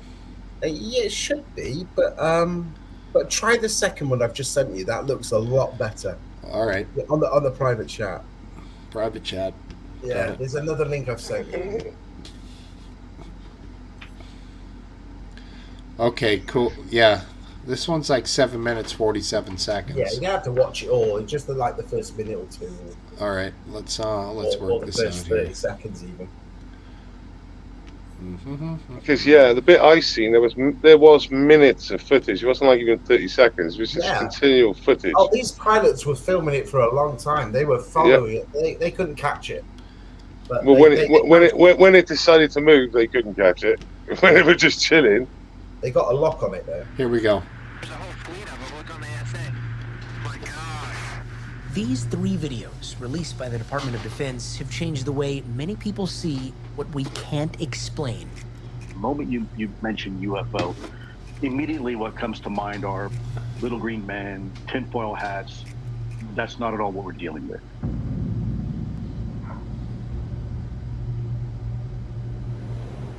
In 2004, off the coast of California, an F-18 Super Hornet training exercise was suddenly interrupted by a call over the radio that would come to define Commander David Fravor's career. There's certain things in your life where you just remember in vivid detail what happened. And that's one of them, because it's honestly the strangest, most obscure thing I've ever seen flying. Fravor, the commanding officer of the Navy's Strike Fighter Squadron 41, and another F-18 scrambled to check out an unusual radar they're just 80 panning miles off out. the coast. So as we're looking around, the worth backseater watching the history. and the other airplane comes up and says, "Hey, Skipper, do you see?" And before he says it, I'm like, "Dude, you see that?" As soon as we look down, we see the whitewater, and then we see this little white tic-tac. It's pointing north-south, Oh, and here we it's go. just going 6-5. forward, back, left, right. It's just bouncing around? Yeah, like a ping pong ball. What was its shape? What was its... what did it look like it was made out of? Like a perfectly smooth white tic-tac. All right, to me, first of all, this sounds like they're misidentifying something, because that doesn't sound like a flying craft, a tic-tac bouncing around left to right. You'll It's see just more come out of footage. the water though, Steve. It's just they saw bubbling in the water. They've been alerted to it by the actual aircraft carrier. They're on a More- training. They've more changed footage will come. course to go and investigate, because they're like, "What is this thing coming out of the water?" And then I'll show you footage in a minute of what they Well, for people captured that it, need- mate. It's not like he's just describing it. They actually got it on camera. All right, let's see. Bigger visualization, a giant propane tank. Fravor says the F-18s began circling, Fravor at 20,000 feet, and the so-called tic-tac only about 50 feet above the surface of the water. And I say, "Hey, I'm gonna go check this thing out." And the other pilot stays and says, "Hey, I'm gonna stay up high." And then it starts coming up at us. We call it two-circle fight, but it's coming up, I'm coming down. So it literally is aware we're there. There's no doubt, because it mirrored me. So here it is. I cut across, and I get to about half mile of it, so I'm about halfway across the circle. As it gets in front of me, it just goes poof, and it's gone. And it's gone like that fast. What do you mean, poof, it's gone? I mean exactly that. Like, it's 1 minute it's there, and the next second, it's like magic trick. So I asked the other airplane, I said, "Hey, do you guys see that?" And they're like, "It's gone. It just disappeared." When you saw this kind of performance, what was the first thing that went through your mind? What the hell was that? Once back on the carrier, Fravor's team told the next crew what had happened, and that crew took off ready to capture something on camera. And this is what they saw. I guess the biggest question is, what do you think it is? I honestly don't know. I don't think that we have developed that technology. I don't think we developed it on this planet. We still, to this day, have no idea what it was, what we saw, what we chased, what we engaged. It was pretty spectacular. A report from that incident eventually made its way to the Pentagon and crossed the desk of Luis Elizondo, the former director of the Advanced Aerospace Threat Identification Program. In essence, what that program was an investigatory body looking at what we call the UAP, probably in the vernacular, it's better known as the UFO phenomenon. The bottom line here is that over the past several decades, we in the Department of Defense and the intelligence community have been noticing things in our airspace that don't have wings, they don't have cockpits, they don't have even an obvious sign of propulsion like in. What do you think? Based on what I saw? Yeah. I saw nothing other than lots of testimony, which I hear, and a couple of blobs that don't tell me anything. Well, they haven't shown you it all yet, obviously, because you're going to see it in a bit. Yeah, I was going to say we're still missing footage because, for all I remember, there was a lot of footage. There's a lot of footage. They'll show you in a bit. But what I'm intrigued about is that you've got a very experienced pilot there that says what he saw, and then he lands back, and then they take off from the aircraft with other pilots, and they capture it, and it's like, what the hell is that? Hopefully, if you play the rest, you're going to see it in a lot more detail. Hopefully. Yes. And these guys, they're experienced guys. They've been flying for years. You heard what he was saying then. Never seen anything like it, especially the speed and how it can change direction so quickly. It's just like unreal. The Pentagon declassified 3 videos, the Tic Tac video and 2 others filmed on the East Coast in January of 2015. See that one bottom right, the bottom right one? Other countries have made similar public disclosures. Also in 2004, the Mexican Air Force confirmed this video was shot by one of their pilots near the coast of Baja California. In 2014, the helicopter from the Chilean Navy locked onto an unidentified object emitting what appeared to be some sort of gas or vapor. Both governments have said they investigated but couldn't determine what the objects were. To those like science writer Sarah Scholes, this isn't the instance I was talking about. Always leave a lot to the imagination. Okay. To me, the most interesting thing about the videos is how little information is in them. All we have are these, 30 seconds or a minute of something totally decontextualized. And so everybody kind of gets to think whatever they want to think about them because we don't actually have enough information to form any kind of conclusion, which is UFO's favorite space to live in, the muddy, fuzzy space. But will 2021 be the year all of that changes because of COVID-19? Hidden among the many pages of the COVID-19 bill is... If you go to the link that I've just sent you, that is 54 seconds worth of the actual video and the pilot actually talking as well. It's the next link, Steve. Sorry, I didn't know it was going to be that long, that one. But if you go to the last link I've just sent you in private chat, that is 54 seconds worth of and you'll hear the pilots. This is just all the pilots, nothing to do with a news story. If you play no problem. Yeah. Sure, buddy. Let's see here. I have reduced my Edge tab number so it'll be easier to navigate. So what I saw as the story was, because I'm thinking about it now, is that these ships were being tailed by these unidentified things for days. Here we go. Watch this now. Now listen to the pilots.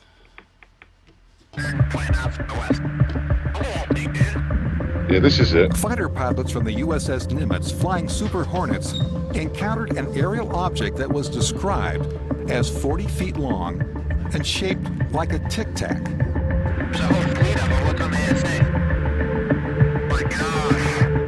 The object flying a random pattern appearing at...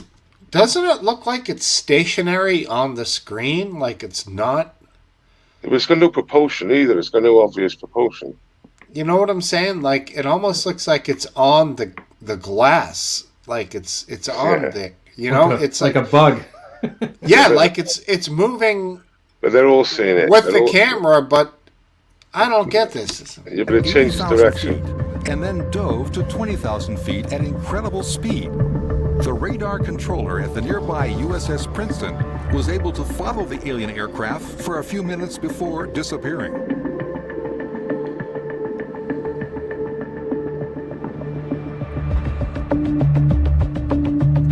It's not the best video of that. Bigfoot alien connection? All right. When's that one coming on? No, not bad. Yeah, I mean, it's something. It's interesting. I'll give you that. I don't think it's conclusive to anything. For me, the video evidence there is pretty much meaningless. I would be more interested in raw radar data, radar returns. That would kind of tell me what kind of a radar signal is being reflected by this craft. Is there a raw radar data from alien? No, they're not going to release that. That's from UFO classified encounters. Come on, there must be. No, they can't release that. That's all military secrets. The resolution of their radars and so on. I think I might have found it, but I'll have to. I might come off. But let me have a look. There's a much better video somewhere that exists where the pilots are screaming because they're like, "Oh my god!" And one of them screaming, "I've got it! I've got a lock on it!" Oh, yeah. And it's like, I mean, what we've seen up to now is pretty crap, really. But there's a much better video where it's just the pilot's excitement that they can't believe they captured it, and then you see it just moving, and then it turns and spins, and then goes off in a different. They can't catch it. The full video and the documentary about it is that there is a point where the pilots go off on their training exercise, and they've all got to meet in one place. And when the aircraft spot this, they try to follow it, and they lose it. It just goes off at an incredible speed. When those aircraft get back to the aircraft carrier, the next set go off, and they've got to meet in a certain place. And when they get there, this thing's just hovering there waiting for them. It's like they knew where they were supposed to meet, and that blew their minds as well. But there's a whole documentary with him, the actual lead pilot, and he's like, "I don't care what happens to my career. I know what I saw. I know what we captured, and I'm willing to talk about it." And it's just like, wow. And then that really plays into NASA's live conference a couple of days ago, where they're now saying to pilots, instead of having this stigma about reporting these things, we actually want to know about them. So come forward and talk to us, because in some cases it could ruin your career if you started saying, "Oh, I've seen a UFO," and you're like, yeah. So, and now NASA's saying, "No, come forward, talk to us about it," because there's no stigma about it anymore, because they obviously want to know about it. So, but it's incredible. I don't know if Welshman can find the full video. If you see the proper video, just the excitement in the pilots' voices, which is obviously being recorded, it's like, I'm not sure if they're, I don't think they're lying. That's for sure. Right. Yeah, but I don't understand why they're excited, because what we saw wasn't particularly exciting. It was a blurry, blobby image. So what are they somehow not able to photograph what they can see with their own eyes? I don't. Were they excited about getting a missile lock on it? I think you're right, Steve. Is that they were more excited that they managed to get, because the speed that it's moving is incredible, and the fact that their technology in their plane was able to get a lock on it was why they were shouting and screaming to each other, like, "We've got a lock." And I did hear that briefly when I was playing a video here earlier. There was a little bit of a excitement scream from one of the pilots. Yeah, it was quick, but I think it was probably a point of pride, like, while we got a lock on them, Yeah. In the sense that they, at that time, thought that they may have been dealing with a superior technology, and that would have been like, wow, we actually, even though, maybe they realized, and certainly we do now, that if that thing can perform the way we think it can, then that missile would have been way too slow, not even come close to them, But Last Dance raises a good point, because with the maneuvers that it can make, if there was a human being sat in it, it would just destroy them, because it can just turn on a dime, So your organs would be liquefied, your spine would be broken in 100 places, and you'd be nothing. Yeah. It would be similar to how we were talking about the shuttle disaster the other day in the 80s, and how Last Dance, it's your opinion that when that thing went down, they were still alive for the whole fall to the ocean. Yes. Right. Really? Were they really? Yeah. Potentially. Oh, God. Oh, no. So That's you horrible. think about that when they hit the ocean, like, it's possible that the container that they were in may have survived the impact to the ocean, but the body itself inside there could never maintain that kind of going from probably 200 miles an hour to 0 miles an hour in 0 seconds it's impossible, obviously. Yeah. It's and those are the types of turns that these alien ships are taking. So how does it work that the occupants inside don't die? Is it because Last Dance they don't exist? What's going on here? Well, there's I can't discount it completely because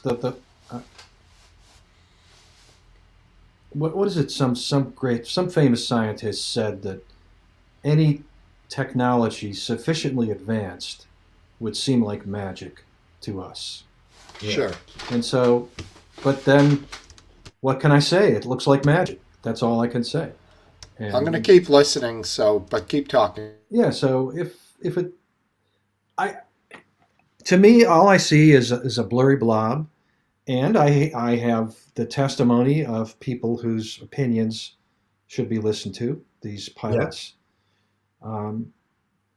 But they shouldn't be treated as like religiously, gospel, like the word of God type thing. I mean, nobody has that kind of knowledge. And,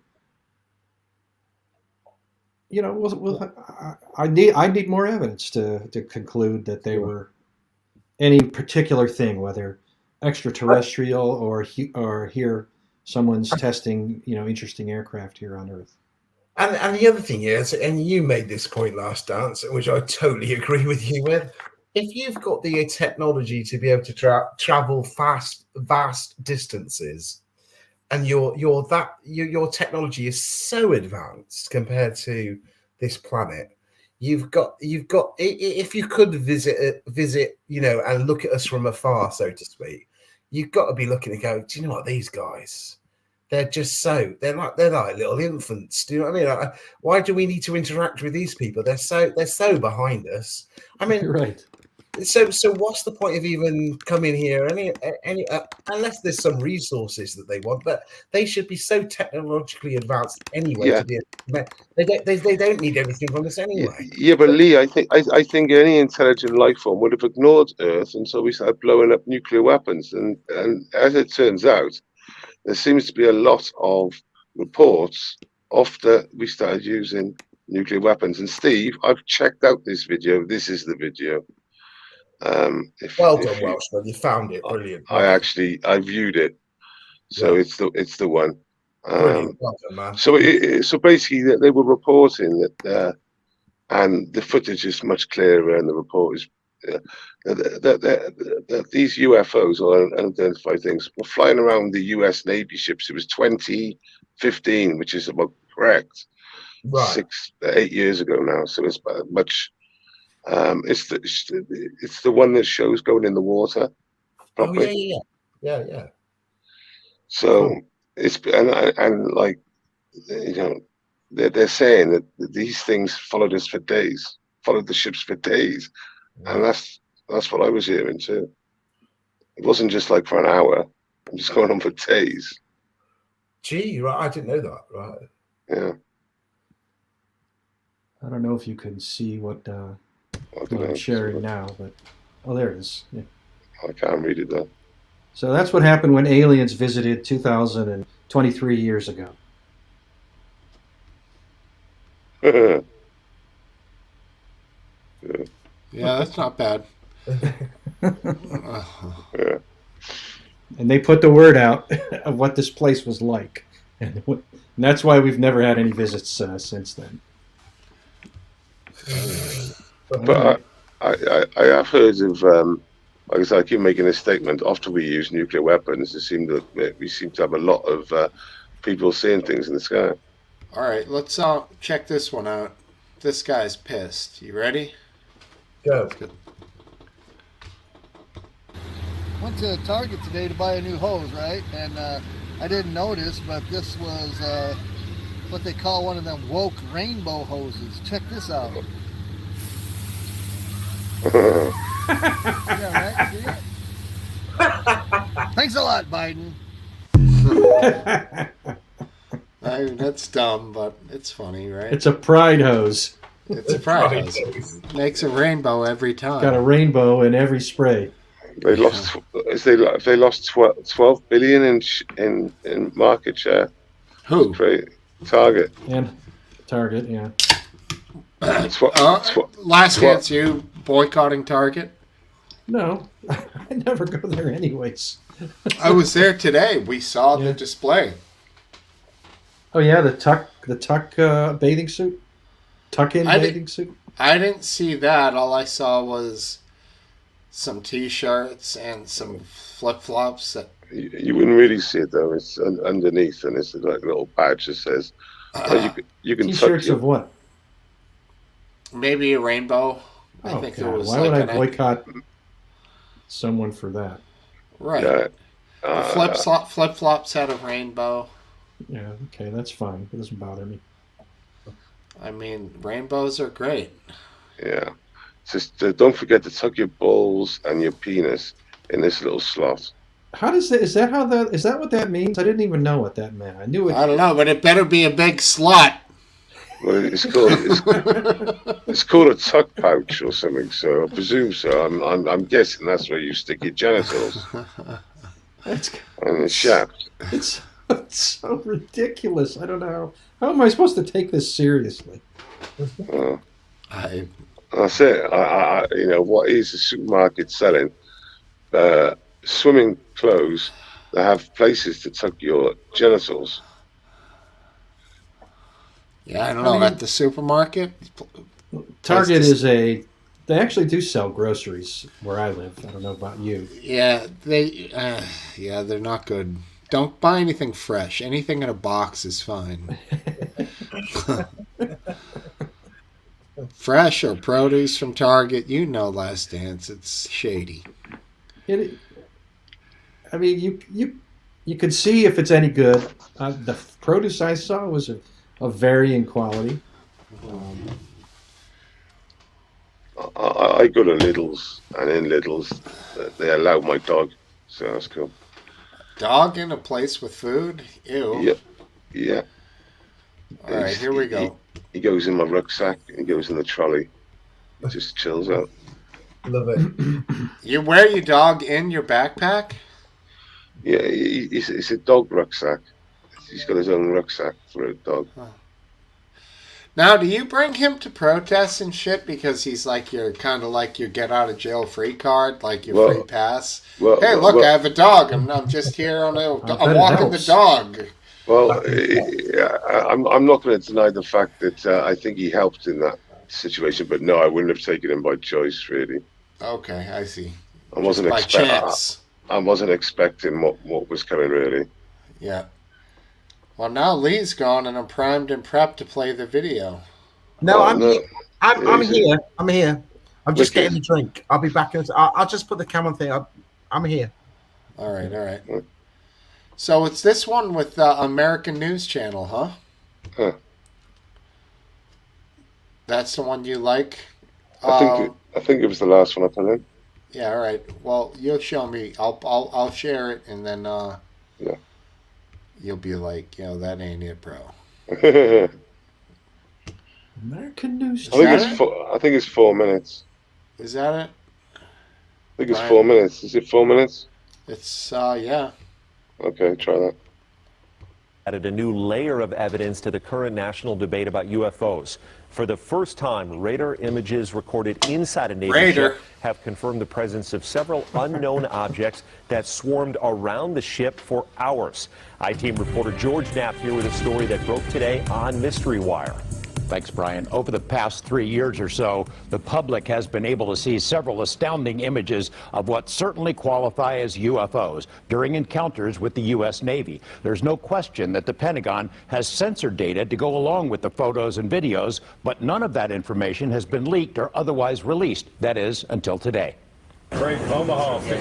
For 2 long hours on the night of July 15, 2019, the crew of the USS Omaha detected on multiple sensor systems unknown objects that surrounded the ship as it moved through ocean waters west of San Diego. One of the objects, a self-illuminated sphere at least 6 feet in diameter, flew alongside the Omaha for an extended period and was observed through a thermal sensor in the ship's combat center. Filmmaker Jeremy Corbell released the Navy video weeks ago and says similar events were reported by 8 other Navy ships in the same area over 3 days.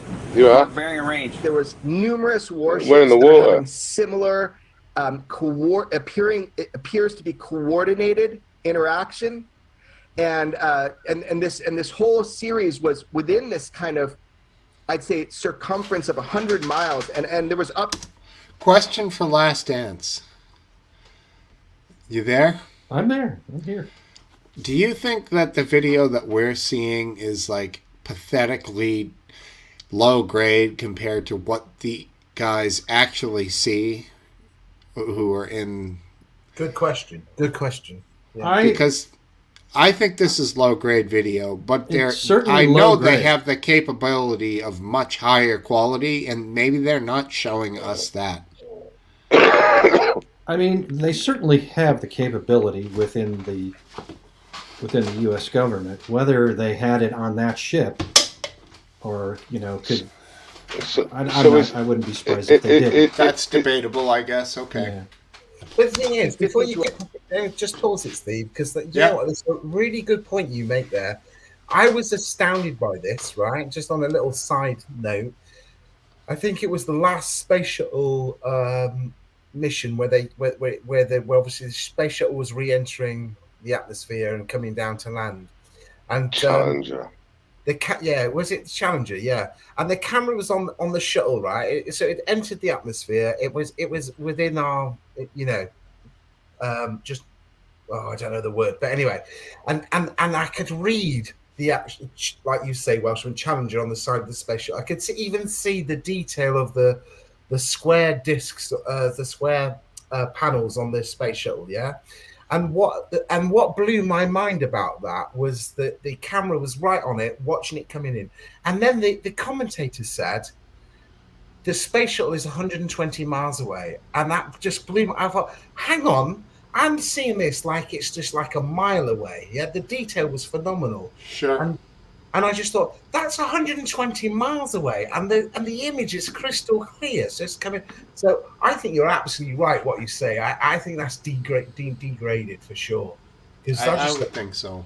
Unreal from where they were filming the space shuttle. So when that disappeared at the end, in the ship they also that went in the water. Yeah. Well, it went below the horizon. That's all we can see. Well, he said splash. I think he sees that it's going underwater. I don't think I think they know the distance that it's 9 miles on a flat ocean surface if you're standing to see the horizon. If you're elevated up on a ship, it's a little higher than 9 miles. Right. For it to drop behind the horizon, it'd have to be. They would know the distance it was to know if it was going behind the horizon, or if it was going into the water. I mean, yeah. I mean, when all these army officials are saying, I think one will say in a minute now that this was going on for days. This wasn't just going on for hours. It went on for days. We were getting tailed for days. Our radars were picking it up for days. Yeah. And they're like, fuck. I mean, what stops them from taking action against these things, if that's the case? Well, it's hostile intent is what's stopping them from taking action. Well, there's a thing floating around out there. It looks sketchy. Okay. That's not enough to establish hostile intent. Yeah. Okay. I guess if you were in the certain body of water, it would be in like a foreign country or A war zone, potentially. If you were at war, then you're what you consider hostile intent could just be something tailing you. Sure. We're not at war with anybody, so that doesn't. Yeah, that's a good point. Yeah. And plus, it's unidentified, so you might be shooting your own aircraft. So maybe if it's some experimental craft, you don't want it to be your own. Could be like just an experimental balloon that they called the Chinese weather balloon, and it becomes a huge hobby craft balloonists. Those hobby craft balloon. That's all right. Yes. I got the craft in there to make sure. I didn't think it was like big craft, hobby craft ballooning. What do you think, Based? Wouldn't it be the coolest thing if your $100 balloon got shot down by an F-22? Yeah, I'd be so proud. I would be so proud too. I'd say each missile cost £500,000, and he missed with the first one. Because they did, didn't they? They missed it with the first one. They had to lay two off to get a hobby balloon down. That was the one in Alaska, right? No, I think that was the one in Michigan that they had to fire 2 shots at. It's just too funny. It's too funny. I honestly, it would look like my claim to fame. I changed my Twitter. I would go outside the U.S. Embassy and have my own little party because you're so dumb. Right. At some point, someone will do a little psychological analysis of how we lost our minds for a week and started shooting, complicated, expensive shoot-down missions for balloons. Was that Nord Stream pipeline time when they were like giving the results out and stuff? Did you notice like the Goodyear balloon, the Goodyear blimp went over a sports game and it said like, "Don't shoot." No, you're kidding. No, I'm serious. It had like a whole message on the side because it was like busting the chops. I'm surprised they didn't have an occupation flag on it. The old LGBT++ flag. Yeah. Well, it wasn't a hands up, don't shoot. It was more don't shoot. I'm a good balloon. But I see your confusion there. Oh, right. I see now. I've got there. I'm a bit slow there. That's all right. It is 5 in the morning over here. Wow. Right. Have you slept yet? No. No, nor have I. And the funny thing is, when I just put the cam on, stop them, I went to get a drink and I was like, oh my God, it's light. Yeah. it's like daylight outside. Yeah. Should we play the end of that video then? Yeah. The picture might be fake, what I just said, so don't take that possibly. All right, where are we? Was it this one? Yeah. Oh, wait. Shit, I just stopped sharing. Okay, where am I? All right. Just give me 30 seconds, 5 seconds. This one, yeah, this guy. All right, we're back. To 100 contacts. In the last 3 years, the Pentagon has reluctantly confirmed the legitimacy of UFO images captured by Navy ships and air crews, including these photos taken off the coast of Virginia and the better-known videos, the so-called Tic Tac incident and the gimbal. But Those other than photos the images were themselves, better. there's been no release of sensor data to buttress these cases. There is now. Well, if you can write a general lat long where we're at, and the number of contacts you got, of course, the speed meters off them. Over a period of hours, crew members on the USS Omaha, which is located in the center of this radar screen, monitored the approach of the unknown objects, as many as 14 at one point, all around the ship.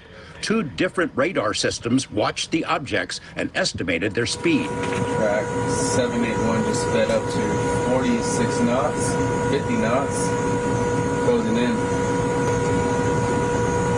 Oh, actually 38 knots. So that one's pretty much perfectly 000 relative, right? Yeah. Corbell obtained the images from sources he declines to identify. The Pentagon's UAP task force considers the Omaha spheres to be true unknowns. The ships that were under observation by the unknowns were unable to track where they came from or where they disappeared to. The Omaha sphere appears to have vanished into the ocean. Ships that were under observation by the unknowns were unable to track. What is that? That's one of your super duper secret. What the fuck is that thing? It's a high speed. I don't know what they call it. That is the stupidest looking ship I've ever seen. Come I on, would, look. I would guess call that. I know they call ships that, but they didn't look like that. A modern cutter.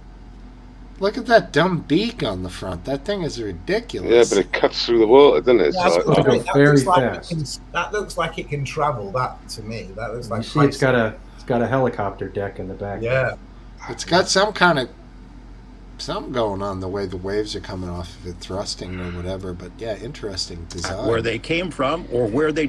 Was it going backwards? No, that was just an optical illusion. Disappeared too. Right. The Omaha sphere appears to have vanished into the ocean. What was splashed? At that point, it also vanished from all sensors. In one video snippet, 9 of the objects were seen around the Omaha, but 2 of them dropped off, somehow invisible to 2 radar systems. And it supports the hypothesis that these are not just a balloon dropping into the water, or it's not something that is easily explained. These are true unidentifieds in mass number, and we'll talk more about that, but that's what we're showing people, where you have radar data that goes with FLIR data, what everybody has been belly aching for. So here you go. If these are foreign-made high-tech drones, how do they fly with no wings, rotors, or detectable exhaust? Do they possess some sort of cloaking ability? The sensor data, combined with the video images, raises difficult questions. These are unidentified. We don't know what they are. That video is worthless. Cloaking ability? What does this guy think? It's fucking Star Trek? There's no cloaking ability. Yeah, but we don't know if that exists, do we? Yeah. I mean, these objects. The weird one is the way they move to change direction, and the speed they move when they want to get the fuck out of the way. So that is just too many different technologies that we don't even have, well, to stop a concept of.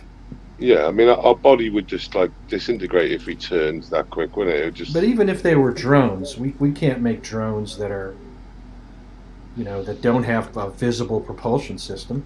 Yeah. And don't have wings. And they don't even look that aero, do they? They don't even look what we would call traditionally aero. No, they don't. Although, I mean, that one video is just about the worst video I've ever seen. Yeah. It was quite concerning when you're getting like multiple, U.S. Navy people saying that. I thought it said days, but it's saying hours. So. Well, you know what? One last thing on this subject. It is, there are better videos than that. Where, like I said, where the pilot's like screaming, going, "Oh my god, we captured her!" But if you ever want to take the time, there's one UFO story that's just really interesting. I think it was like 97, 98. And the reason why I find it's quite believable is because it's all to do with school children. And there's a school in South Africa. I think if you type into Google like South Africa UFO, and I think it was in the late 90s, there's a bunch of school kids playing out in their playground. And all of them see. So they're all interviewed after.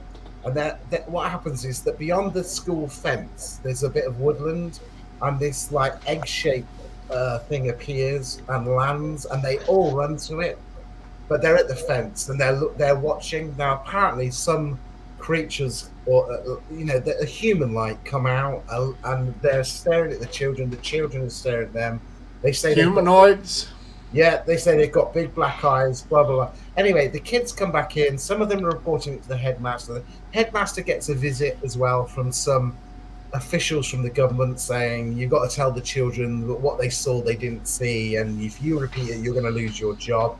He's retired since, so he's reported that. But what was interesting is that some psychologists came in to see the children, and they asked them individually, separately, not together, to draw a picture of what they saw and these humanoids, and every fucking child draws the same thing, and they said that that's what they saw beyond the school fence.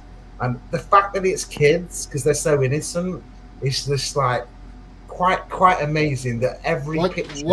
What year do you think this was? I think it was about about 97 or 99, and it's like it's like known as Put the down African school kids. So they're like UFO. 33 to 35 years old now. Yeah, and some of them, they've done like a documentary since where they've been brought back together, and they're like, honestly, it's what we saw. I'm just trying to look it up for you now. Oh, So, yeah. I want to see them as adults, because yeah, we all know that there's those kids that make up shit, and then yeah. No, this was like but to have them to reassert the same thing as an adult definitely makes a difference. I don't know if you remember the McMartin preschool.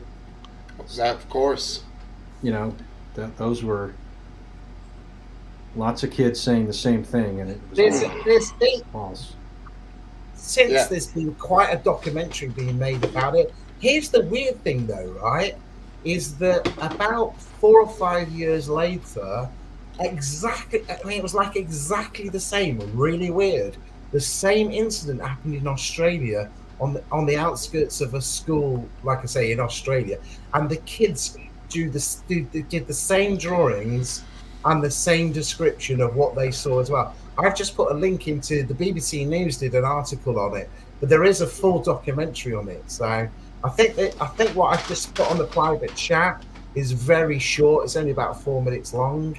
But it's really weird to see these kids when they're grown ups and they're going, look, we know what we saw, and we're telling the truth. So it only appears for kids.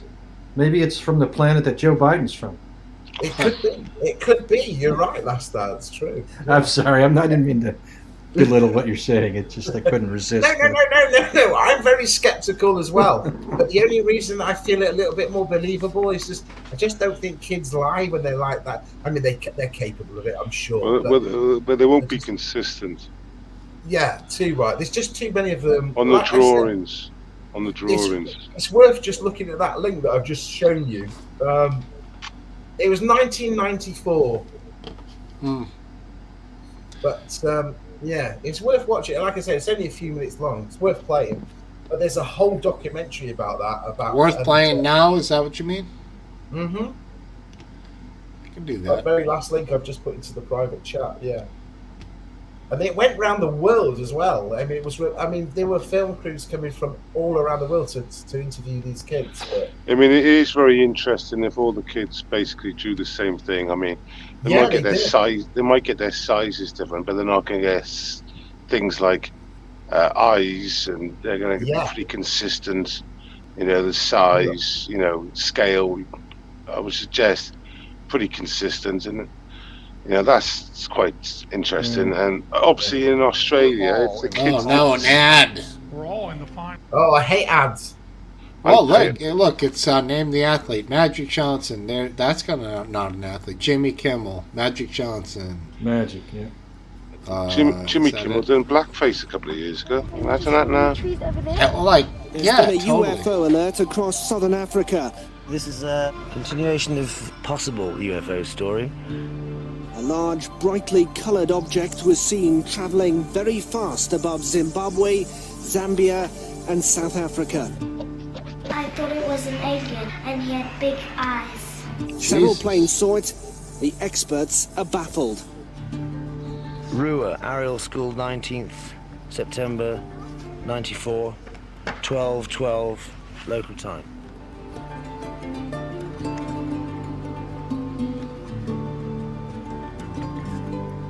Could you tell me what you saw on Friday? Well, it looked like it was like glinting in the trees. Like it looked like roundabout like a disc, like a round. Are you sure it wasn't a Harrier jump jet or No. something that the Zimbabwe Air Force have Like got? What the fuck was that? The Harrier jump jet. Funny kids, though. They're Kind of like that. I saw something silver on the ground amongst the trees, and a person in black. They It's the had those Predator. black eyes. That's all I Yes. saw. I saw a glimpse. They kind of turned Or E.T. if you look at it. the Predator. It's in the trees. around and stayed, and then went back into a kind of like ship. I saw this silver thing in amongst this clump of trees with this one thing sitting on the side and another thing sort of like running up and down the top. What does he look like? His face was like this and his eyes were down here. Mr. Mackey, you're headmaster of Ariel School. Tell me, what do you think of all this? I feel sure that the children feel that they did see something. We asked them to draw pictures of what they saw on Friday, and after looking at those, I definitely feel that they did see something. What do you think that was? Come on. I agree that it could be something that last are dance. not common with. But to actually say that it was a UFO, I would be reluctant to make a decision like that.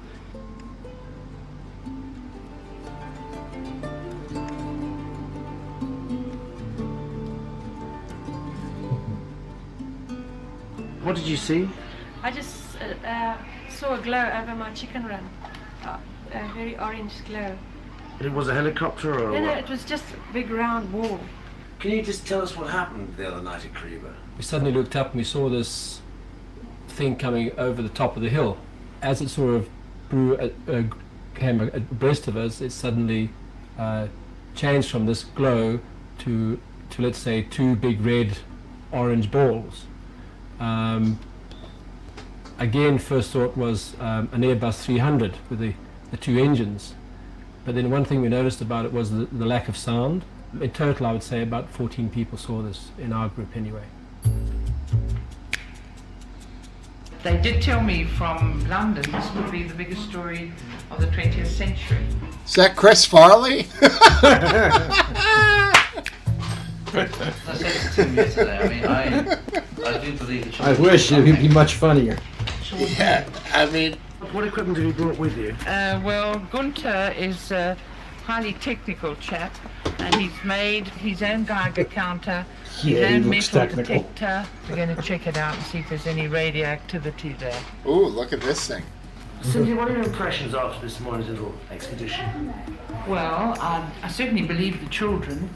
I've come across a similar type of thing in Broadhaven in Wales, 1979. Hey, and Wales. The British didn't believe it. Wow. Although I Cool. went down 3 times, and it's very similar to the whole incident here. Well, what did the Geiger counter show? Yeah, that's right. Interesting. Welshman, did you know what she was talking about in 1979 in Wales? Who? I was just sleeping then. Yeah, no, you didn't miss Holy anything. shit, look who it is. Scum TV's here, man. All right. We're all in the finals. Sorry. But the best one, Yeah. you know what? one of the best ones, because you know I looked into this a little bit, but is in, I think it was about 1980 or 1982, in American base in England, yeah. And what's so fascinating about that? I'll find the link and I'll show you. I'll put it on Discord or whatever for you to have a look at. Is that there is an American base in the UK housing nuclear missiles. So we're going back to the 1980s. Anyway, so about for 2 or 3 nights, there's some mysterious light. Which I heard about this one. The Yes. pilots all saw it, and it was like, Yeah, but there was there was a light in the woods, and what's amazing about that particular is that the whoever, like, I don't know what you describe, the captain or the sergeant goes out with the troops, and is it the one, Steve, where he's actually got a recorder and he's recording as Yes. they're approaching, and his voice, you can hear his voice. He's so scared, and and then they get into the woods, and as they approach this light, he sees like almost like Egyptian hieroglyphics on the side of the side. He's describing them as well as they're getting closer. Yeah, I've And heard then- that. And they get into about 12 to 15 feet away, and it just goes, boom, just disappears out through the woods. But that's amazing. But also on that, if you may recall, that the nuclear missiles all shut down. So there's this orange light traveling over the base, and all the missiles shut down, and they just don't know what it was to this day. But it was just incredible listening to his recording, which obviously they published, which is like, whoa. Yeah, Just totally. to hear the fear in his voice, and he's got soldiers around him that are going out into the woods to find out what the hell this light is. Mm-hmm. That one's one of the most convincing I've ever ever listened to. That was really cool. It's compelling because of the content of it all, but there still isn't an explanation as to what it is or was. Yeah, that's right. Right? We don't get context of it, but what Have it you ever is. Have you ever seen as well the International Space Station where there's been a few videos where in the background things are going on, but the most famous one is I think they sent up to the International Space Station a French teacher, and she's doing a live broadcast to the students from not only to her school but also to the rest of the school kids in France or whoever's tuned in. As she's talking in the background out of the window, you see this, like, that's my finger there. There's a dot. She's completely unaware. And outside the International Space Station, there's this like thing going like across the screen like this, and then all of a sudden it goes up, down, and it's got lights on it as well. And they're like, obviously after the broadcast, they're like, "What the hell is that?" It's unbelievable. But the most famous one, I think, is STS-75, because you number them, don't you, in terms of your space shuttle thing? And there's a woman in the dock. You know, in the space shuttle, you've got the cargo area. This actually got taken off the broadcast as well. She's obviously floating because of what's the word when you're in space? What is it? Zero G. Yeah, 0G. So she's floating, right? And she comes up to the window, or like a window in the docking area, and she looks out, and her last words are, "There's an unidentified flying object outside this window." And then you hear NASA say, "Can you go to the private channel?" And you hear her go, "Ugh." And then with that, the camera goes off, and you don't hear anything else. And then there's one more where and once again it's another girl with a Russian pilot ready to dock with the International Space Station, and the Russian guy tells her off because she says, you see it as well when it's in slow motion. You see this like almost like an aircraft coming down, like a disc, and she actually goes like that, and he goes shh, and she goes, "Did you see that?" He goes, "Shut up." And then with that, they cut the channel off as well. It's like really weird, really weird. They are fascinating. They really are. Can you hear me? Yeah. Yeah. All right. It just went really quiet. That was all. Yeah, but that one in particular is quite fascinating. That one, because she actually gets told off to shut up and be quiet. So, who knows? Who knows? Once again, I still think it's all our technology. I'm out of here, lads. I'm fucking down. See you, Welshman. See you, buddy. You don't think it's something out of this world, dude? I don't. I just think it's our technology and it's secret technology. I'm with Last Dance, you see. If they were that advanced, why the hell would they be dealing with us? We're so primitive. I know we think we're all advanced, but if you can travel light years and from different galaxies, then they got to look at us like we're like little kids. So my thought has always been that, like, look at Elon Musk. Like, he's trying to inspire us to travel to like one planet further away in our galaxy or whatever. You know, like really minuscule in the sense of an entire galaxy or universe. But what if they have the technology to leave their own planet? What if their sun or star or whatever it is going into like some supernova phase where it's going to eat their planet in a million years, and they have to, you know, like we have like whatever 5 billion years, and maybe humans probably won't even exist when everything happens like that here. But what if that happens elsewhere and they are literally looking for another place to go? If that's even possible. I mean, if we exist, then it's possible for someone more advanced than us to exist, because the arbitrariness of us existing means that it could happen to a completely unrelated, unconnected life somewhere else in the universe. Yeah, but Now, I guess the only way I'd answer that is that if you've got that, what I know is you've got that technology and to be able to scout and source other planets that you could live on. Why would Earth be that I mean, I mean, I think the sun's got about 4 billion years left in it, or whatever. There must be other planets with suns that have got a lot longer than that. I mean, apparently, by the time if we move to Mars, it will give us an extra 250,000 years. That's a long time. Don't get me wrong, but it's pretty short at the time of space. By the time the sun gets, the sun's not is going to get to the end of its life by expanding, and it will consume the Earth and Venus and everything else in its path. So if we can get to Mars and actually start living there, they give us an extra 250,000 years to hopefully then jump onto some other area to live. So I'm just thinking, if I had that technology, sure, I would source somewhere where it'd give me a lot longer than that. Why would Earth be that attractive? I don't know. And plus, I'd probably have to. Well, you probably would have the technology to wipe us out if you didn't want us to live on it still. Right, the War of the Worlds theory, basically, right? And of course, that is an option. Yeah, and that I think is what people. It's possible that story, that whole thing that happened back when it was released and Wells and everything with the radio broadcast. Who knows? Maybe that's part of the origin of the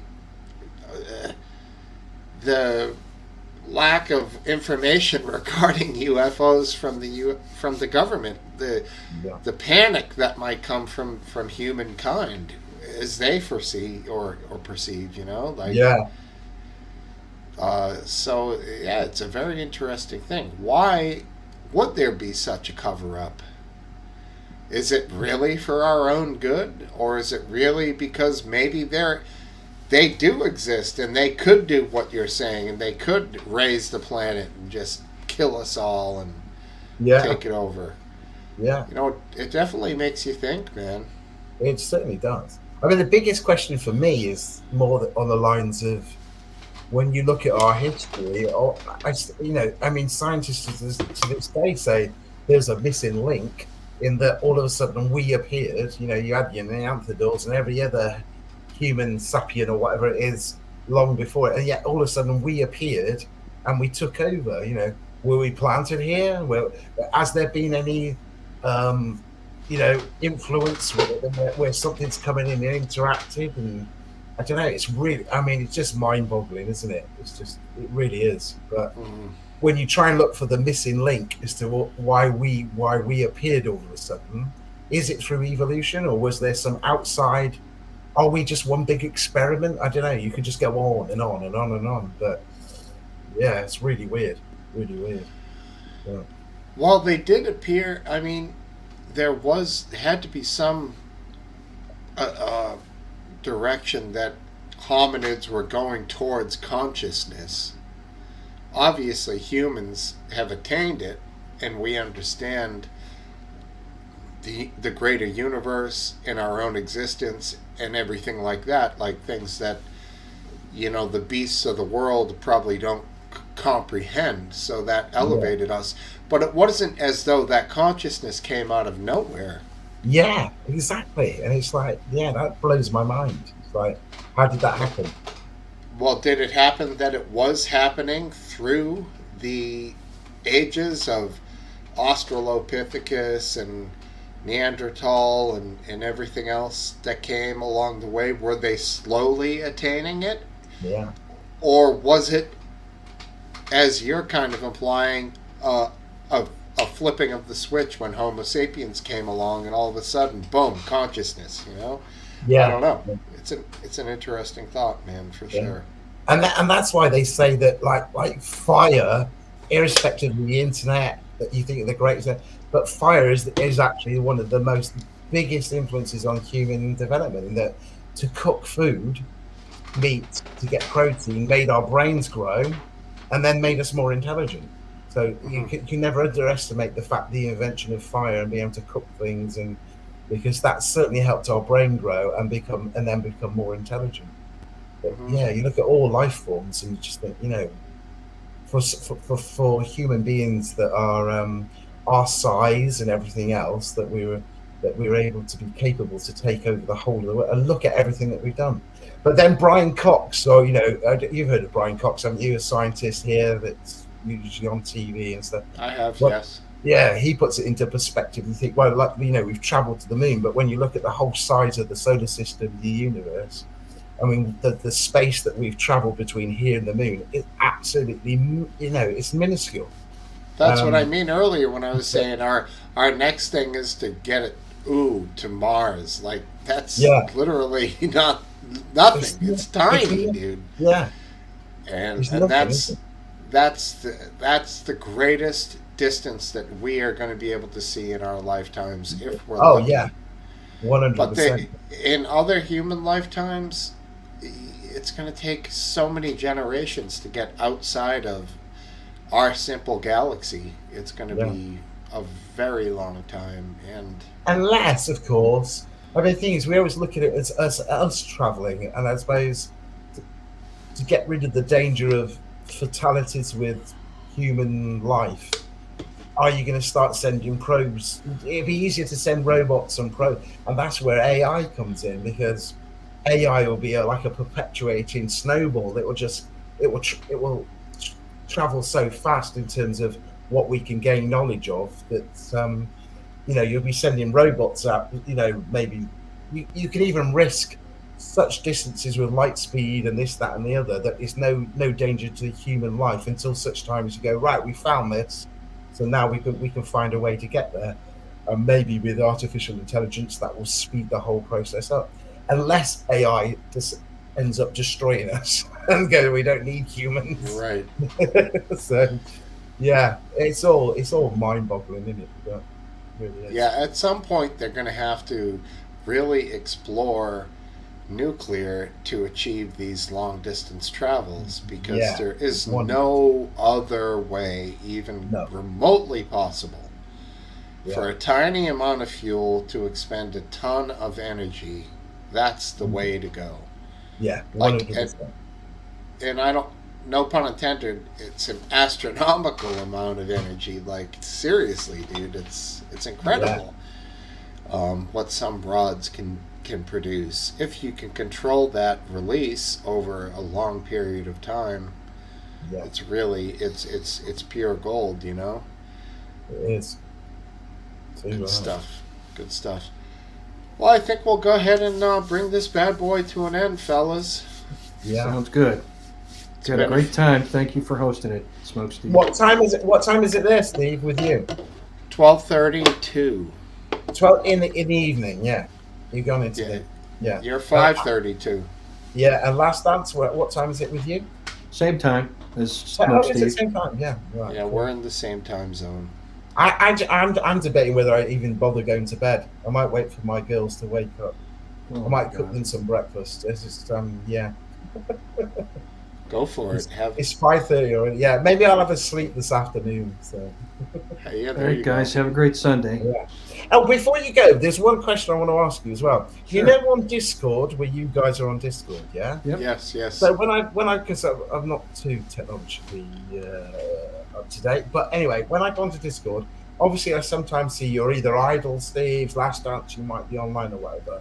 But and I'm on there, so I can see, so I could write a comment. But if you write comments,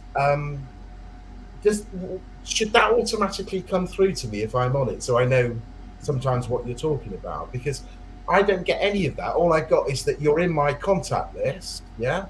But unless I go into you, then maybe I might see the last thing that you've written. Is that the way that it works, or should I be getting? Right. On our page, Live Leak Lives, which you're on, I think that's what it's called. Yeah, when you click on a channel, you should see all the comments in chronological order. Right. Okay. Right. Isn't that right, Last Dance? Does that make sense? Yeah. There are. I mean, there are sort of like direct messages that we could send each other. Right. Okay. But mostly, everything we do is on these individual channels on the server. Right. On the server. Now, And it yeah, might you be should what you're seeing. It might be a lack of responses because it's gotten a little slow over there. Yeah. But you should be seeing everything for sure.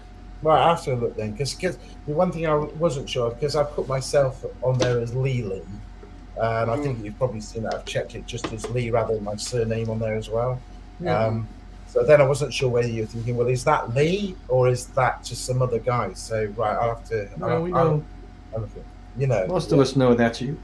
Right. Okay. Then. Cool. So, exactly. All right then. Sure. I'll look at that. Cool. Cool. Excellent. Right, guys. Look after yourselves. All right. All right, Have buddy. a good few days, Take care. and I'll see you soon. All right. Take care. See you, Lee. See you. Later, Take it buddy. easy, Smokesteve. Bye. Bye. Bye. Bye. See you. All right. Thus ends another Smokesteve's International Pub. It was great. Everybody was awesome. We all had good discussion. Everyone in the chat was great. New people, thank you for being here. And thank you, wife. You're always the best. It was a good night. Good night, all. See you next week. See you, Last Dance.